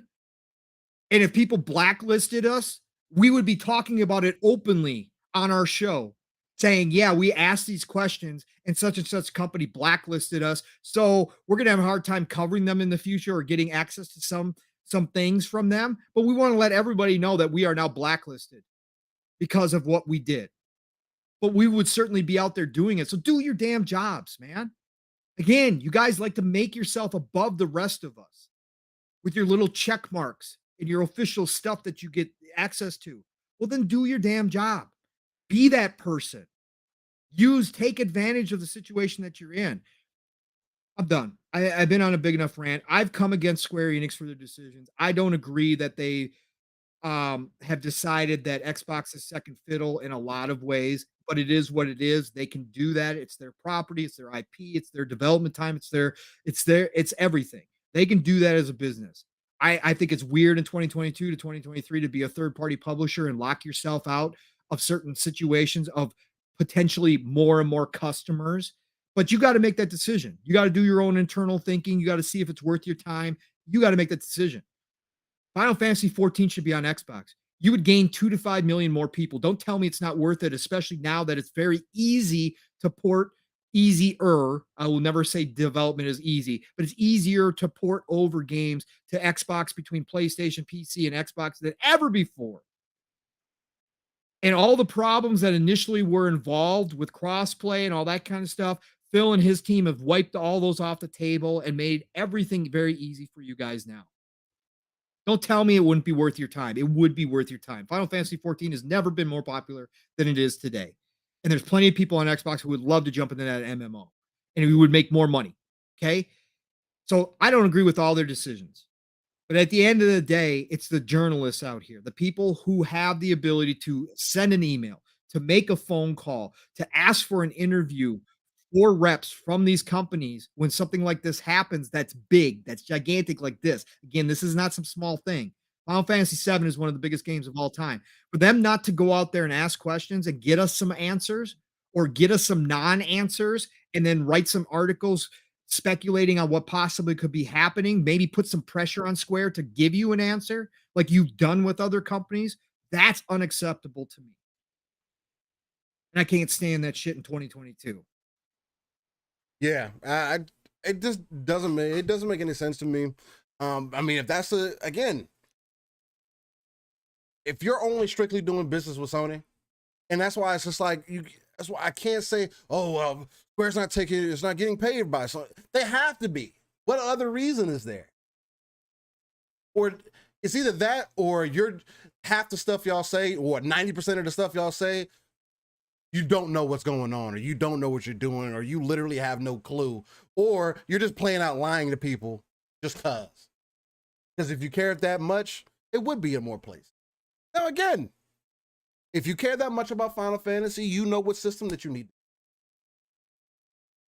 But there's still so many more things that are in play. And I know they can downplay themselves all they want, but we're not in an era where things are only going to be on your console. It's going to be available. It's going to end up being available on PC also. But at that point, why not just make sure if you want this franchise, this IP to continue to grow, to continue to be a thing, why not give it the most support that they could possibly get? It is what it is. Yep.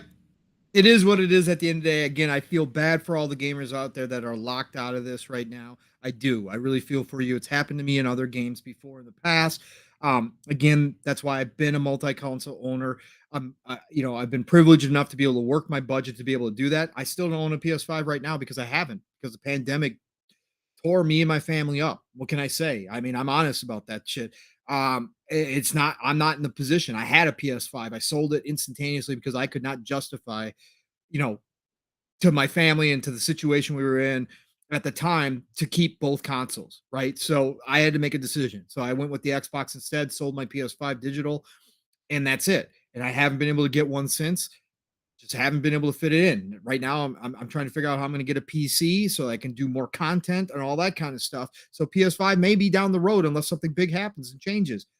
And I'm working on that stuff in the background too. But again, not everybody's in that position. Not everybody's close to that position. I mean, yeah. Right. So again, I feel for all of you. I feel for anybody who's a Final Fantasy fan that doesn't get the answers, at least from Square. Have Square commit in public to what the reasoning behind it is in some form or fashion, just so people can have some type of peace of mind. That's what journalists are supposed to be. That's a part of their job, is to provide the information so that their readers, their consumers themselves can go ahead and have at least some type of idea of what the heck is going on. Again, it's not some small game here. This is one of the biggest games of all time. So for me, for the IGNs, the Game Informers to be ignoring this situation like it doesn't happen, or throwing their hands up and being like, well, yeah, everybody already knows Sony and Square are really close. So of course this is going to happen, like they do when Sony buys somebody and they never question exclusivity. Well, of course, that's what Sony does. No, you're supposed to ask questions. You're supposed to get answers. You're supposed to try to at least. Again, I didn't see one line. Had one of those companies, I would shout them out that I went through all the articles on. Had one of them had just at the bottom, we have reached out for Square Enix on clarification on an Xbox version of Final Fantasy VII Remake. Now that exclusivity is up, we've asked them for more comments. I would have shouted them out because I would have been like, good job. That's what you're supposed to do. Make sure you do the follow-up article. But hey, even if it's no comment, at least do that. But again, none of them. Not even a question. Just, yep, this is just the way it is. No, you then do that with all the games. Then don't ever question Xbox when they make an acquisition. Please don't. Don't ever have that question in your mind. And if they ever do timed exclusivity, don't ask them any questions about it. But that's not what you guys do. So Yeah, basically. sorry. No, I mean, you're 100% right. Me. No, I mean 100% right. I mean, it definitely that's the biggest takeaway from it. It's not about whether Square's gonna put this game here or do it there or wherever you're gonna play it at. It's the biggest takeaway for me is definitely gonna be the journalism side of it too. It's like don't play one side and don't play all sides. You're not a true journalist. You're not doing your job. Like, and then don't deny that you're not that way. Because that's the other thing that happens. Like, it's not that way. Then you have stuff like this that comes out and it's quiet. Nobody's talking about this. When I was looking for news or anything else to see what else we could add to the show, nobody's talking about this. Some sites have mentioned it. Nobody's like, it just makes sense because, the Square Sodium has been a whole thing this whole time. And, Final Fantasy is known to be on PlayStation. So, it just all makes sense. It's all good. It's all hunky-dory. But one of their most successful games is successful because it's on PC and PlayStation. Because as a consumer base that you have at least 300 million of a consumer base. Yeah, exactly. Exactly. Parksy 1972 says the same thing. He goes, I'm not even bothered by Final Fantasy 7 or any JRPGs as they're not my thing. You know who you are as a gamer. It's something that Steel and I always preach. That's cool. Again, Final Fantasy 7 is not my big thing either, but I wished someone would ask the question, where are these games on Xbox? Exactly. That's all I'm asking for. Do the same thing you do for all the other titles that you guys have questions on. I just don't understand why it's a non-story when the community's talking about it. Again, they do clickbait all the time based upon what's happening in Twitter. They do it all the time. They're in here watching, and they always pick out the hot topics and talk about them or make some stupid comment about them to fire it up even more. But they always put out an article. IGN has done this many, many times. Why not now? Why not now? This is a big story. This has an audience on both sides. Both sides would read your article about this.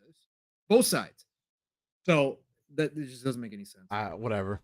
Hey, but you're driven by clicks though. All right. Come on, dude. Whatever.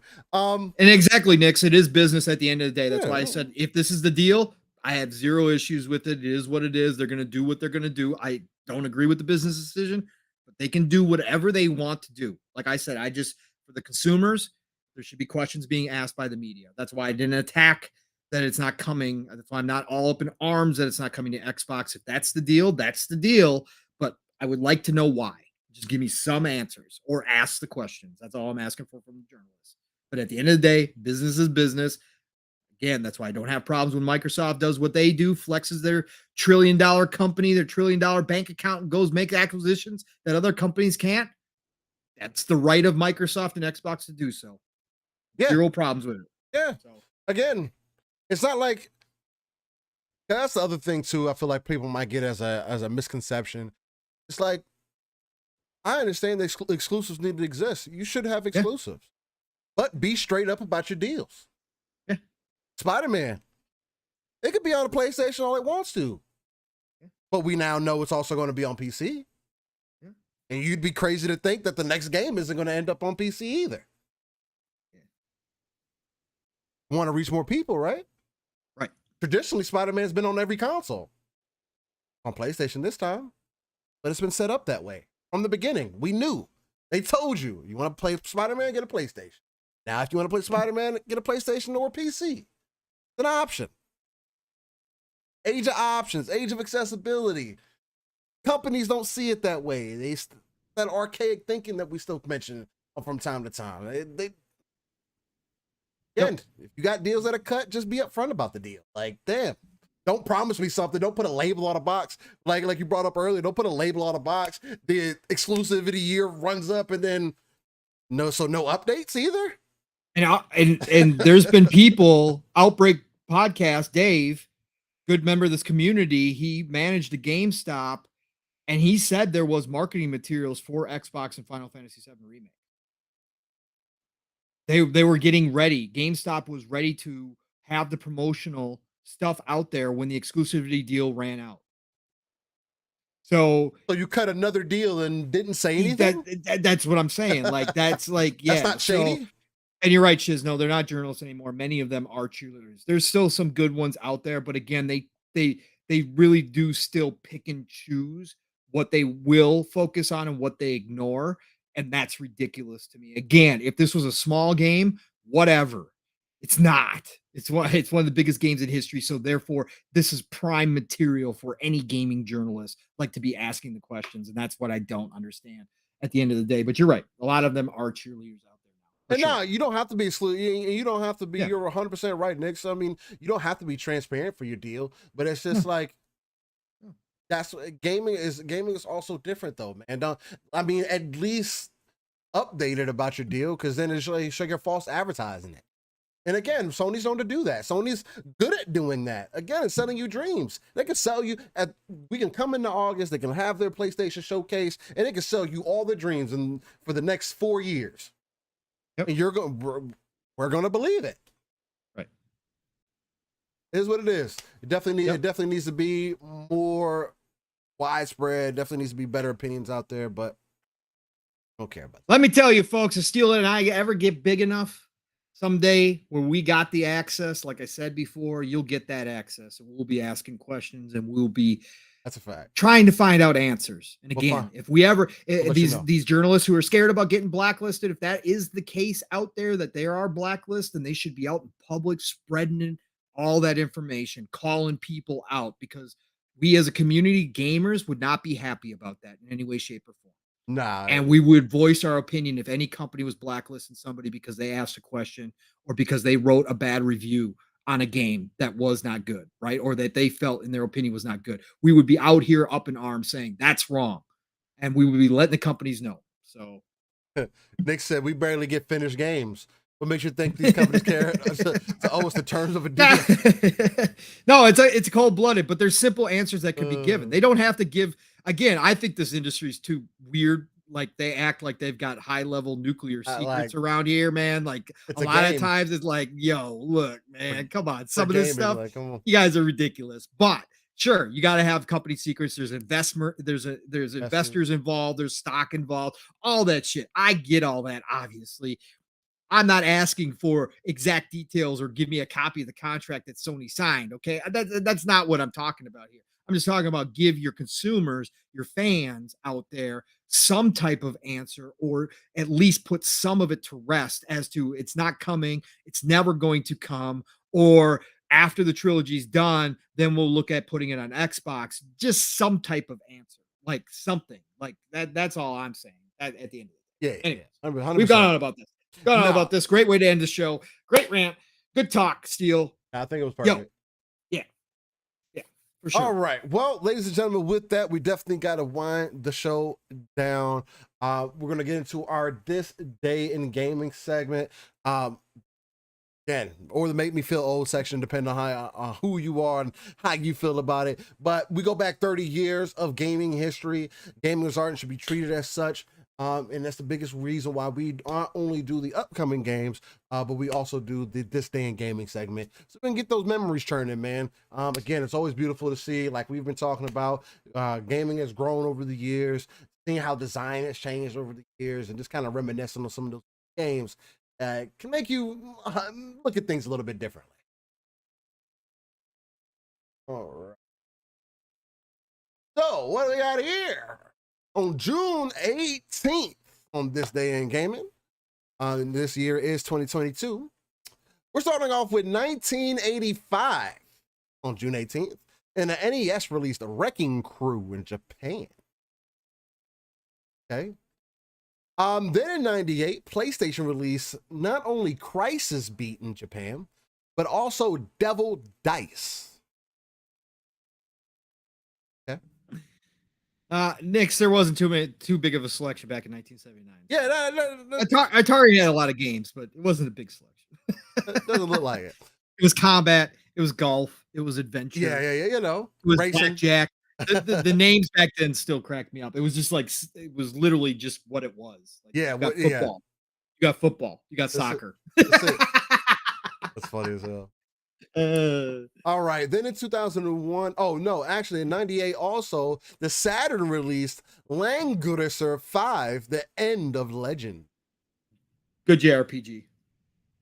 series. It was really a serious thing. fun. Yeah, it was good stuff. Then in 2001, PlayStation 2 released Escape from the Monkey Island, NBA Street, and fantastic. Yeah, I have so many the Street series should come back too. Perfect games. Those games are perfect games. And then PlayStation 2 released Twisted Metal Black. That's actually a fantastic. Yep. Then in 2002, PlayStation 2 released Legion, The Legend of Excalibur. Then in 2003, GameCube released Sonic Adventure DX Director's Cut. Then 2009, the PSP released Fate Unlimited Codes in Japan. And then the DS released the Tomodachi Collection. That's funny. Tomodachi. Yeah. Yeah, let's go. Then in 2010, Xbox 360 released Dark Star 1 Broken Alliance. Ooh, I remember Dark Star 1. Yeah, I think so. Yeah, it does. I think it was it a space shooter? Then in also in 2010, the PSP released TNA Impact Cross the Line. Yeah, no doubt. Then in 2011, iOS released Mega Mall Story in Japan. All right. Then in 2013, PlayStation 3 and Xbox 360 released Dungeons and Dragons Chronicles of Mystara. Excellent freaking game. Yeah, excellent. In the Golden Axe vein. Oh, okay, damn. That's pretty dope. Yeah. I might have played that then, damn. Or was that the straight up RPG? God, I always get those. No. That's the Golden Axe. That's the Golden Axe one because it got re-released. I actually own it. It's backwards compatible too. So yeah, it's in the Golden Axe vein. It's really nice. Good. Yeah. All right. Then PlayStation Vita released Jack and Daxter Collect. Awesome. Love Jack and Dax. Then in 2015, PlayStation 4 released Devil May Cry 4 Special Edition in Japan. Great game. Love fucking Devil May Cry 4. Then the 3DS release Return to Popo Loco Croy, a story of seasons fairy tale. All right. I'm so glad you get to read these, man. Popo LaCroix. There you go. Popo LaCroix. Yeah, I like it. Then in 2019, PC and PlayStation 4 released Bloodstained Ritual of the Night. Sounds familiar. Then PlayStation 4 also released Citizens of Space. In 2020, we got Nintendo Switch releasing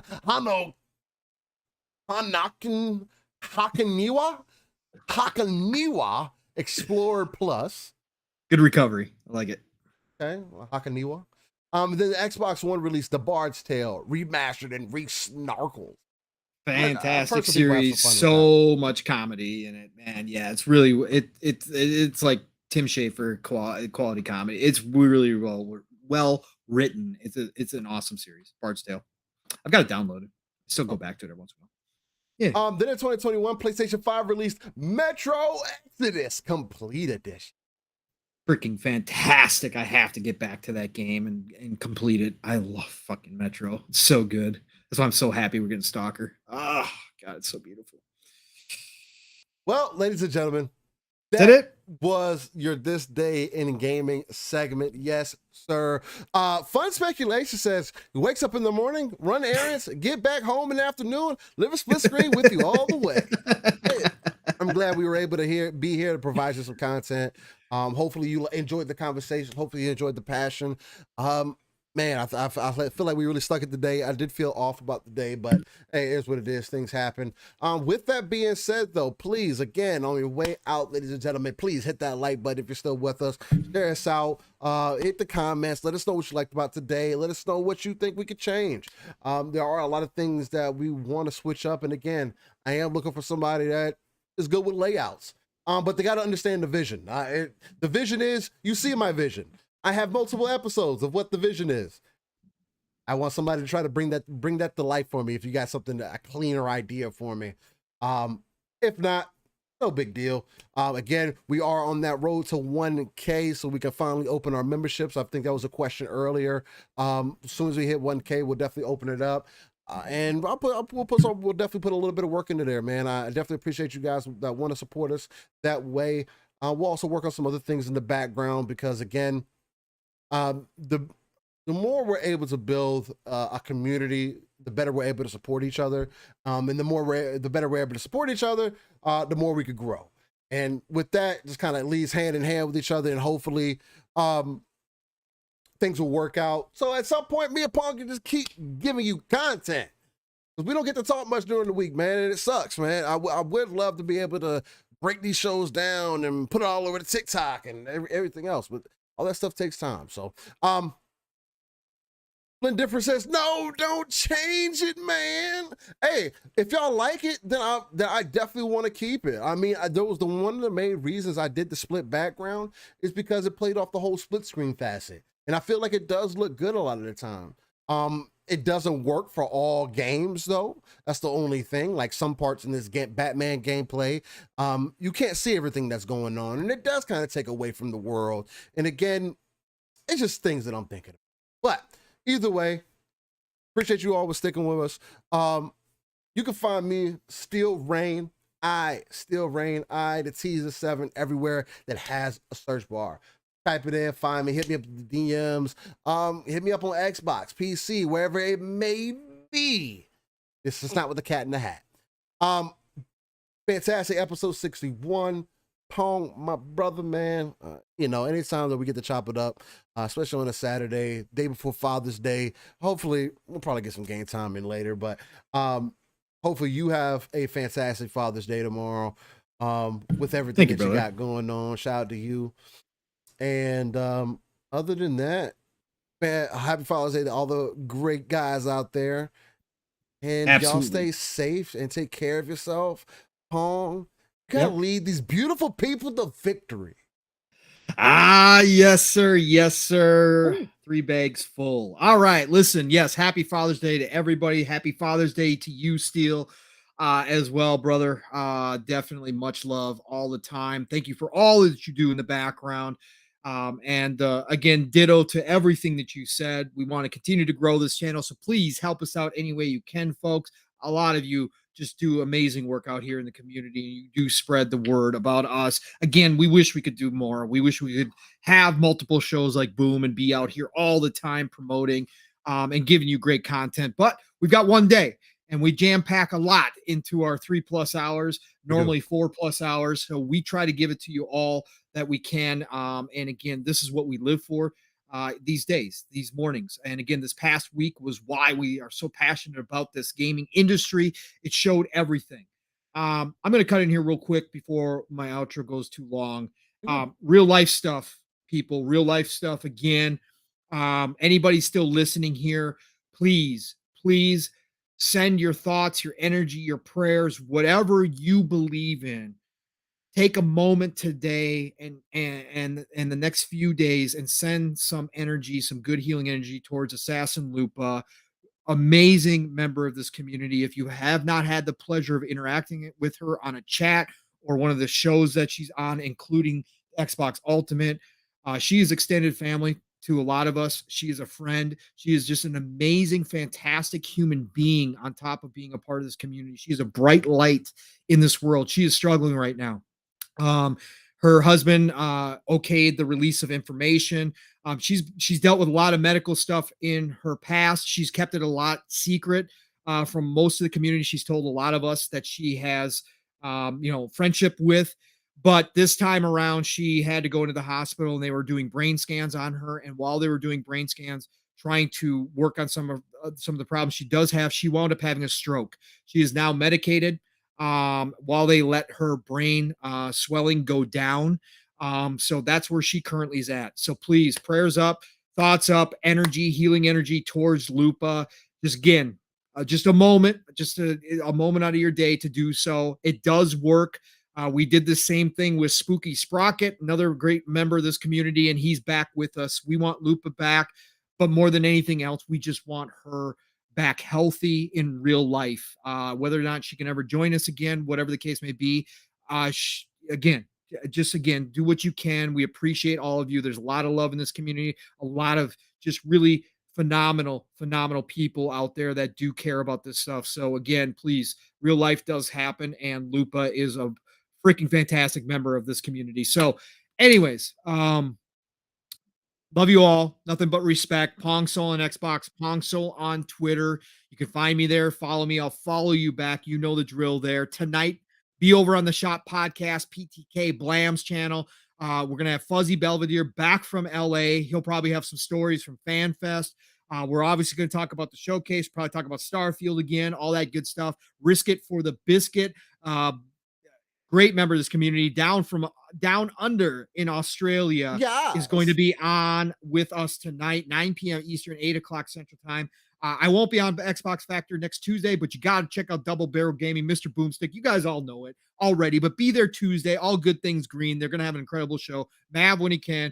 Archimedes, of course, Boxenberger is going to be there. VJ, N64 Josh, 12 p.m. Eastern, 11 o'clock Central Time. Xbox Factor on Tuesdays, Thursdays, PM in the PM. Pong and Mav in the PM, two-man show. Sometimes we have guests. Mav and I had a great show on Thursday where we covered a lot of games, a lot of stuff that we talked about. 7 p.m. Eastern, 6 o'clock Central Time, Fun Speculations channel. Be there Thursday night. We have a great time, just like Steel and I do here. And then Friday nights back on Xbox Ultimate, 9 p.m. Eastern, 8 o'clock Central Time. We go left, we go up, we go down, we go right. Never know who's going to be on there. Great conversations as well to end your Friday night, so be there. But otherwise, it is the golden age of gaming, people. 100%. No better time than ever to be a gamer than right now. Just go back and go back and look at the YouTube videos of all the game that we got over the past week. It is ridiculous trying to watch all those trailers, all those shows. Incredible things coming our way and already in our hands. So get out there, play some TMNT, Shredder's Revenge. It is worth your time. Downloading Game Pass. You got Game Pass. It's amazing. Otherwise, play what you love what you play. Have a great weekend. We'll talk to you all real soon. Steel, get us out of here, brother. Ladies and gentlemen, boys and girls, y'all have a fantastic rest of your Saturday. Have a great weekend. Stay safe. Much love. Catch y'all next week on episode 62.